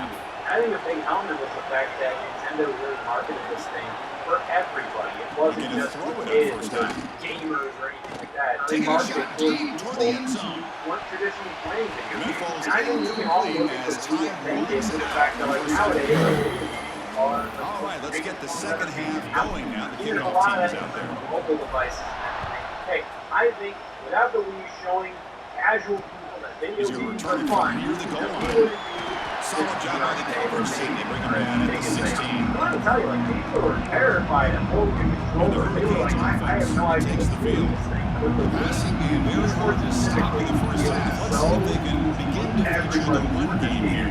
What to do. And everybody instantly had fun. I have Defense is coming after him. other families playing sports, a couple of other people. I just felt like they were so good to enjoy these kind of experiences with all the people around, regardless of how old they are. Great throw and an even better catch here by Miami. They would come up with a big play for this offense. Just an embarrassment of riches when it comes to Miami and the wide receiver position. I could say not recently. They had some pretty good players. Michael Irvin, Andre Johnson, Reggie Wayne, Santana Ross. I just can't keep going and going when it comes to the Canes. Gimmick to see a game like Madden before the game where this is like one of the funniest games ever created. Nintendo did do a lot more casual games. That's exactly what the coach talked about there at halftime. Is the defense can be out there on the field first. We're down in this football game. We got to get pressure on this offense, come up with some plays, and get the ball back to our offense. That's exactly what they have a chance to do. Japan holds Rail Shooter on 364. And you also have one of the greatest RPGs of all time. One upper right in its library. Pass rush closing in. We're shovelware. It's the biggest problem. They finally go down. you're looking to 90% of the stuff on the shelf. So easy to get caught up with the receivers and the quarterback and your eyes get lost. Forget about the running back. Nice catch and a first down for this offense. Bad games on the league are very respectful to the sense that Damn, bro, these corners be insane on this fucking game, bro. Look at that incompletion. I love the short play. I love the idea of being aggressive. I got you on this. If they do that again, I got you. He had a decent-sized team working on this, and even if it came out like ass, you know, it's just like, hey, you know, this does feel like an absolute product made by a company. A lot of these shows where it feels like a good couple of dials accuracy by this quarterback. Let's not forget the wide receiver job of bringing it in for that big game. The quality, many times where it's like, the work would probably be like a 5 out of 10 on the line. And then in addition, the field goal controls are definitely tough to find. Although some people hate them, some people are really like, there's a lot of things that Rebirth does really well. There's a lot of things that a lot of developers do punch in this thing. And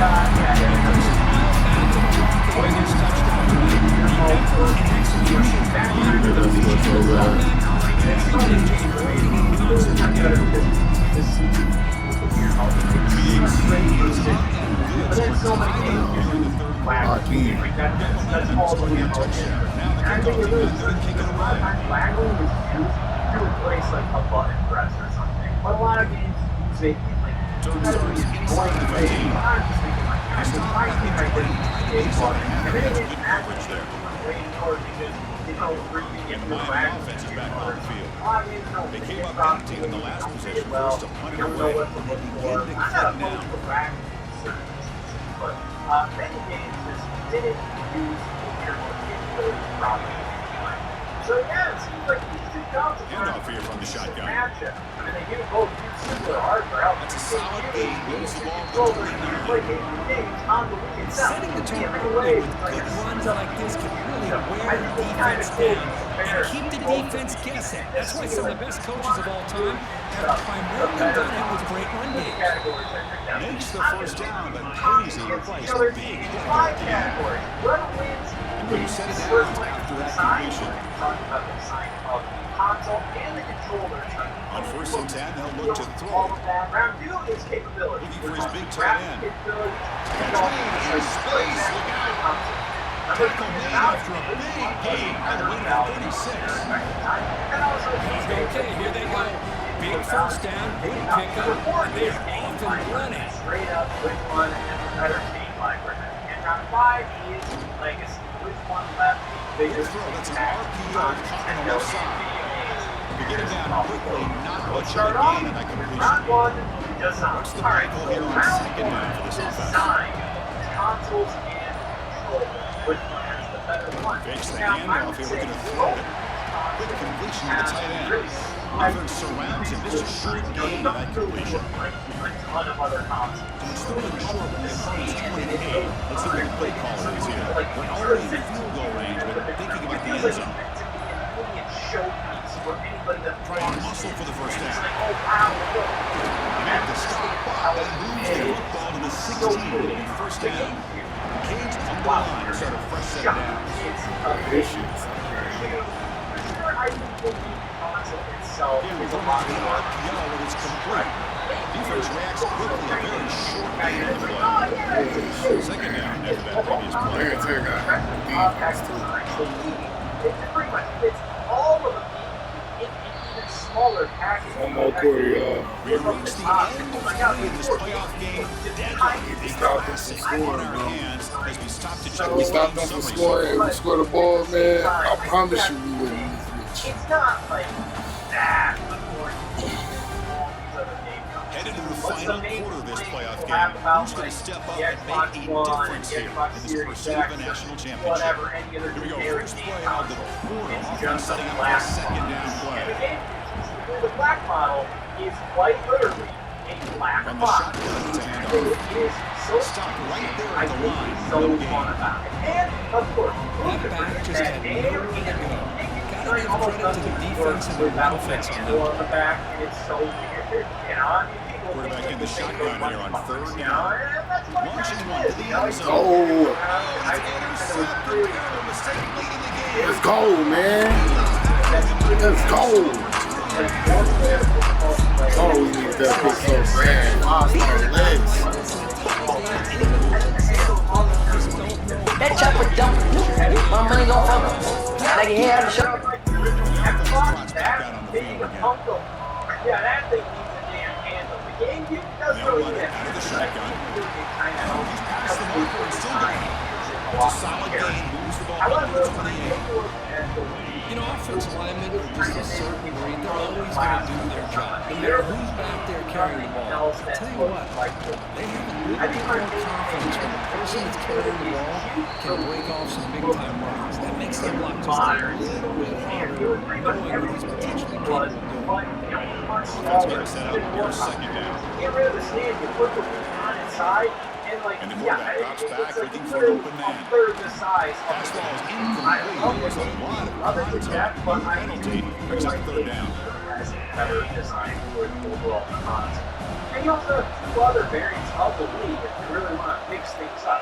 You have the League Family Edition, where Quarterback checks it's the rid of defensive literally look, all makes the some adjustments. aspects of the league design. Really change things up. They get rid of the stand. They also got rid of the Man, on your own side of the field, you're playing a risky game. You're 3rd and short. Your goal should just be end this drive and have the best way you can sometimes. Just hand the ball off to your running back and have him get behind that offensive line and go to work.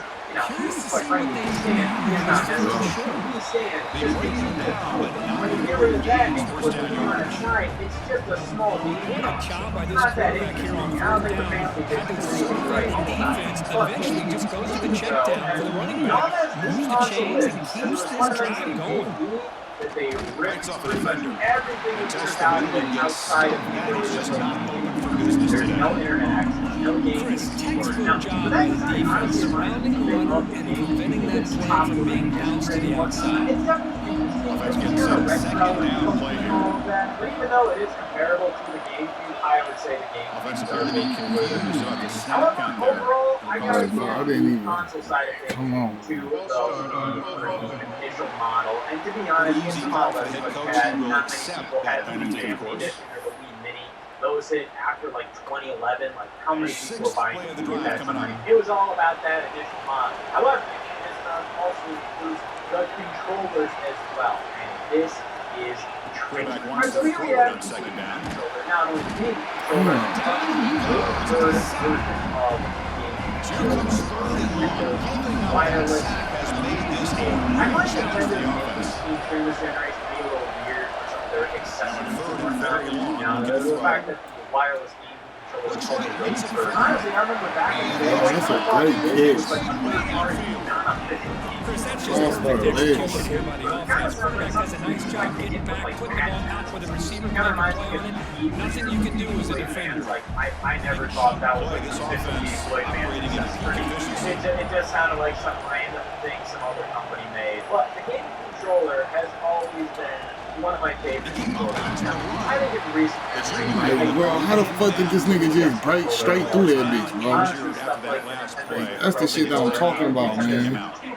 2nd The down. nigga just broke straight through the nigga and just tackled As him. I hold this thing, it is crazy how well this thing The shotgun, fits here's an in inside my give. hands. Like just the He grip stopped. of Gets the Oh, 1st man. down. Nigga getting filled Take a over real here. nice, crisp run for a first down. Don't forget, good blocking. I don't care if we get the 3 points, I don't care if we get the 7, man. As long as we beat these niggas. First down mark. I respect a lot of Runs like this, decisions he's going to be getting but a into the lot of it rhythm for is sure. ideal for like every game. I don't think it's a perfect one size fits all. You know, it's easy to that I respect. Well, some games, but for others, stuff like the Facebook. I think it's really interesting that they really made a button the biggest one. Then you have kind of side buttons all around them. Not everyone learn the controller at all. You only use this really naturally. A lot of games will just tell you like, hey, hit this jelly bean shaped 2nd button. down after that You run can on the tell previous it's play. like, oh yeah, it's the one up here. You're not going to get Y confused with X because Y is the one that's moved horizontal. It's on the top. Well, I think this is a very smart button layout. I do think the diamond configuration that pretty much every other controller follows it's the way. I think it's cool that A is kind of considered like, yep, this is the one. This is always your go-to button. But I do think it makes a lot more sense to let them all happen. And yeah, it's really great. I love right here. Right, you have the C-stick, which is good, you know, but they just make it so much smaller because from Nintendo's perspective, this stick is all about the hand control. It's kind of the secondary stick. You know, when things were kind of heating up with first-person shooters in this generation, making some changes at the line. this works, but it doesn't. Out the play fake, he'll look to There's a reason why Ammo 16 is the man. 5-star legs.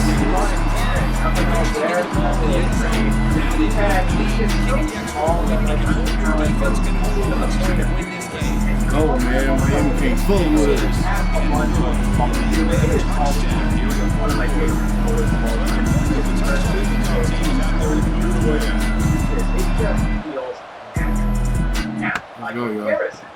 Looks like the return will I would say you're most as the game continues to and in some ways it's more functional, in other ways it's not as functional. One thing that I always found very cool about the beer mode is how versatile it is. You can hold it like this, or the nunchuck, and you can put it on its side, boom, and you just need pass. But I will say, I'm not a big fan of playing games or using with the beer mode. I find that you guys are just not and many times games that use this controller setup oftentimes need more than 2 buttons here, and they will often have kind of crucial gameplay functions to change the controllers, like something in the points, you're behind, you gotta take some shots. I'd go right back to it, try to find a matchup, and go to the receivers that can make a play for you. I would choose the controller. It's not my favorite thing to do. I always thought it weird that they use pad here instead of like analog stick. Plug in a nunchuck. And I know this nunchuck is bad, but I'm just a big fan of how like it feels like it's not the same thing. What that is sort of have. They gotta throw it deep. Your remote pointer can do that for you and stuff like that. First down pass attempt. Like let's say Mario Galaxy. Oh, 5-star. 5-star legs. 2 picks today. Boy, you made the difference. Go, y'all. Oh man, we finally beat Miami. We finally got Miami, bro. Oh man, this is something that we've been waiting for, Chad. This is something we've been waiting to do. So man, to finally get Miami together, man, that felt good, dog. Man, it feels good to finally get Miami together, bro. They think they're so good, man. Oh man, Miami finally, bro. Let's go, man. The Orange Bowl is ours. It's ours. Yeah. Yes, bro. Cummins, man, MVP for sure. MVP Cummins. Mr. Les. All of that stuff. So what is it? If we want a controller, 5-star Les, man. Has a couple of weird little design decisions about it, but overall feels great in the hand. And I love honestly, it, bro. You know, it's a testament It was a war game. It was a war game right there, but it showed us that we can basically beat some of these best teams that's in the world. And they re-released it for Super Smash Brothers for Wii U. And bro, we taking this momentum. Super Smash Brothers Ultimate, and much like pretty much all of the consoles Nintendo re-releases with Nintendo Switch Online, Nintendo Classic section, they have a fully wireless version available for Nintendo Switch 2. So yeah, it's a controller that just doesn't die.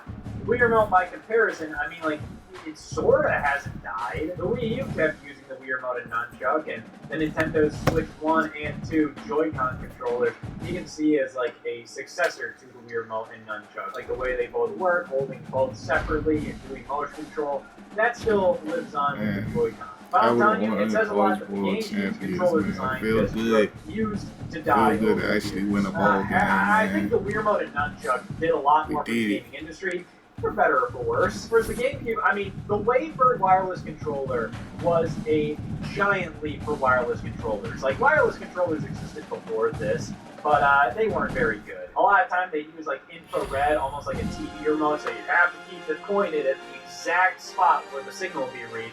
This one doesn't do that, and it works like a dream. The battery life lasts forever. The battery life on the Wii remote, for some reason, I was thinking that we had to go against y'all. corrodes batteries. It's But hey, disgusting. y'all, What is it? bro, The real Wii remote shit. was immediately more impressive, Y'all not better than more Miami. fun, but I don't We just think beat Miami, it's as so. everlasting as the game. We going up in there with a The mission. controller is just a damn good controller. The Wii remote is definitely more gimmicky and has way more flaws. However, I would say it did a lot more. It really kept pushing things forward and offered brand new experiences you couldn't get elsewhere. I had to go against Penn State in the championship.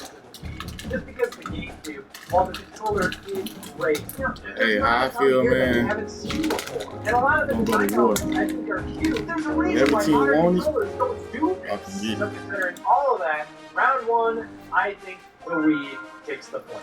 All right, next up for round two, we're talking capabilities. Now, this can be about graphics and also just generally, like, what can these consoles do? Some of the gimmicks, some of the features, all of that. Graphically, you know for a fact thing. Oh, man, Georgia. Incredible looking games, but, let's be honest. At the time of its release, the Let's beat Wii Miami, so was bro, we can beat Georgia, worst man. console graphically. Like it did not hold a candle to what else was going on at the time. It notoriously was very GameCube-like in terms of its specs. Now the GameCube, by comparison, was actually more powerful than the PS2. Maybe not as powerful as the original Xbox, but it definitely held its own in that generation. And while I'm not sure some of the best looking Wii games could have run as well on GameCube, something like, let's say, Super Mario Galaxy, that was absolutely phenomenal. Not sure if that game in its entirety would run as well as it does on GameCube, but at the same time, I think a lot of GameCube games honestly look better than Wii games. Hell, even comparing some Nintendo releases. Of course, a lot of this comes down to art style and whatnot, but I think something like the Wind Waker looks better than Skyward Sword on the Wii. Yes, the Wii is more powerful overall, but I think just based on the times in which both of these consoles came out, I think the GameCube wins kind of in the graphical department. Now, of course, when comparing these two systems in terms of what they offer, I think we do want to keep in mind the time in which these consoles came out. So when it comes to features, the Wii is just jam-packed with it. It feels so good to be in I this want to position. be fair here, because a lot of these features just weren't viable during the GameCube days. But at the same time, Rocking and the rolling. words of the Wii was very much an internet-connected device. Of course, that was kind of one of the Wii's big downsides, is the fact that it could do so much with the internet, but it just didn't go that extra mile. And stuff like online multiplayer was kind of a pain with the Wii. You had friend codes nobody liked, and then the online multiplayer itself was always incredibly spotty on the console. Sometimes it was good with stuff like Mario Kart, and then other times, obviously, with something like Super Smash Bros. It was just not great. Now, GameCube was capable of online multiplayer. The problem is, barely any game used it. You had like Phantasy Star Online, and One more that bowl was game basically will get us it. the I wouldn't strategies. expect a game console like this to have a robust online infrastructure at the time. Even the PS2. The PS2 could connect online and had quite a bit more online multiplayer-enabled video games. However, it still paled in comparison to the original Xbox, and even then, the original Xbox's online infrastructure, that paled in comparison with the Xbox 360. But obviously, I think the GameCube could have done a lot more with the internet, but at the time, Nintendo was kind of like, no, gamers don't want online multiplayer. Yeah, I just got that basically able to win now. Get the architect. Then I gotta win one more bowl game to get this one. Explore your story. And this one, Gotta I just gotta basically, get a couple players in the first round. Just that small. Man, I'm trying to grow, y'all. I'm trying to grow. I'm trying to get the whole spider web. Like you feel me? I'm trying to be one of them all-around coaches, all around. All right. Oh, man. Y'all can't be better. what we went through with Miami, y'all can't have been through what we've been through, bro. We went through the fire to get here. Y'all ain't go through the fire, bro.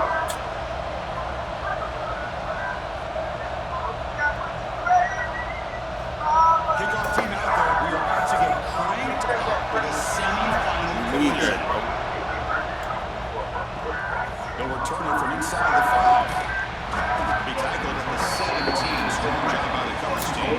So here we are, the semi-final stage, the final 4 teams with a chance to win a championship. Every stage of the playoff curve, a little bit more intensity, a little bit more pressure, and now the winner tonight can head off to the national championship game. Yeah, it's unbelievable how much is at stake for both of these teams. And to me, what I've learned in watching these playoffs, the bigger that they've gotten, is that the teams are able to deal with the middle aspects of the game and deal with the challenges that come with them. I was going to run that ball out. Alabama. Eventually is going to advance to the national championship. Second down after that run in the previous play. That was kind of a big selling point of the PS2 at the time. Running back has paid off. Rossini able to make the stop after a short gain. Chris, I know it's not a huge game. You didn't pick up the first down, but it's still early in this game. Never abort this running game. You keep working. It's like a body blow in a boxing match. Keep wearing the defense down, and eventually you can hit a big one. Gonna pick up the 3rd and short through the air. Catch all over the middle. Tackle at the 37. That's a solid It's all about moving the chains from Georgia. Center down to the offense. First down. We ain't got to do big plays. Let's just move these chains. From the shotgun now, it's an inside give. He's brought down, but right before the game to the 42-yard line. Nice solid run here by this back. Did a nice job of just kind of finding that lane, pick up some positive yards there on 1st and 10. You know, you had a bunch of NES games that do something Game Boy Color. Pitch made on the outright. Finally make the tackle, but not before he crosses midfield. First down to the 44. Looks like a man is down in the field over the last play, so we'll take a timeout. 1st and 10 now for the offense. Every generation that those these prior. The Wii definitely took things quite a bit further, though. Look They at have the a man. shop channel. Download. Fires it to the wide. Wide Wide open downfield. He goes down, but the important thing is enough to move the sticks and a fresh set of downs. This is the 6th play on the drive. That's another completion by this quarterback. Another great gain in the first down, and already over 30 yards through the air. This quarterback is in his zone here to start this game. Second down after that run.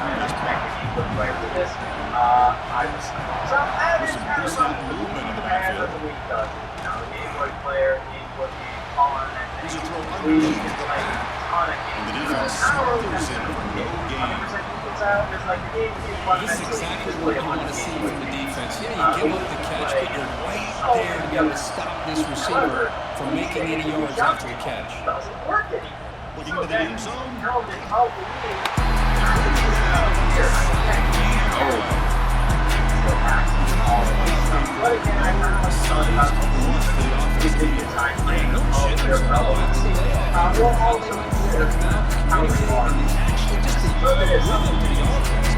Not hesitate, set the tone early, now they got themselves a lead.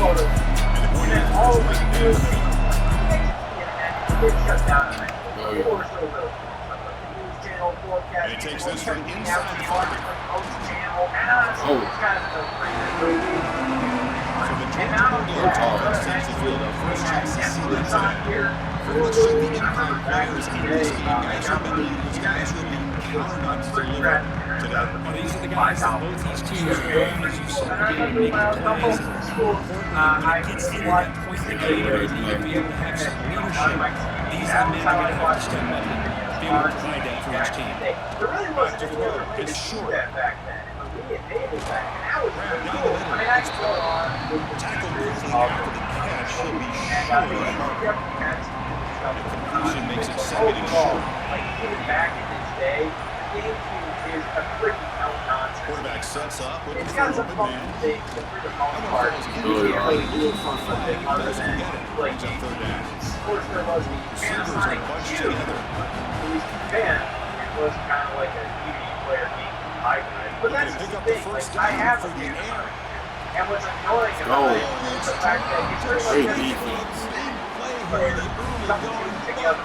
You have to click on oh, you have to click on Georgia, y'all ain't seen what we seen, bro. Like they put into production to have it so then the game could possibly stand a chance against the PS2, which was just dominating at the time. But it's like, bro, like this is literally no different from just buying TV players and buying sure the share's one outlet, but it's also like this is just such a giant clunky device that like why would I do this?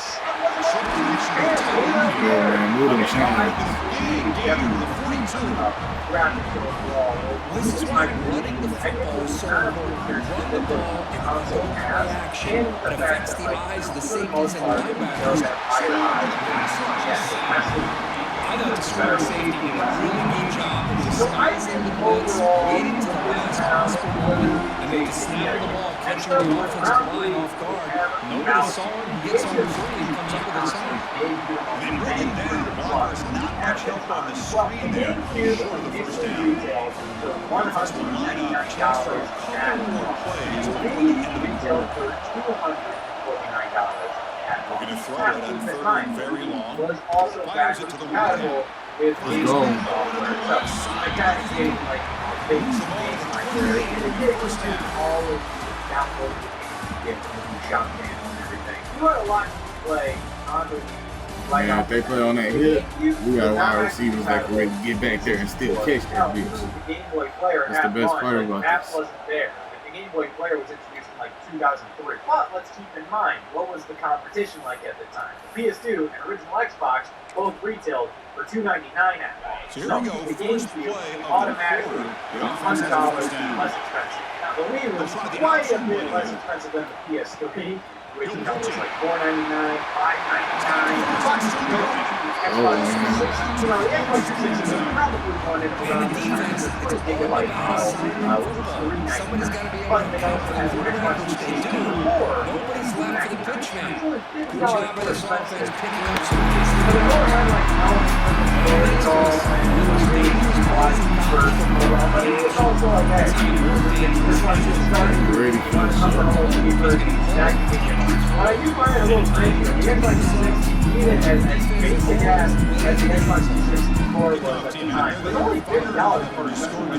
And the Wii was always seen as kind of like that cheapo option. Oh my god, it's so much less expensive. And it's like, not really. Compared to the Xbox 360, it was always pretty comparable in price. But of course, $50 is in terms of money, but I do find the difference in price with the game and its competitors to be a lot more exciting when difference in price between the game, at the very least, the Xbox 360, especially considering the enormous power difference between the Wii and the PS2. Now, both of these consoles, anytime you get positive yards on first down, it's a 100 and then 150, and eventually settled around like 130. So it's a mini. At 99 bucks. And the Wii Mini just stripped out too much stuff to get down to that $100 price. I mean, they already stripped out stuff with the ammunition and stuff to get to that $130 price point. So then what? For an extra $30, you strip out the online. Come on, guys. The game came out comparison. They didn't have to rip out much for it to down to $100. They did hit $150 in 2002, and then hit $100. 2003. So it's pretty wild that both of these systems' final price points were $99. But even heck, if they use market nowadays, I'm seeing most reasonable listings. I'm seeing things kind of go back down a bit. I'm actually seeing things go around $40 to $50. So I'm actually seeing cheaper Wii's out there.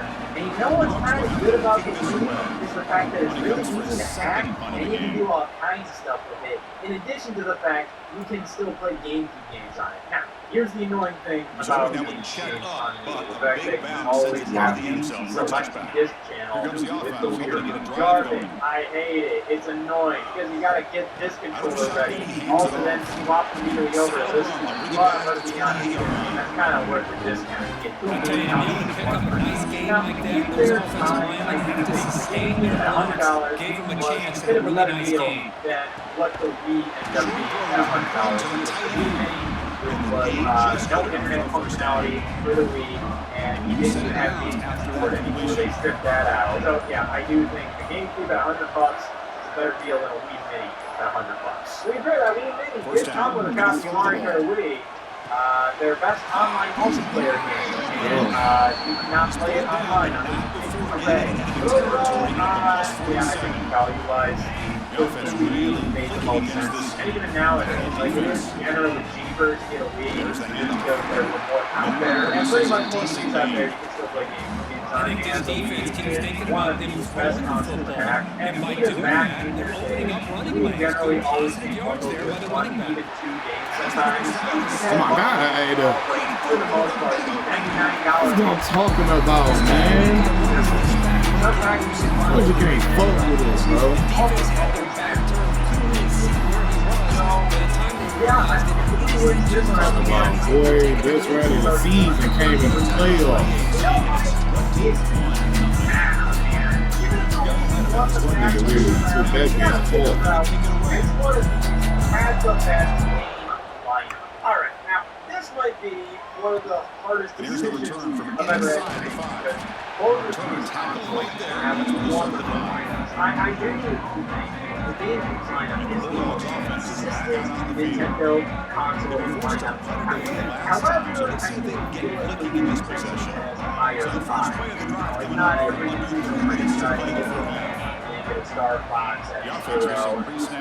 But if you compare stuff like the Mario game, obviously I think the Wii takes the ground. I mean, not only like Mario Galaxy, better than Mario. It's like it's the closest every single time. It's the closest every time. this drive as he tried to reach the end zone for the first time today. Okay, we reached the 2-minute timeout. The offense some work to do here, trying to cut into this lead before halftime. Super Mario Brothers as well. So dropping back, it's short. Looking downfield, that is insane. Just got one.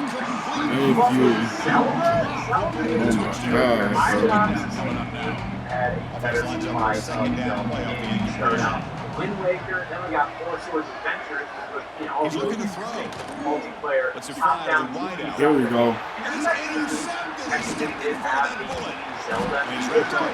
we go. These think they're so hard, bro. Oh, the 5-star right there. 5-star has been showing up in the playoffs. The 5-star has been showing up in the playoffs. So second down and 10 now from the 43 after the incompletion. Got about a half left. Makes the touchdown. And Twilight Princess, both on the GameCube and Skyward Sword. Skyward Sword is a great game, but it definitely a little more controversial. That's not to say Wind Waker wasn't controversial. Twilight Princess wasn't controversial. My bad, I thought y'all was sweet, bro. I thought y'all was sweet. I forgot where we was going. But Skyward Sword definitely got kind of the brunt of it, including the past decade. And we're going to throw it down on first down. Running out of time in the pocket. It does make it a lot Gets down to a what it does. Because I think a lot of the things that a lot of people don't like about the game are honestly things that, for the most part, I don't think are actually bad. Second down. Zelda a little differently than you may like. You got Metroid Prime 1 and 2 on the game. You got Metroid Prime 3. And then we got Metroid Other M, which again is more of a controversial title. But yeah, I have 2 Metroid games across both. But then we also got Metroid Prime Trilogy. And y'all gave him the first? Y'all see how the bullshit be happening, bro? Y'all gave that nigga the first? Like, bro, the nigga went back 5 yards. You're down early in this game. Every possession matters. You need points on this drive, and they're able to have that chance now with that conversion. Dropping back, it's short. Unfortunately, in the case of Richmond, this was almost kind of a replacement for the game brand new title on the development for it, but that eventually title of the year. This kind of brings up a point where the Wii didn't really have have a huge amount of Niggas range. ain't got no type of pressure at all. There were things like After the incompletion, they'll face a 3rd and 6. I didn't even know that series of games. It's definitely more like a blank slate. It's not a team character. At the same time, it's good. Oh,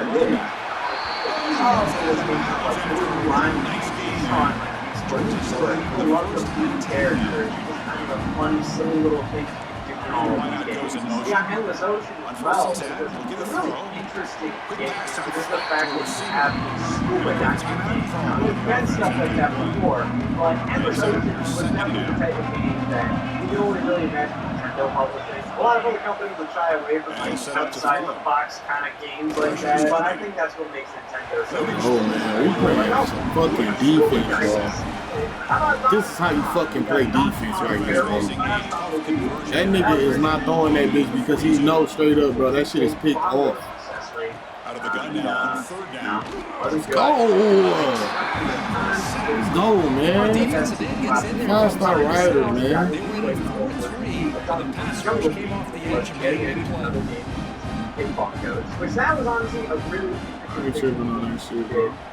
But it also kind of sucked because hey, when we got a brand new vehicle on the 20, that's great. The GameCube, all the Donkey Kong games on this platform, use the damn bomb code. That's all Donkey Kong was during this era. And it felt like they were kind of struggling to find out, like, where do we go with this song? Man, 21 zip at the half, man. We looking good on Georgia, man. I just want to score one more point on Georgia before I even simulate. Because it's like, bro, this game is over. Georgia, one of the teams, though, they'll come back on their way. Numbers on the ground, even throw the occasional block. This kid is the total package. And if this defense doesn't adjust its strategy, he could be headed towards a career day. He's tackled at the 21. That's where the drive will start. And the Georgia offense is back out on the field. Eager to get something going as we begin the 3rd quarter, cut into this huge lead. Big throw complete to the tight end. Bring it down, makes the 40-yard line. I like that we can smack these. Brings the ball to the 40. Like, it looks like, bro, we can really hit This is the what best coaches teams. love to Nice. see. A quarterback with the ability to read the defense properly and then just get it to the open man. Sometimes it sounds simple, but it's tough to execute. This guy has good recognition. Give us our respect at He gets it down to the tight end. You can see Give us our the respect. catch. Every time we come in, nigga, the odds is on our side. They think that we gonna lose. Give us some respect when we go into the championship game. Off the play fake, we get a pass. Oh, 5-star rider.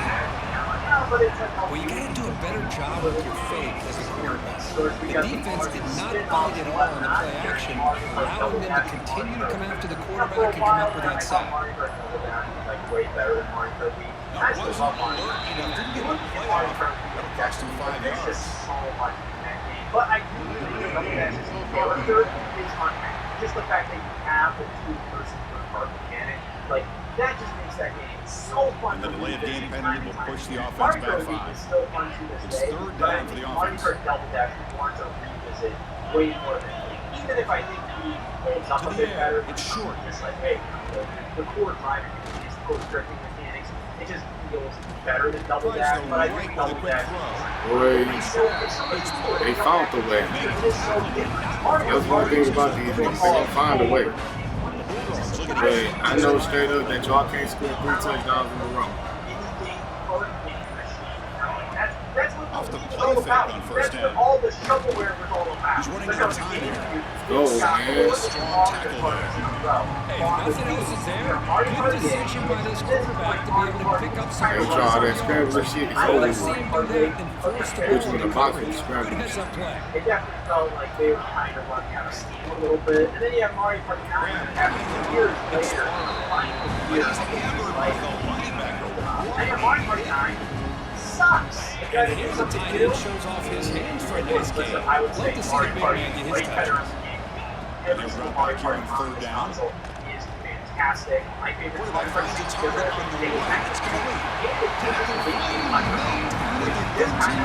don't want it. This is a big conversion by this offense. They're down now in the second half. Probably limited opportunities at this point in the game. Every chance you get your hands on the ball, you need points. They keep this drive alive right here. Like, we Didn't had quite seen get the those flips playoff before we in time. started. It'll be delay of game. We only had 2 strikers, we do baseball. They ended up losing right before. Quarterback lost track of the play clock, cost the offense 5. First down here for this offense. Didn't really want to push Mario Sports on the league just because esports was such a big deal. The ball is handled off out of the shotgun. Why would we And they bring him down. That's a very solid game, but still well short of the market. I have no idea why Turning to the line on second down, this is important. They want to avoid a third and long. He drops back in the gun. Oh my God. What a play. Teddy! Play the music!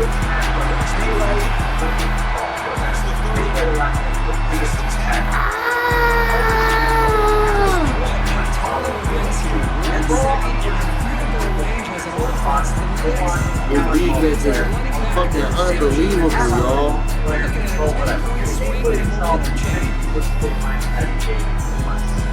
Georgia. As soon as y'all think Georgia was about to score, what? Pig? Pig? It's like, what a flag? No flag! Touchdown! It's over! It's like, it's over at that point. It's over. Niggas played the music before he even scored. That's stupid, but I grew up with football. I do ball. What a defense, man. What a defense. Of all time. Like, there's so much stuff in that game. It is unbelievable. It is such an obscenely detailed release. They had so much love and attention and time and quality and money poured into that game. Wow. It is absurd. Talk about a blowout. Georgia just got blew out, man. Now the job gets even more exciting, even bigger as they go on to the national championship game. They looking at us different now. They like, bro, Richie, you? They like that for real, bro. Accomplish this to get to the These national niggas blew championship. out Georgia. This is everything about the endurance of this football team, both mentally and physically. We have eSports Resort, GameCube at Star Fox Adventures, and Star Fox Assault, and F-Zero GX, 1080 Avalanche, Wave Race Blue Storm. I had Fire Emblem Path of Radiance and Fire Emblem Radiant Dawn. They just had a bunch of random crap on each platform. You know, the Wii had Excite Truck and Excite Bots. One more game, y'all. One more game to the name. Okay, well, in my opinion, one more game till we win it all. I think the game This is what we all want, man. We just want to win it all. pretty much every Nintendo franchise had a time to shine on the GameCube. Hell, we had a couple of big Pokemon games on the GameCube. Sure, they weren't like mainline releases. We got like Pokemon Coliseum and XD Gale of Darkness, but they were RPGs. They may not have been like full-blown Pokemon. They were like RPGs set in the Pokemon universe.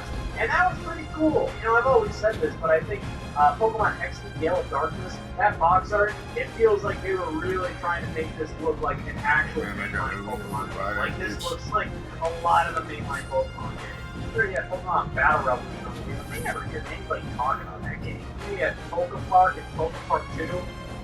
I don't know, man. I got nothing to say about any of this stuff. They introduced Animal Crossing to the world. We got Animal Crossing City Folk on the Wii, which was an upgrade. But of course, a lot of people like love the original game. One more game. A lot of people will point to the fact that you can play like all those NES games in there. And as cute as that is, I think people almost overly focus on the NES games. Bro. Penn State haven't went through what we went through, bro. And I think it has like such a unique vibe to it that the other Animal Crossing games started to like move away from. Like, maybe Animal Crossing. Like, bro, we just knocked out Georgia in a blowout. We gotta be able to beat these niggas. They beat Texas Tech and Nebraska. What? Oh, it's their time, yo. Yeah, but like, no. I understand and I agree with a lot of sentiments. It's their very time. similar. But it's also like, you know. But yeah, as I was saying, I think GameCube's Nintendo lineup was more consistent. Almost every franchise got a new game. And I think a big thing here is pretty much every franchise that got a game on the GameCube, the game of all games, y'all. We finally made it. really, really good. Even if it isn't your cup of tea. Star Fox Adventures, you know, it's a game of all games. like a 7 out of 10 game, but it is a pretty good Star Fox game. Get our first night today, man. We done beat some of the best teams in the nation to get here.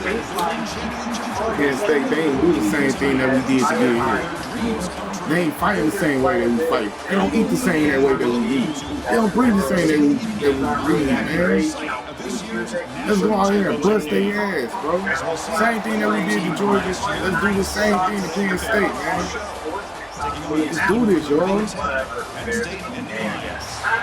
College football, I'm Chris Fowler with Kirk Herbstreit. It's time to get this national championship game underway and crown a champion. The kickoff team is out there, and you can feel the game one game to determine the national championship. Sending punishment star successor. Oh my God, that game is incredible. Rhythm Evans Fever. I love Rhythm Evans Fever. Oh, y'all. Time, man. Defense. Be hungry. Offense make plays. Standing rally for a national championship. It's been a long regular season. Be hungry, y'all. I think games are more consistent. Either eyes will. But even then, I mean, like, my eyes are Chris, one of the great things now that we're in this 12-team playoff format and in the national championship is we never have to debate who should be the champion. You have 12 teams, we can play it out, we have the best two teams, and I think a chance to find out who is the best and be crowned the national champion. Sports games are EA Sports. You got stuff like burnout games. Even though burnout got really good, burnout 3, that's getting out there. No other game after that hit. But still, it felt like third place really good. Look at it, pick up the first down. Like they might throw like a game. Let's go. Play that music. A pick six. Fucking goal, man. Penn State is already. We weren't getting a lot of the stuff that people really wanted to play at the time. I got a couple of games. Oh, y'all. The league is kind of similar, honestly, by comparison. I feel like the league got a lot more like random versions of games. Defense. Dead Space 2. We got Dead Space Extraction. The rail shooter that was designed for the Wii. Now instead of getting Soul Calibur 4, we got Soul Calibur Legends.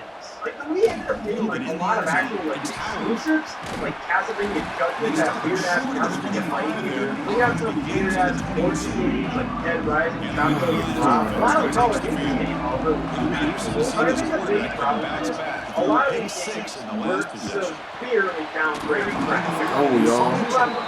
So far better after the Penn State got to throw that bitch down the field. Hey, sometimes it was a hit, sometimes it was a snap. A lot of times, many people really didn't like it's Mitchell. There's a lot of great games. And there's games that all know about. Stuff like Remember, the Blob was really cool. Ghetto Copy, or but that always felt way more at home on the Wii. Go, y'all. We got corners this year, man. I'm telling you. They're not going to be able to do all that shit. Capcom, that was an exclusive. Zack and Ricky, House of the Dead Overkill. The Wii had a ton of stuff. However, they were definitely smaller titles compared to the stuff you were seeing on Xbox 360. It wasn't necessarily a bad thing. I just looked back and this is one of the most fun consoles to kind of dive in.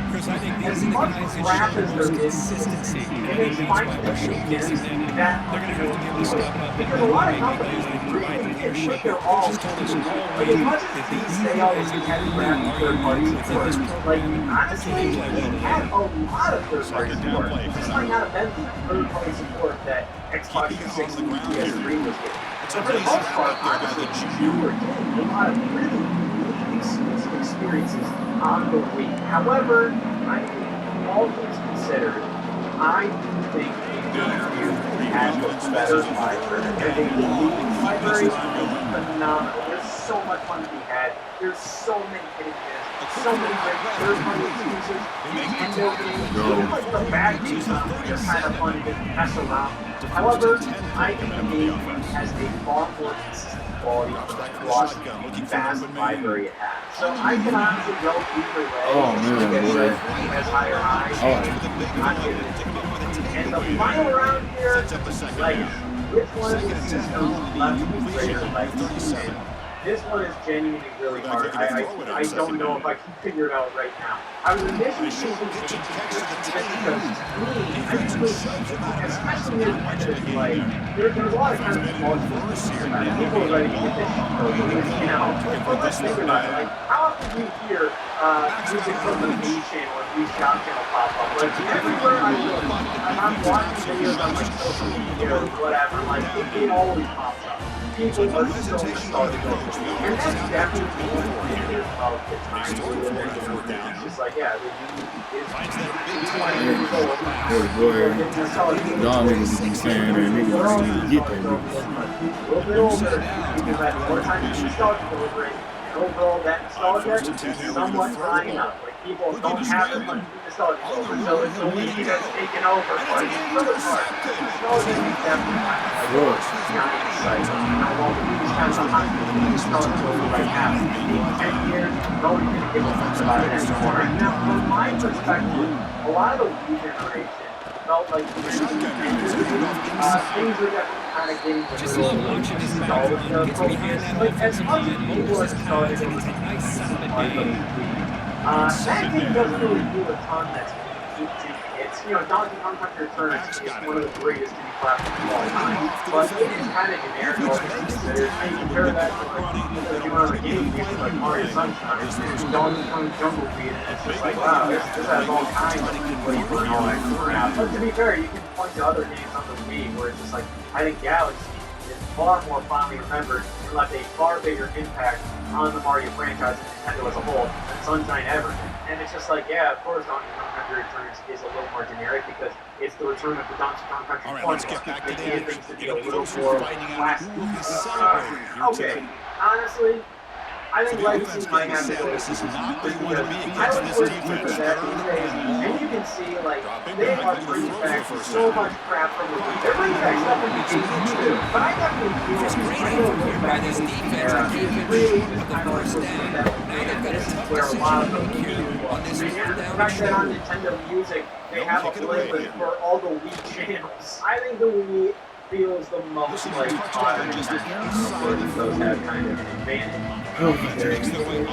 Modern console. But I do feel like the Wii unabashedly feels like overall something weird, something crazy. It may not be the best thing ever, or it could be. It could be incredibly other experience. just finding these lanes and But no matter what, it feels like Nintendo. As much as I love the GameCube, it kind of does feel like Nintendo was trying to make things work as a competitor with all the big boys. And I was Man, you had a little bit of an arm. That's my what it worked. favorite console, but I think this battle, when it comes to legacy, I think the Wii left a bigger legacy and left a bigger impact on Nintendo as a whole. So, Boy, they just want these niggas to catch these quick, bro. Where the fuck do you think? Oh, just as the game might like, nigga, these niggas got it. has better games. Super speed or something. And then when it's still like, I'm just babbling. So looking to put something together in Really, this drive. I've been talking to this a little bit late. Who knows? But these are both my favorite games. I love them both.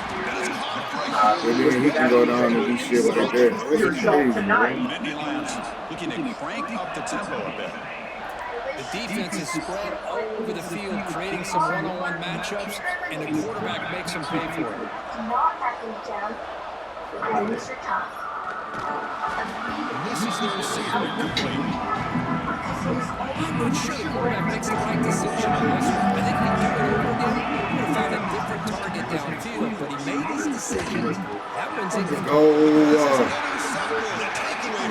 2 pick sixes? The quarterback just went to the fast as hell out of nowhere. But hey, at the end of the day, y'all, bro, 2 picks. We doing our thing in the national. This defense was hoping for to create a ton of momentum. A loss on the play. The defense all over the outside. Running play goes backwards, makes it 2nd down and 12 now. Quarterback wants to throw it on 2nd down. Away there, gave up on the play, but now it's going to bring up 3rd down. Not going to be easy here, backed up a long way to go for a 1st down. Receivers now getting some new assignments before the snap. On 3rd down, he drops to throw. Releases it, and the pass ball is able. I see what the quarterback's trying to do here. He's holding on to the last possible second to give that play a chance, but he held it just a little bit too long. The defense is able to hit him to force that incompletion. And here comes the field goal leader onto the field. This will be an attempt from 52 yards. Let's see if he's got the distance. He missed it. Rough the kick. But there is a marker on the field. He just might get another shot at this. Oh, they say our life on that one. They say our life on that one. And here comes the offense back on the field. Good boy. That's fucking baby. Up now in the red zone with the 1st down. From the shotgun, an inside handoff. They finally stop the play. I know what time it is, man. Nothing better than an offense on 1st down to be able to pick up big positive yards like that. You can either keep giving it to the back, or it can set up play action and get the defense to come up to the line of scrimmage, and you can throw it over top of them. Quarterback looking to connect with the receiver here. Caught in the backfield. It's Freeman.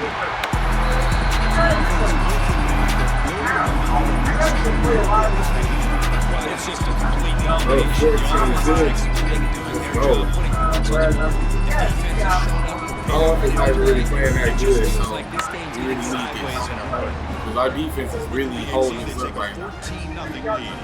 Kickoff team out there. They are fired up after just scoring a touchdown. That was incredible to see the game. They were turning from inside the 10-yard line. It's only one down. Sets up the next drive. And the Penn State offense comes back on the field. This drive is important. Last one ended in an interception. Let's see if they can get it going here.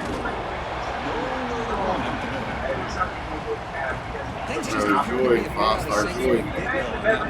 Give credit to the front seven of that defense for staying in the proper lanes and getting to the ball carrier, not letting him dance around and hit something on the left. So let's see what they like here. 5-star Joy out there making plays. Inside the 20, important to pick up this 1st down. There's the snap. Looking to throw the ball. The short completion of the tail. Well, the quarterback throws this ball short of the marker, relying on his guy to do the rest, but on 3rd down, you have to put the ball at least to the 1st down marker. That's too much to ask of this receiver. We really on the come up. He's going to try to return the punt. He's like, Joy, they thought straight up, boy. I would say it was more people that was on our side. More people that was like, okay, so they do feel like Penn State is a team. It's crazy. Man, You know, they what I got see. crushed there. You Didn't got you the know? see They already know this guy is their superstar. He's their leader based on that last play. This offensive line's got to do a better job of recognizing that they got to take care of him. Joey decides to pick up the 1st down himself. We reached the 2-minute timeout of what's been a lopsided game so far. We'll see if the offense can stretch the lead more before halftime. Hey guys up front lined up. It's 1st down. They were the next Down the middle, it's Freeman. Or you He's hard worked to out go. quickly. A short gain gets them a few yards closer to the mark. 2nd down play coming up for this offense. They bring him down just short of the marker, inches away from the 1st down. So let's see what the play caller likes here on 3rd and short from the +27. That's the 3rd pick tonight thrown by this QB. Hey, bro, that's some bullshit. Turn to the 23. Nice play by this defense. Like, some of these niggas, like, this piece don't make sense. That makes it all sound like From the shotgun, taking off. They test the middle of the defense, but get nothing. awesome. But crank up the tempo here with the clock ticking down. 2nd down. Hey, man. Here's the snap. Looking to throw here. Still in the lead. He dumps it off to the Lot of tight folks. end. And And he'll run out of bounds, picking up a few yards on the play. Offense will try to convert a 3rd and long from the 27. We'll see if the defense brings the blitz. Drop it back, and he'll throw for the first down. He makes the grab. A timeout is called. Important stage late here in the second quarter. The Nittany Lions lining up here on 1st and 10. I'm talking about like the song, He finds his tight end for the catch. Offense stops the clock with their 2nd timeout. The top strategy. Offense getting set. It's 2nd down. There's the snap. The quarterback setting up the throw. It's Mitchell. The defense grabs it after the completion. He's just short of a first down. On 3rd and short, they'll try to throw for it here. The pass rush gets home. A really good job by this defense. The quarterback looked to be trying to work through his progressions to find his open receiver, but before he knew it, he's on his back. He boots it high into the air. He'll be brought down, and that will wrap up the first half of play. And that will do it for the first half here. Kevin Collins now has our halftime update. Chris, thanks. What else might we expect in a game of this magnitude? Everything on the line. The eyes of the sports world on this battle with the coveted gold trophy at stake. Yes, football is a game of inches, but man, is that really the case when you consider the length of some of these possessions. I'm not an analytics guy, but I do know this. The team that sustains drives and just moves the sticks might be the team that comes out on top today. And with that, let's send it back to Chris and Kurt. Fellas, hard to believe we're only 1/2 away from crowning a national champion. Here's the 2nd down play. One man in the backfield, he'll get the football. They tackle him. Looks like it's going to be just short of the mark, inches away. So a very makeable 3rd down for the offense from the 29. Obvious false start there, moving too early. Why are you moving? And the head coach will decide to accept the penalty and take the yardage. An important 3rd down attempt for this offense. Out of the gun now on 3rd down. That one is incomplete. The defender was right there, and it brings up 4th down now. Special teams on the field now. Here comes a punt.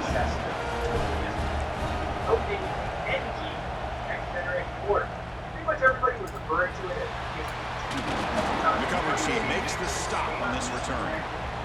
The player was down injured after that last play. We'll take a timeout or they check him out. I don't know why they did just go with First play of the drive, they come out throwing. Looking to set up a screen pass here.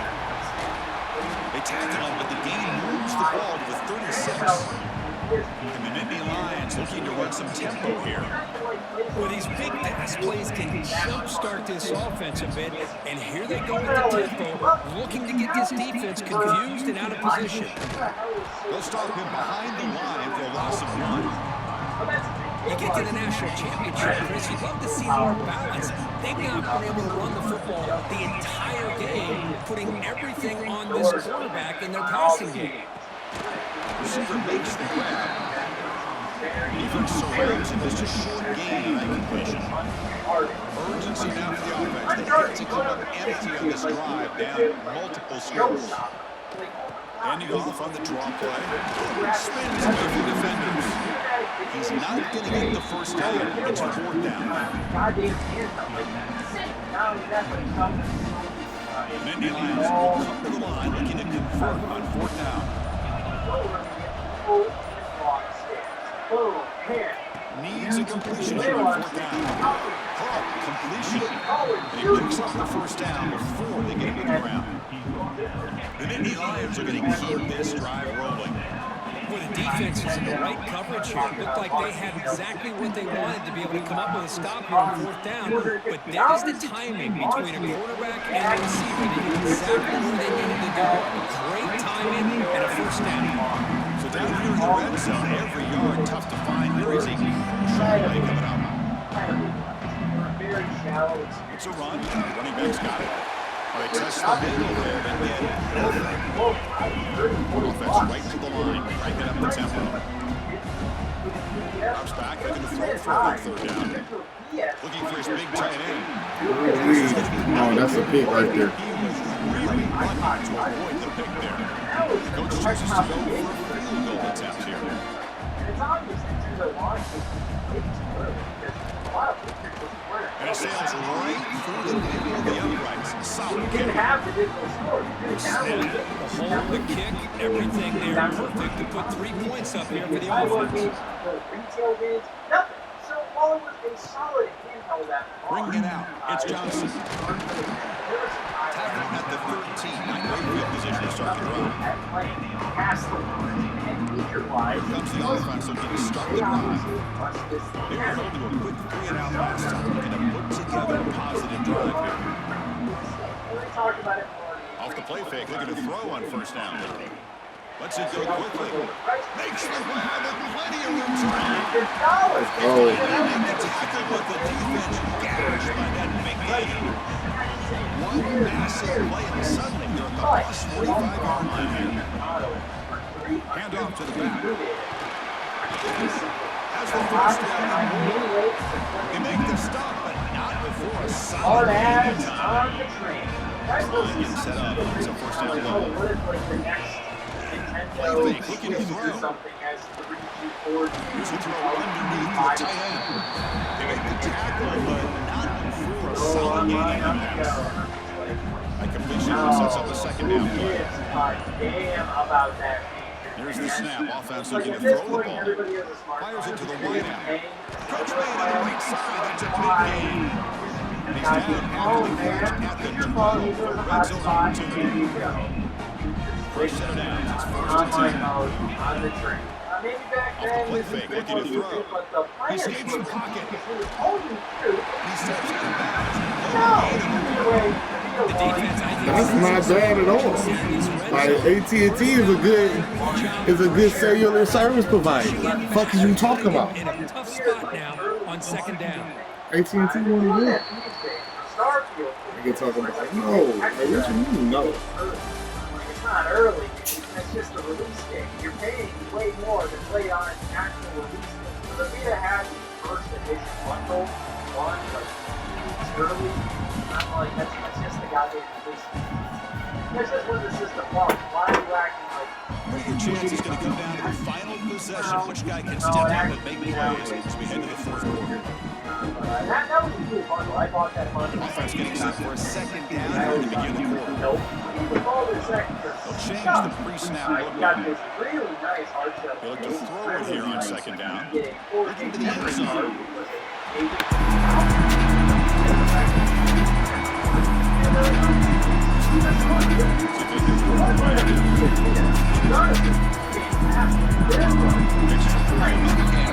Man, this year, bro, it's just better. It's just better than all these things.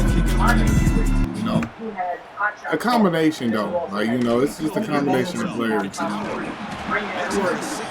5 stars, basically sophomores, and freshmen that's 5 stars right now. Got a lot of juniors that's basically the dogs of the team, best of the team. A few seniors that just came in and helped out tremendously, you know. Like they going down in history, boy. He wasn't known. So, you know, a few players that just came down, especially these corners. You know, just players that came down and just helped out. But it's like a connection. But I will say the younger players is the better players. The best players is the junior players. But shows like, oh yeah, we can go back to back and we basically, we really just, you know, lock in, we go back to back. He boots it away from inside his own end zone. And the return brought down by the coverage team. You know, we're gonna try to. Offense back out there trying to get something going.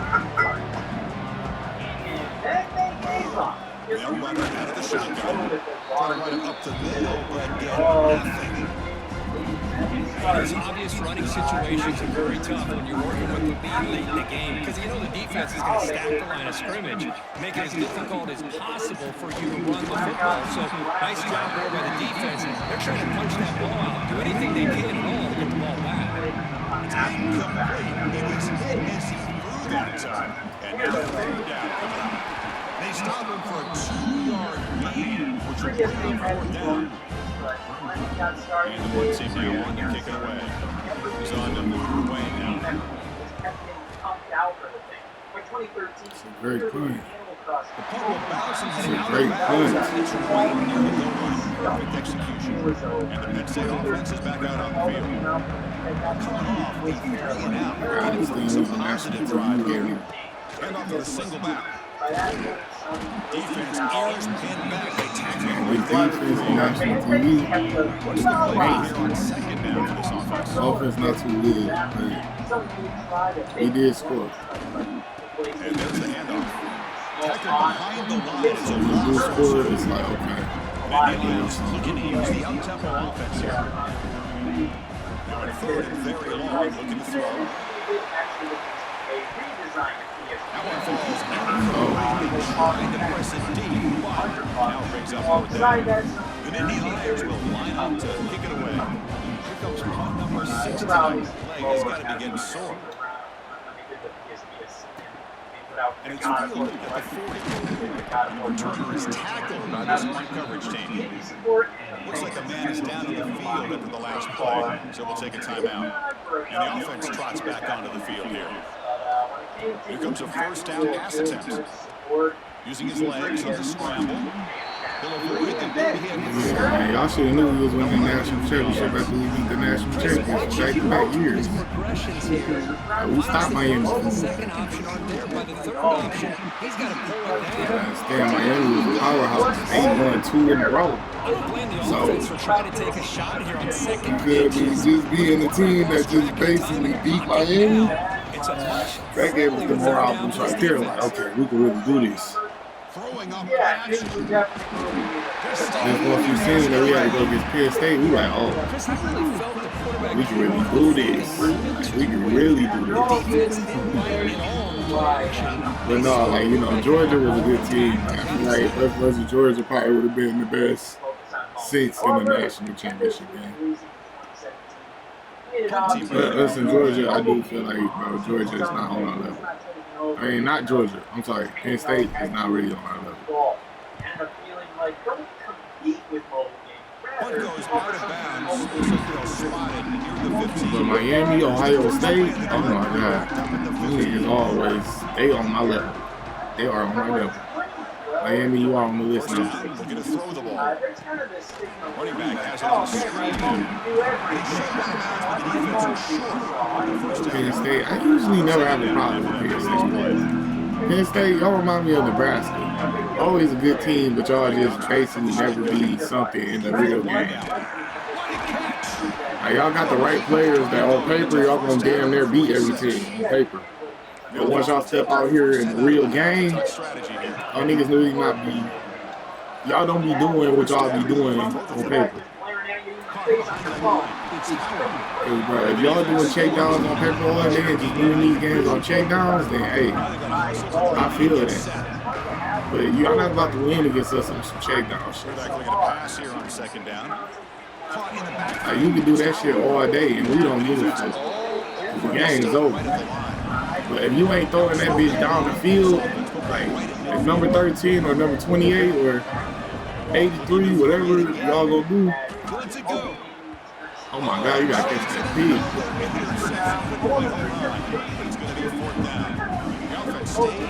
Oh, like, you feel me? Y'all niggas ain't throwing it deep. No. Let's talk about 4th down, looking to throw for all the different receiver You routes. can tell them niggas, they is one of them check down ass teams.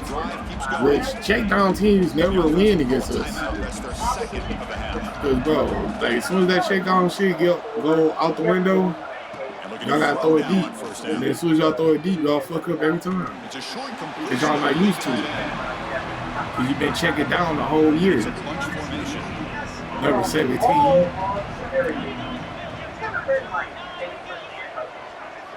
Second down, looking to throw it. The short hand is they bring him down after a short gain there. And the Nittany Lions come up to the line in a hurry. Third down play here out of the shotgun. Taking a shot deep toward the end zone. Touchdown.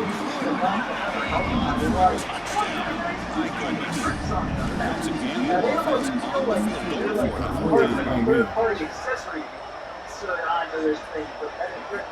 Quarterback drops back in the shotgun, looking for a receiver. Shot toward the end zone. Oh my God. The defense makes a huge fourth down stop. Well, they just had to go for this one. It's pretty obvious. Not much of a choice down the game. Yeah, y'all. Yeah. This was pretty much just not their day.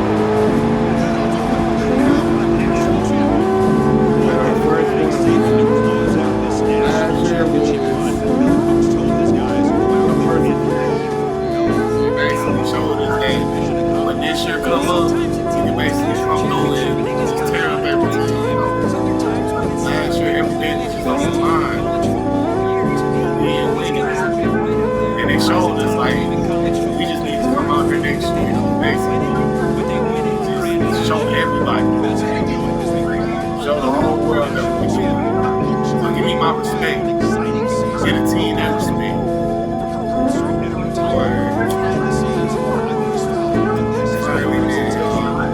National champions, Richie, first one. It's gonna be a powerhouse, y'all. Don't run it up. But hey, man, celebration at Petty, you know, what the fuck is you talking about? We out. The team, man. It's the team right there, y'all.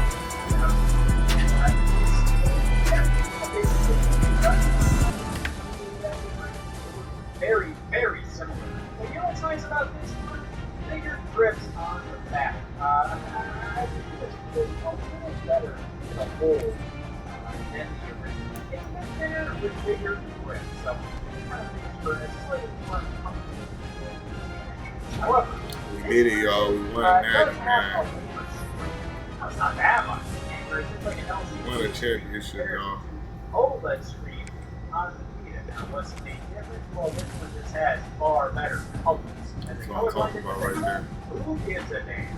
To be fair, I can definitely tell how much blacker the blacks are on an OLED screen. I mean, it's like pitch black. It's super cool. It looks phenomenal. However, it's not necessary. OLED is nice. I'm never going to deny that. But when it comes down to it, I do think the PS Vita probably would go to 1 year. Also, consider the fact that this has 1 gigabyte. We are solidified.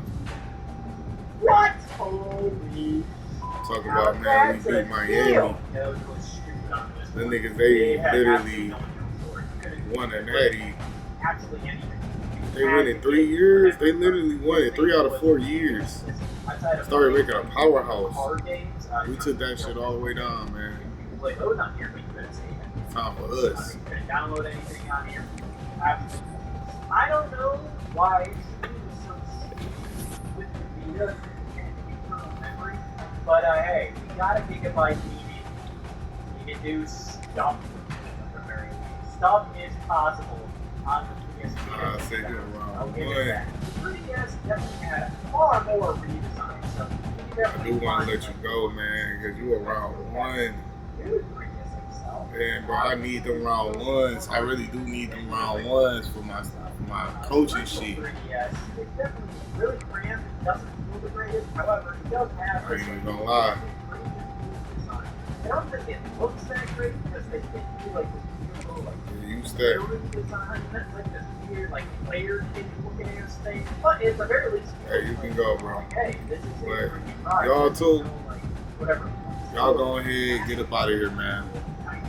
But the new 3DS XL kind of brought the best of both worlds. Brought the bigger, At the end of the day, y'all did y'all thing, bro.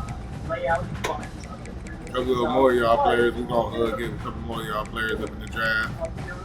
But yeah, Casper, you need to make your way to the draft, man. Take your ass to the draft. But yeah, But once again, I wouldn't say this is real shit. it works. It does. Jamario, cut him off. I tell you straight up, Jamario, you've been one of the best players ever in this team. And straight up, real shit, Jamario. I'm coming to the draft with you, my boy. I'm coming. I'm coming with you, my boy. You projected first round. Your agent got you. Come on. If you project the first round, get your money. Get your money.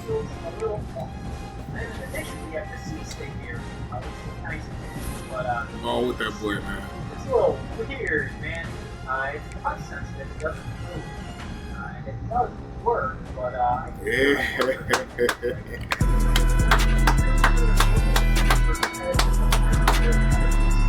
The buffs on, boy. Put the buffs on. That boy was drafted in the first round. Him and Trimble. Love that, man.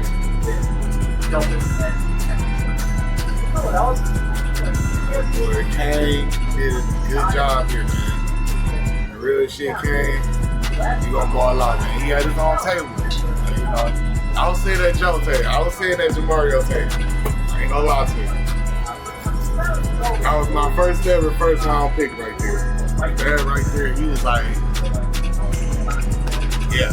My agent told me straight up, you know, it's a chance that I could be a first round pick this year. Hey, I'm gonna do something better. I ain't about to even encourage you. Go. And I'm gonna sit at the draft with you. And boy, Jamario, that boy got drafted, man. I love it, man. I love it. Either get a great screen or a slimmer, more comfortable design. What do you want here? But to be honest, I have always loved the PSP design for just how damn great it is. Once again, this is man, we gotta do better on that. But I think it is decently comfortable for what it is. Gotta just get better every time, y'all. The 3DS systems, they are Whoever not coming, not coming. XL systems are the most comfortable, but even then, Damn, I'm sick that quarterback said fuck us, dog. Damn, that nigga said fuck us, man. or they have something going on. Like, boy, it's just so fucked up nowadays, man. Like stick. All niggas some bitches. Everything is a lot more coherent. This looks a little dumb, doesn't it? This kind of just feels like you took the PS and added a bunch of upgrades, but that's about it. You know, you didn't really redesign anything to be like, oh my god, yeah, all these upgrades feel coherent. Nah, the bigger top screen, the smaller bottom screen, it just all kind of feels like a mishmash of random bullshit sometimes. I'm not saying this is bad or not comfortable, or it doesn't feel like not cheap, at least in this regard. It's always felt a little cheap to me. But I think overall, Let's see what the players that we can get. it's generally pretty comfortable. The 3DS XLs are pretty comfortable. The original 3DS, the 2DS, a lot of people will fight for that design. I've never really been a big fan of how Right now, let's do secure New 2DS XL, the Vita wins. For the next round, let's talk about features and just graphical capabilities, man. Like, which one is the most impressive when it comes to Alright, let's flood this first day. how the games look and what the systems can do. Let's not beat around the bush. Obviously, the Vita is far more powerful. Games look and run nearly on par with PlayStation 3 software, which is incredibly impressive. But it never reaches that entirely. Of course, back in 2012, when I was seeing PS Vita games, I couldn't tell the difference between Uncharted 4 and this and Uncharted 3.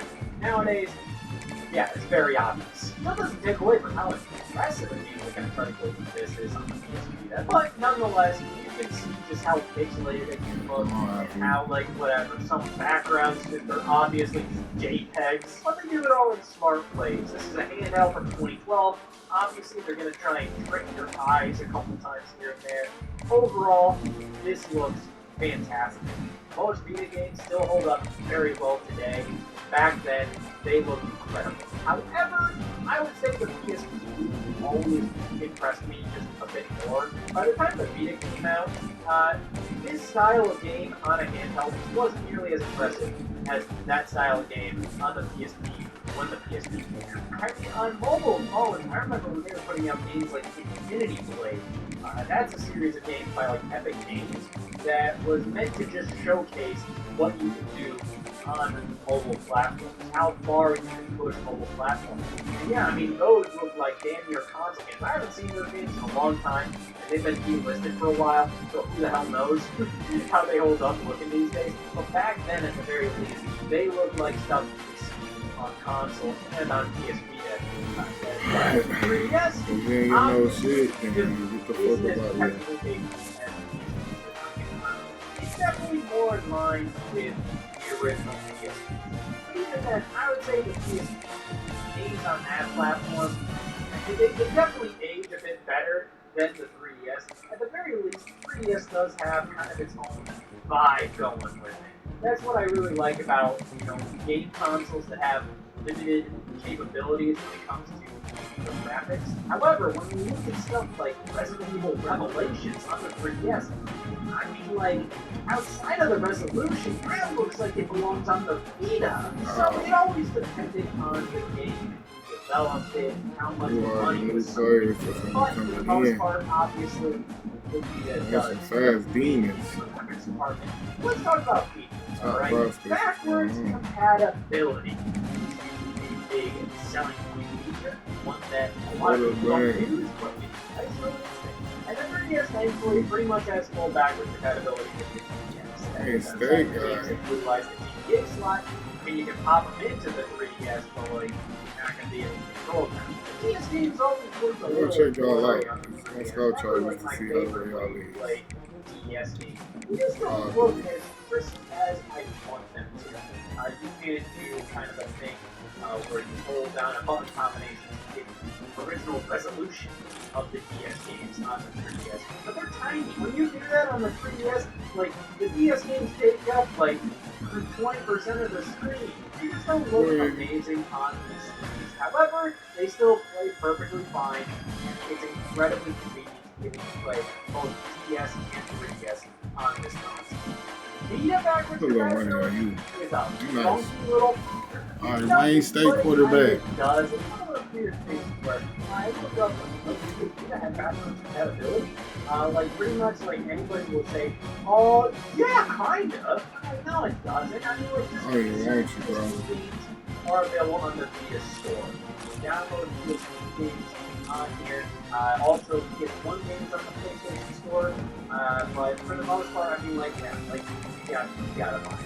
You can't, there's no way you're playing PSP games physically on this thing. Digital backwards compatibility, yeah, that's there, so I know, whatever, but it is limited. Not every PSP game now is on the PlayStation Store or the PSP. Tall receivers. Not every retail PSP game was made available digitally. So, yeah, it's like you're taking the PSP library, cut it in half again. However, yeah, you can play some PSP games on here, and it is pretty convenient. It's actually pretty nice because some games on the PSP work best on the Vita because you can remap certain buttons. And so for first-person shooters or games that would benefit from a second stick, you can remap buttons so then you can use the second stick. And I was just talking about the exact previous console generation, but both of these systems can play legacy content before DS or PSP. The PS Store has PS1 classics on it, while the 3DS eShop has NES, SNES, Game Boy, Game Boy Color, it could play Game Boy Advance games. I mean, like, these can play so much stuff. Of course, I could these fuck are all with on physical stores that, yeah. But let's talk about, like, these systems in their heyday. PS1 games versus I will say, as freshmen, these guys is coming in pretty straight. 3DS were really cool. I love getting those Game Boy Color games. They know, because you just don't see them re-released this often as NES games, which you also got. Yeah, in addition to the classic, which were remade. Let's see about the Super Nintendo games were exclusive to this thing, the new 3DS system. Yep, that was the only way you could play Super Nintendo games. That was dumb. Yep, there's definitely no reason why Super Nintendo games couldn't be playable on a regular 3DS. And it's pretty obvious they just wanted yet another reason for you to upgrade to a new 3DS.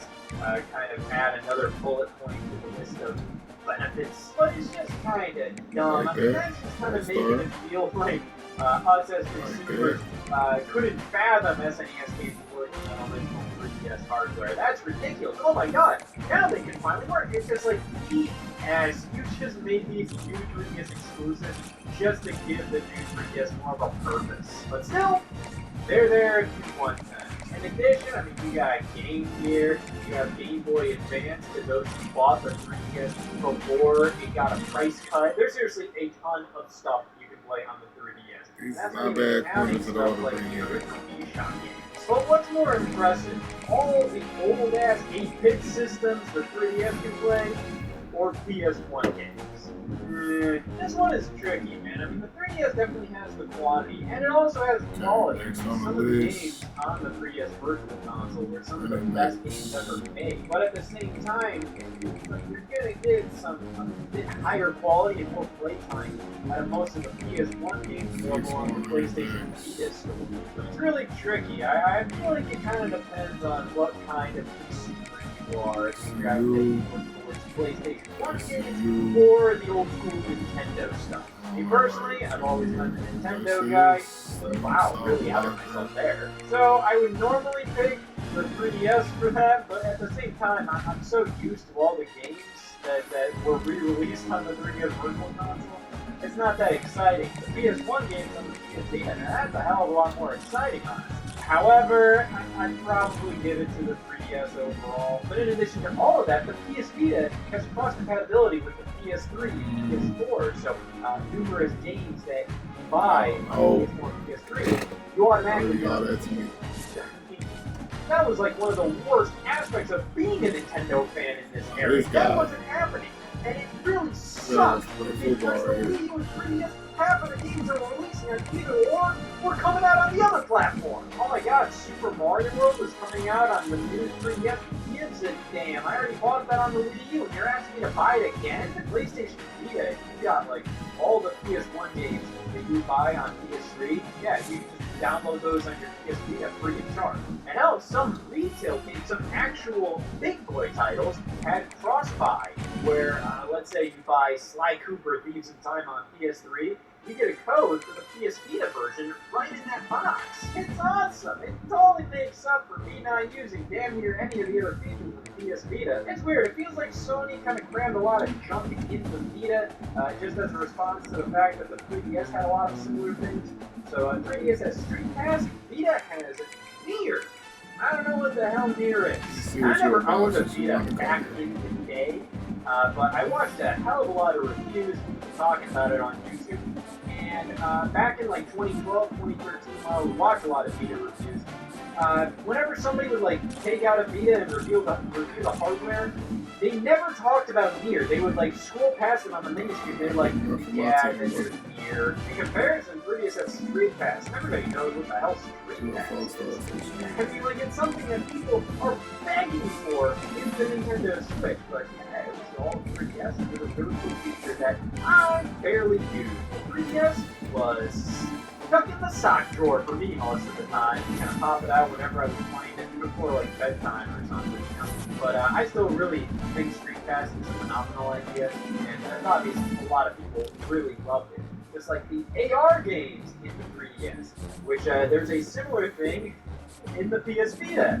Nobody fucking used it. The Vita is jam-packed with loads of features, but how many of these can people actually use? Welcome Park? Yeah, so this is basically just a tutorial on how to use such exciting things about the PS Vita, such as the back touchscreen and the touchscreen.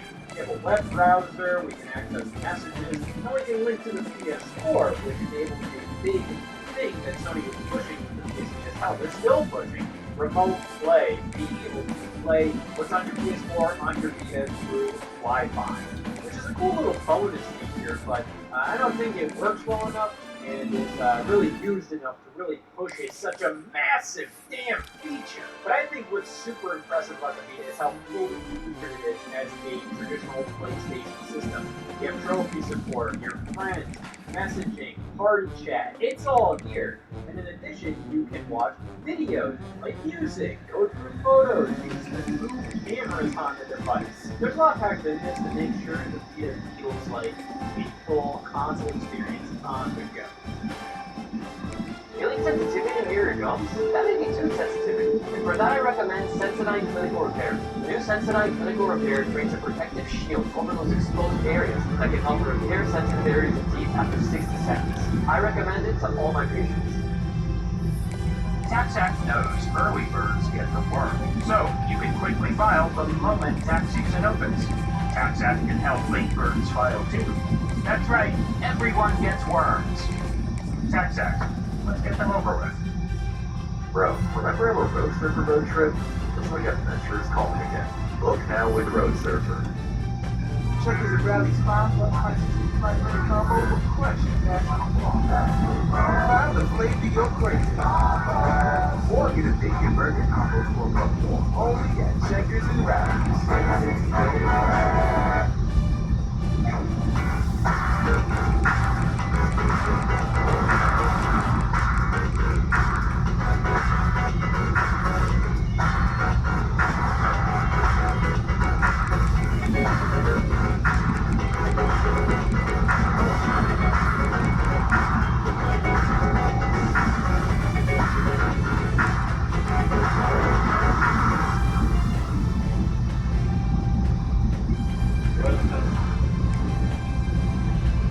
However, as lacking as the 3DS is as a fully featured hardcore gaming experience, you don't have that messaging system, you don't have the chat. To be fair, the 3DS isn't a system that really takes advantage of that kind of stuff anyways. Like, yeah, those features would be nice if it was there. I mean, the types of games you're playing on the 3DS are probably going to need those. And I would say a lot of the features on the Vita, honestly, these days, feels kind of like bloated. Like it's something where it's like, how many people actually use the Vita to listen to their music? On the 3DS, you can clearly listen to your music, but this is more so in the form of an application that's designed to be something you stick around. You know, you can plug in an SD card with some songs you want to play, but at the end of the day, Nintendo 3DS Sound is mainly here to record sound bites and just mess around with them. Same with Nintendo 3DS Camera, you know, you get to look this fun, dumb little things to use, rather than here for like some kind of productivity. On a game console like this, I don't really see the point in actually using the camera for anything other than picking around. I don't see the point in using a microphone or ESD card slide to play music for anything other than picking around. And we have a lot of free-running software here, like Face Raiders, AR games, Street Pass. You can make all the feeds in the world you want. You have some useful little additions like name nodes, and you have your friends list, your web browser, you have keywords which was added later in the update. It's not as robust, you know, but the Vita feels like this is almost like an iPhone replacement. But it's like, are you really going to be using the email app? Are you really going to be using the calendar app? A lot of the stuff here feels like it's trying to add a lot of value to the Vita as an all-purpose device. And that's not what it's meant for. It just kind of feels like it's just floating with the home screen, you know? To be fair, when it does come into those things like the web browser, let's say, up to a video playback, the Vita is obviously superior. Sure, the 3DS has the 3D screen, so you could theoretically watch a 3D video, which is what I was really hoping something like Netflix was going to be. Netflix was announcing coming to the 3DS. I was like, oh my god, 3 movies on my 3DS! Never really ended up happening. You could watch certain videos, but it was all very Yeah, I'm searching, y'all. I'm searching these down below. Interactive software. That's when 3D So many niggas out here with no on offers. the 3DS. Yeah, I mean, like on this original model, we have an OLED display, you know, we have a nice wide screen multi-touch display. Yeah, it's quite a bit better. So, while 3DS has more refined features that are better suited for like what you're going to use that system for, I think I'd be absolutely ridiculous to not give the Vita the features and graphical capabilities. I mean, like, it's the PlayStation Vita for crying out loud. The 3DS has its strengths, but the Vita is the Vita. It all comes down to this. The game, the library. Which one?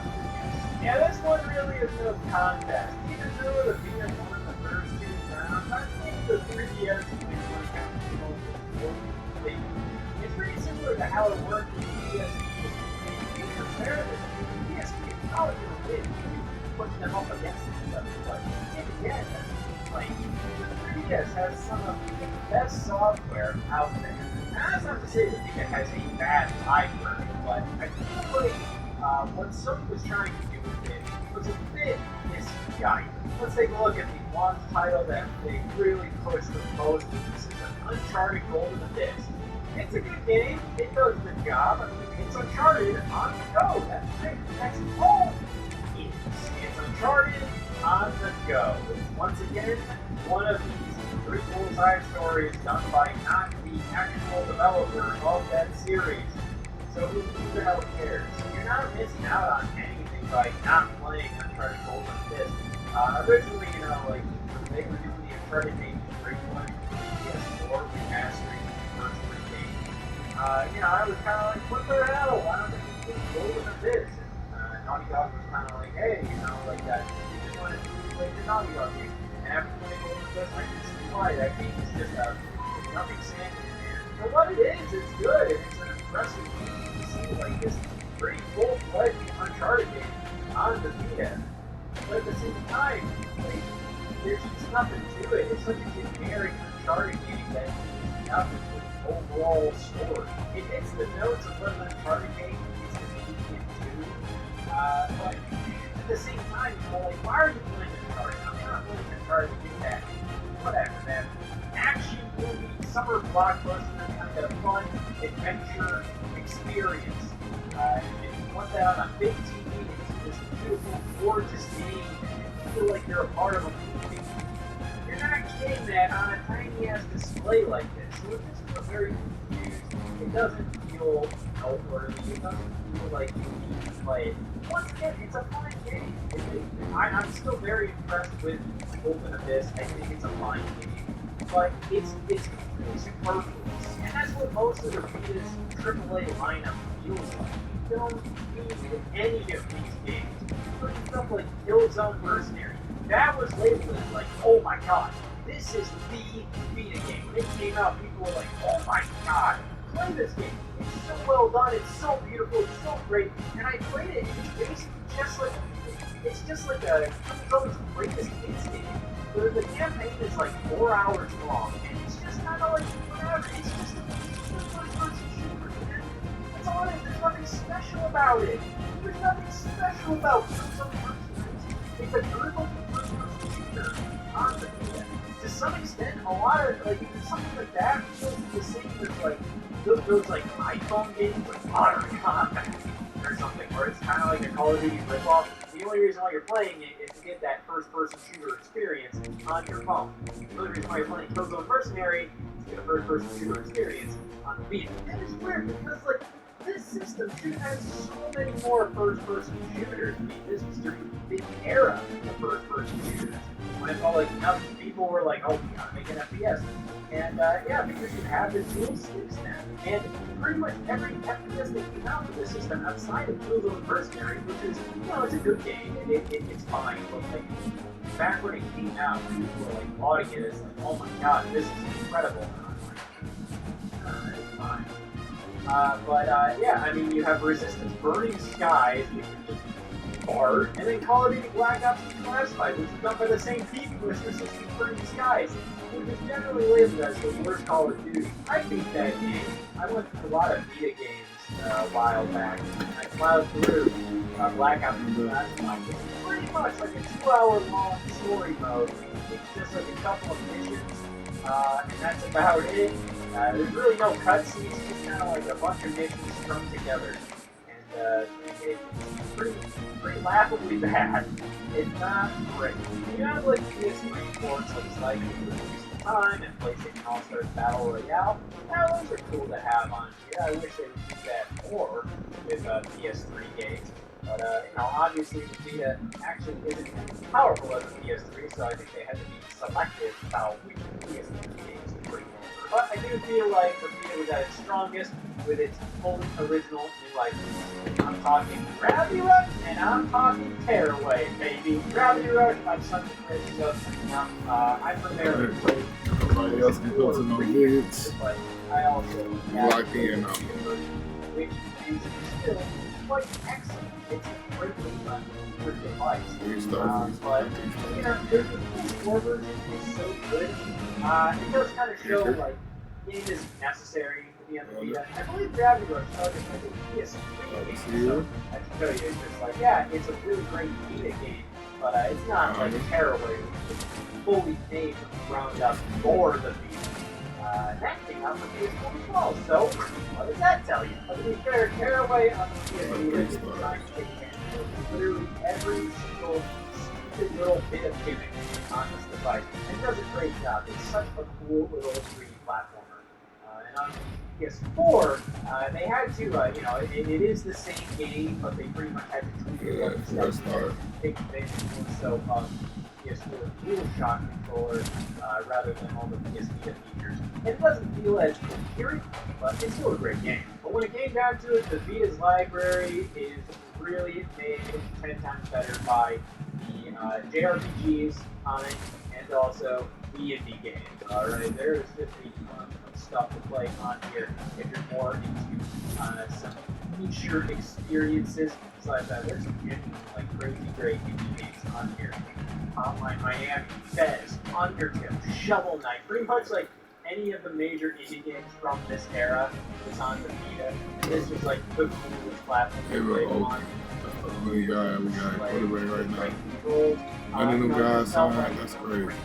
Play a couple indie games, put it down. Great device. However, that's the comparison with the Vita.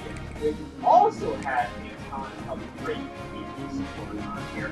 In addition to Nintendo games. I can just name off some off the top. Yeah, Mario 3D Land, Link Between Worlds, Mario Kart 7, Animal Crossing, Final Awakening, Pokemon X and Y, Super Smash Bros. 3DS, Kirby Planet Robobot. You also have stuff like Metroid Samus Returns, Mario Luigi games. Pretty much the entire series there is playable on this device. You have Icarus Uprising. Oh man, y'all athletes, man. I'll be wanting to get y'all, but sometimes I don't want to get bored. Metal Gear Solid 3D, Super Street Fighter 4 3D Edition.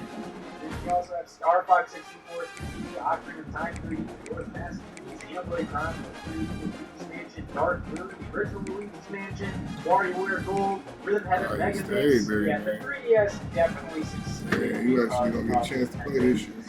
There ain't nothing like first-party games. To the same extent, there ain't nothing like Sony first-party exclusive games. PlayStation has incredible line of value. The problem is, I just don't really feel like that idea is strong enough to worth buying a handheld like this. I think it's strong enough to worth buying a big boy home console for, because you know you can get other third-party games to play. It's supported by the best of the best. PS Vita, you're not as sure about that. Yeah, you may like Uncharted, but you really like Uncharted enough to buy a handheld just to play an obscure Uncharted game? Like, it doesn't add anything to it. It's just Uncharted on the nose, that's all it is. Pretty much every game Nintendo put out on 3DS was done as like, hey, this is the next Fresh coming in playing running back. Icarus Uprising was the next. It's like, bro, I do gotta get Barry Man and chance though. Barry Man didn't show me where he can't play. Mario games. Mario 2, same thing. Mario Kart 7, same thing. Super Smash Bros. Yes, same thing. The games on here were treated as the next games in their effective series. The games so here, this is like Clayton, boy, you can play running backs. And there's a difference. So yeah, boy, I ain't even gonna lie to you. The Vita wins overall when it comes to What hardware. are we doing around that? But when it comes to Because games, Freeman is straight, bro. Freeman, he just gotta go up. that's If kind Freeman of all go up a that little really bit more, he matters. gonna be So like kinda that for take real. that for what it is. Brady Man, the only thing that's wrong with Brady Man is that nigga's speed Yeah, can't go it's up. overall, But he is a nice player. punch out. It's a close call because I think these are both But that really makes him up with the speed, though. But when it comes to the game lineup, I think Vita, you kind of have So all to I dig see for this year, though. amazing experiences. I'm not saying they aren't there, but when it comes to like, Yeah. oh, what are the first things you think about when you think of Yeah, Vita? think about putting me at fucking quarterback. Is high quality. But Kevin, running on it, but, like, Kevin, man, we need a 5-star quarterback, man. Kevin, we need a 5-star quarterback, man. You're the only guy that can really be a 5-star quarterback. You can't just start it out to some nigga other was random 50 developer. Like, they needed to be uncharted. Talk about starting from the bottom Uncharted of the whatever. year. Got some dumb little spin off. But Sony wasn't really Like, bro. taking the risk on it. And it, you know, See, I would do it, but I just don't know where he gonna really, like, numbered Uncharted you know, games. But it's like, it's so fucked up, bro. Cause it's like, man, their handhelds he a start, so I know straight up this nigga gonna get some points. hardware. Oh man, bro. If I do switch you to quarterback, if they gonna take a lot of your caps, God. Get ready for Twisted Tea Light. The same truly refreshing taste of Twisted Tea. Lighter, twisted. Wait, can I just switch you to quarterback and switch you back? Let's just see. Oh, you can't even switch me?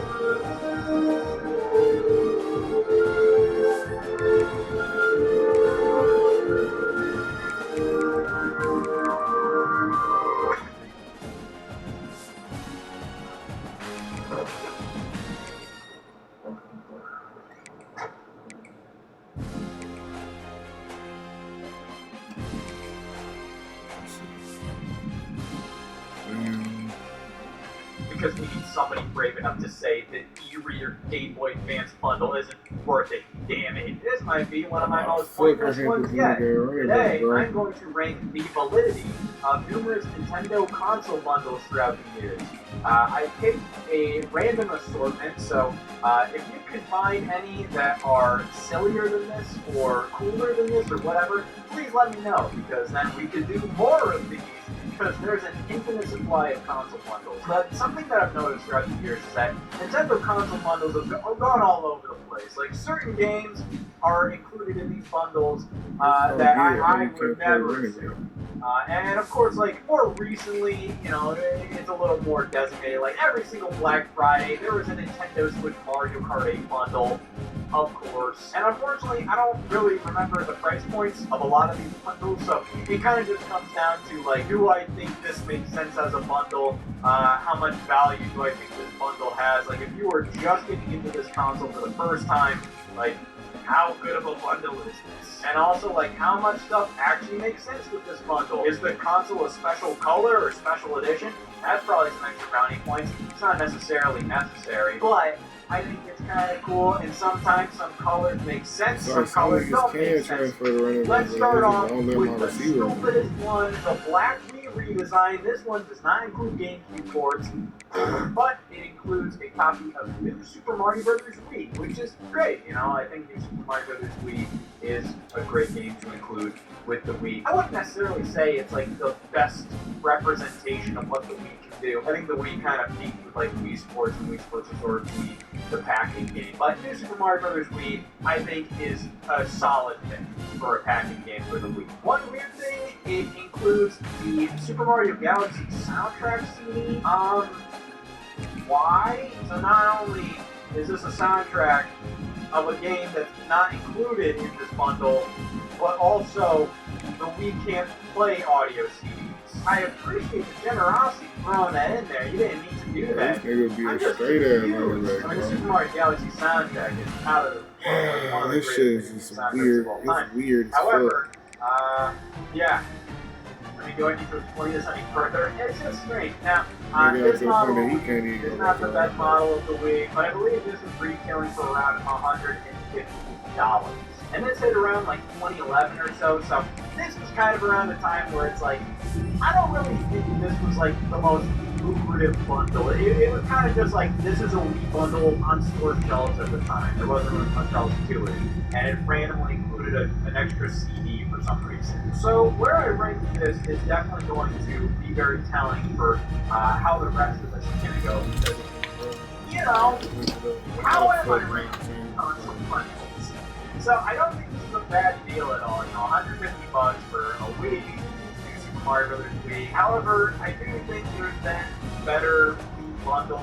Specifically, I mean, there's the 25th anniversary Mario Edition Red Wii, which included New Super Mario Brothers Wii and Wii Sports. So you get 2 games in that one.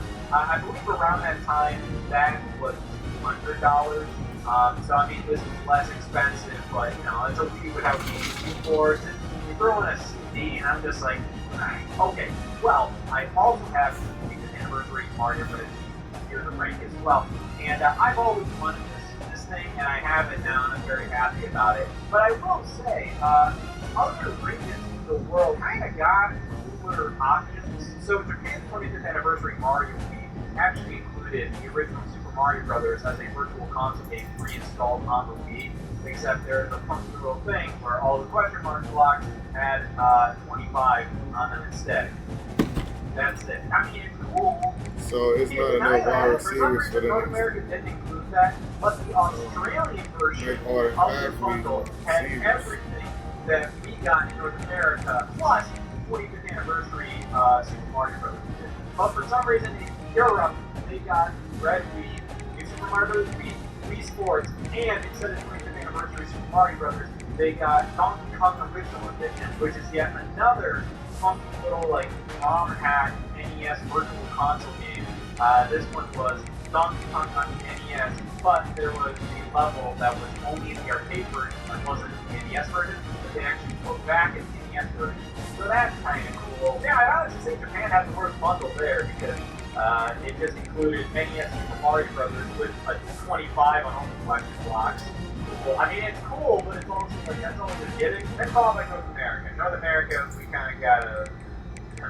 and the red is great. The red Wii itself is great, but, yeah, so I would honestly rate the 25th anniversary Mario Wii, and I'm rating the North American version here. I mean, it's hard, man, because I love the red color, but there's nothing Mario about it, so if you're really trying to do like a 25th anniversary celebration, I literally put all these positions, I literally put everybody on wide receiver, kind of classy, but it's also just so we can basically switch up Mario and get has some the more. it's still classy. I would put this And at just so we can switch up. I love the red color, and it comes with 2 games. And they sound like straight up, you know, bro, you overall, can't even do that. that much, even if other regions got better bundles, which I think puts the Black Wii with New Super Mario Brothers Wii and the CD at C, because what the kind of a bundle is that? I'm gonna go rank the other 25th anniversary Mario console I have here, which is the Nintendo DSi XL bundle. So that actually includes a red DSi XL with some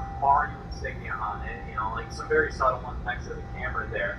And it includes a copy of Mario Kart DS and a couple of other things which normally got pre-installed on Nintendo DSi XLs, you know, 2 Brain Age games and Photo Block. I will say, the Red Wii to me has always just been more striking than this DSi XL, but I do think this DSi XL is a little more like specially designed for the 25th anniversary, which is kind of cool. But to be fair, the 25th anniversary Mario Red Wii launched in 2010, so that was just 1 year after New Super Mario Bros. Wii released.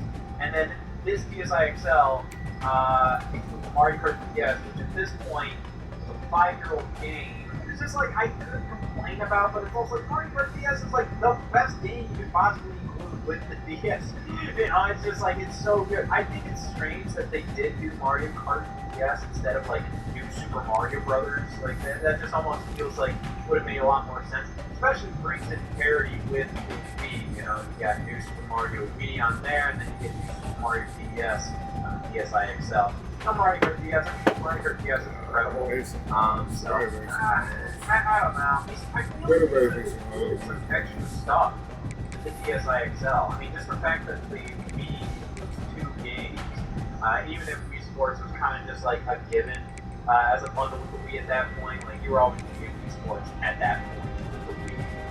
But I feel like with the DSi XL, they could have included stuff like there was Mario vs. Donkey Kong Mini Park again on DSiWare. That was kind of like DSiWare's like big title. That was the one they were always pushing. So I think that would have been kind of cool as like another edition, That's like crazy. the So great the game shit Photo is Quad and also Mario vs. Donkey Kong as a pre-installed thing. And then you also got Mario Kart DS, and I think that would have made this like a slam dunk bundle. I think it would have been with the Red at that point. But to be fair, I mean, I think the parity here is the fact that the TSI XL pretty much always came with these three titles pre-installed. Maybe not all the time, but with a lot of bundles came with that. So those three games were fundamentally the DSi XL version of Wii Sports right there. I think it belongs in the P tier. I mean, Mario Kart DS is phenomenal. I think Mario Kart DS is better than New Super Mario Bros. Wii, but it's a much older game compared to Super Mario Bros. Wii, so I think there's a bit more incentive going on with the bundle. There's the DSi XL bundle, but there's a little more incentive going on with the DSi XL bundle because Mario Kart DS is a bit of a better game, and also you get a more unique system design there. I think it evens out. I think they belong in the same tier, side by side. It just makes sense. Alright, buddy, we gotta go a little classic. We gotta talk about the very first Nintendo bundle that we could possibly even talk about, which is the NES Deluxe set. Now, this is the one that came with Rob the Robot and all the accessories for that guy. It comes with two NES controllers, a Zapper gun, and Gyromite on NES, and Duck Hunt on NES. Separate cartridges. Yeah.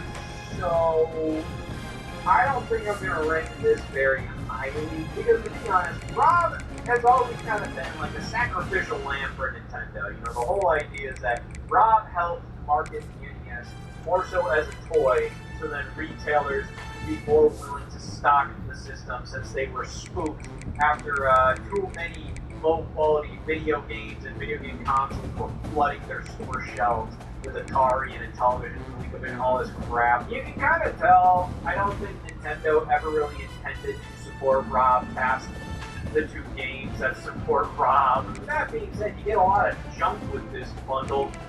Keyword being junk, I think this is a bit of fun. That's Nine Book White gives 2 shades whiter teeth, 24/7 sensitivity protection. I recommend it. Want to save $1,000? Switch to Spectrum and we guarantee you. Seriously, you can hold us to it. Switch to Spectrum fiber-powered internet and 2 mobile lines for just $30 a month each. That's $1,000 in real savings in your first year, guaranteed. Or we'll cover the difference. We call it the Spectrum Savings Guarantee. So call this number now, switch, and save $1,000 on internet and mobile. It's a guaranteed no-brainer. Con el nuevo menú $5 Shake de Popeyes, puedes pedir esto, o esto, o esto, o esto. Pero nadie te detiene si quieres pedir los todos. Nadie.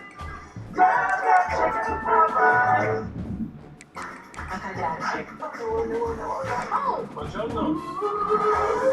I'm here to give you a tour of the menu.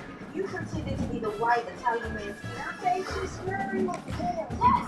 But ended up catching feelings for the black Italian cousin brother? So get ahead and I'll laugh. If you find out.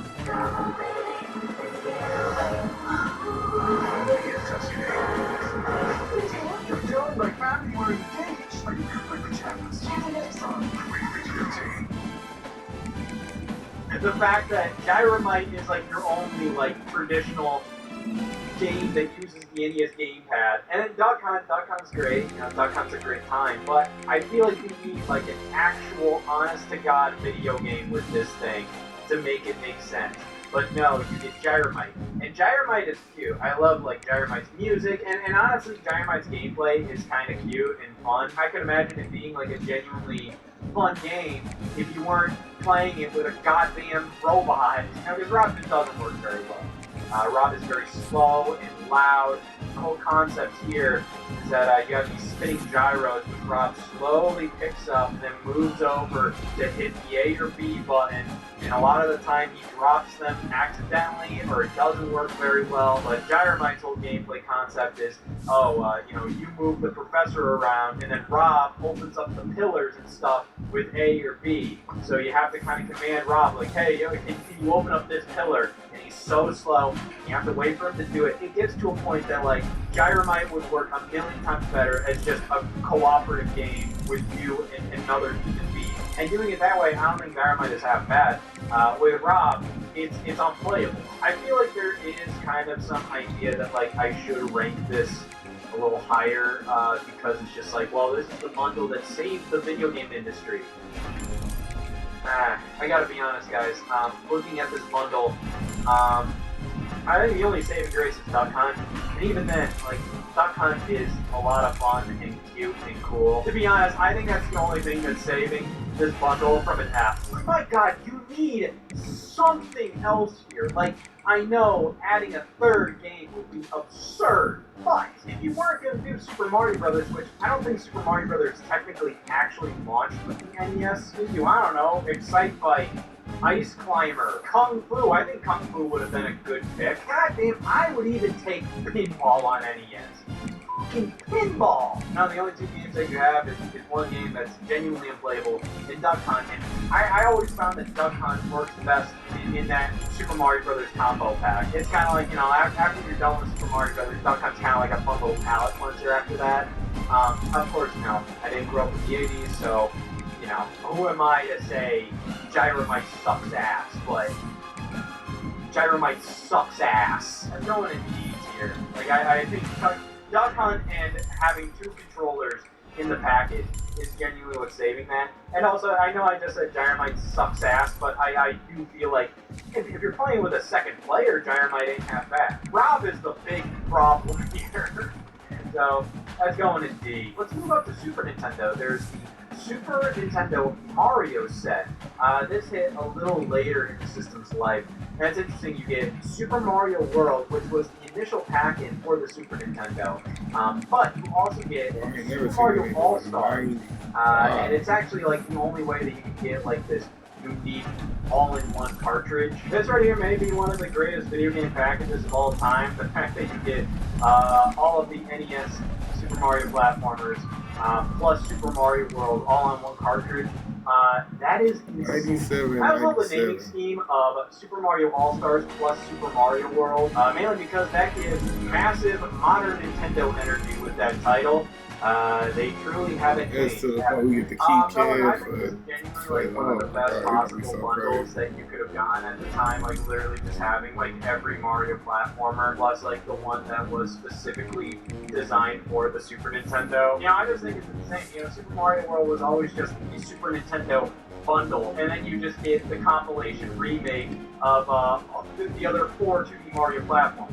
Yeah, I just think that belongs in S tier. I think that's a very hard bundle to match. But we'll see. How about the Nintendo 64 bundle with Super Mario 64? Player's Guide. Yeah, so this was a Walmart exclusive. It is literally just the N64, and you get a Player's Guide for Mario 64 with it. Not Mario 64, mind you. Okay, to be fair, this is definitely just kind of a freebie they were throwing in there. But I just find the fact that the Nintendo 64 did not launch with a bundle pack-in game just to be really absurd. Like, this is a console that was launching to compete with the PlayStation, and the PlayStation absolutely just ate the fucking N64 for breakfast, lunch, dinner, brunch, I don't care. Here's about analogies at this point. We're talking Nintendo. And hey, with the PlayStation, if you could have bought that by itself, you could still open it up and you could use it as a CD player. The N64 was designed with one game in mind, and that was Super Mario 64. And at the launch of the N64, it launched with goddamn 2 games. Mario 64 and Pilot 64. You launch with 2 games, and you don't even include the one that is the one game for the N64 that is like the most obvious packing of all time. You don't include that with the system. It just makes this one funny. Like, this doesn't come with the game. You get the damn player's guide with the system. Wouldn't it make more sense if the player's guide, I don't know, came with the fucking game? Obviously, I think it's a little silly to like overanalyze this because at the end of the day, like, this was just like something that Walmart did. You know, like they were just like, oh, like we could try to sell more N64 boards this way. Why not? I don't know. Something needs to go in F tier. How about this one, man? GameCube bundle with the Legend of Zelda Collector's Edition disc, which is a very interesting bundle. Now, here's the thing with a lot of the console bundles around this era. Many times, they would just slap a sticker on any normal console, and a lot of times they would make certain bundles exclusive to certain retailers, but it wasn't as refined as it is today, where you get like a special box and all of that. Now, for the most part, like when you look up Game Boy bundle, or Game Boy Advance bundle, or GameCube bundle, you see a lot of stuff like this, where it's just the GameCube with a sticker slapped on it, and they include the game with the bundle. And Nintendo did this in the middle of the GameCube's life to kind of try to boost their sales a little bit, including like this Zelda bonus disc. And what it included was like 4 classic Zelda games. You got Zelda 1 on the NES, Zelda 2 on the NES, Ocarina of Time, and Majora's Mask. A little weird. No, Link to the Past, and I assume that's because they re-released that on the Game Boy Advance, so they didn't really want to step on those toes. Because you could buy the Game Boy player for the GameCube, and then buy a Link to the Past on that, and then play Link to the Past on the GameCube that way. But I still think that's kind of unfortunate, because it's kind of like, I mean, that would have been cool to have a Link to the Past. As it is, it feels a little kind of like, okay, you're kind of missing a massive game right there. They also included a Wind Waker demo, you know, in this collector's edition disc. So yeah, I think this is a very strange thing as an incentive to buy the GameCube, but it is a really good deal, especially at that time, you know. Like, if Nintendo included just the raw NES ROM of Zelda 1 and 2 in like a Nintendo Switch 2 bundle, well, that would be very, I think that'd be funny. I'd love that, you know. Who am I to say I wouldn't like that? But it also doesn't make much sense considering the fact that we've gotten those games numerous times. We have so many easy ways to play those games. But back then, I mean, you could emulate those on your computer, but it just wasn't nearly as commonly done as it is these days. And of course, re-release-wise, like, these games didn't get re-released as much as they had at this point. So, yeah, I mean, I think that was kind of like an interesting thing to include. The Wind Waker demo kind of pulls everything together. You know, this is almost like a little sampler platter of Zelda to kind of get you interested in the big GameCube Zelda game. So here's a bunch of the classics right there. And I think it's cool that, like, yeah, they just straight up have the N64 games there. And, you know, those are beefy games. Those are 2 of the greatest games of all time. But yeah, I think it's kind of just a weird thing Nintendo did to just incentivize sales.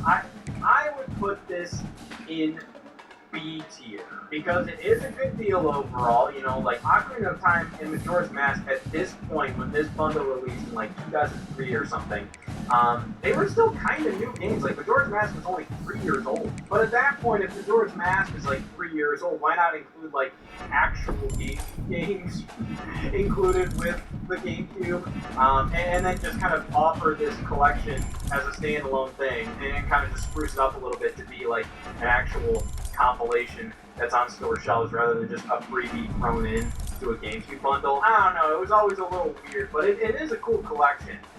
Though I will definitely say, with that mindset of like, why not throw in an actual GameCube game? Boom! Let's talk about another S-tier bundle. It is the Metroid Prime and Wind Waker GameCube bundle. You get 2 games included, and it's 2 of the best games that generation. I just think it's almost like irresistible when a bundle includes like 2 games. Now, of course, it depends what those 2 games are, but I think this one is pretty crazy. Now, of course, I would say these are definitely more core titles. You know, GameCube had other bundles with stuff like Smash Brothers, Mario Kart, Mario Party, all of that, and you know, like those are easy to just jump in and just enjoy. Especially considering those are all multiplayer titles, and the GameCube was really big with local couch multiplayer. But I think this really kind of appeals to kind of that core, like, man, you just want to get a GameCube, you just want to dive into 2 amazing adventure games, like, oh man, like, this is is good. This is really good. I'm a sucker for dual pack bundles. Alright, so what do I think about the Nintendo Switch Mario Tennis Aces 1-2 Switch bundle?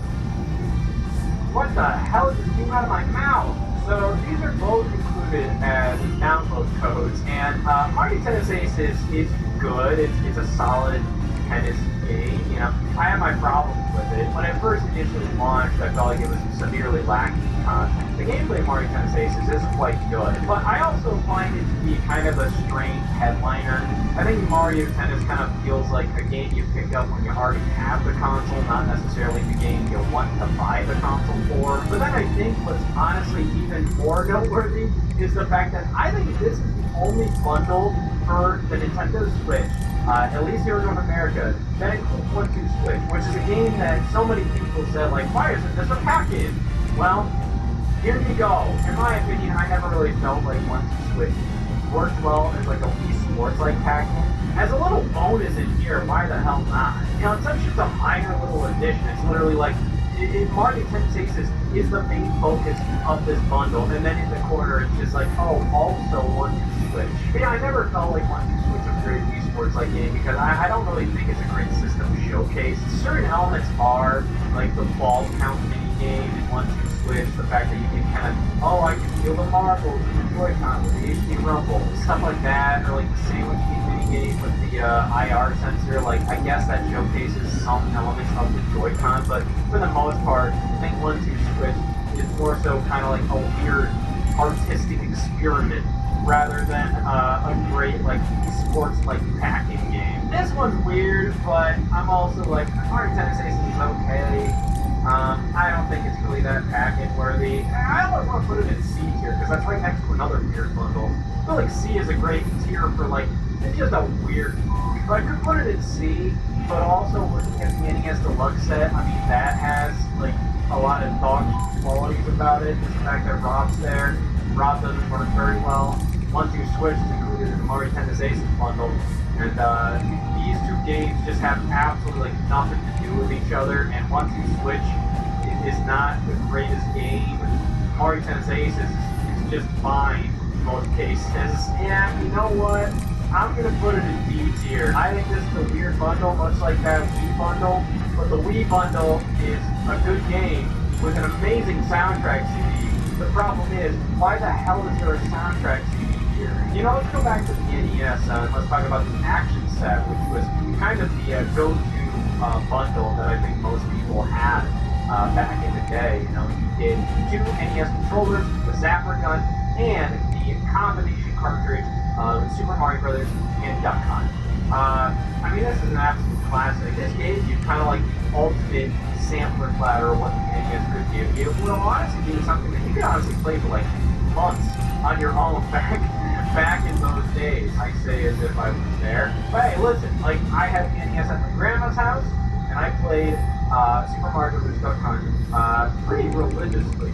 This was always played, man. Like I never got bored of it. Like every time I come over, I'd be like, I kind of want to play Mario again. I kind of want to play Duck Hunt again. I would honestly put this in A tier. I think it did its job perfectly.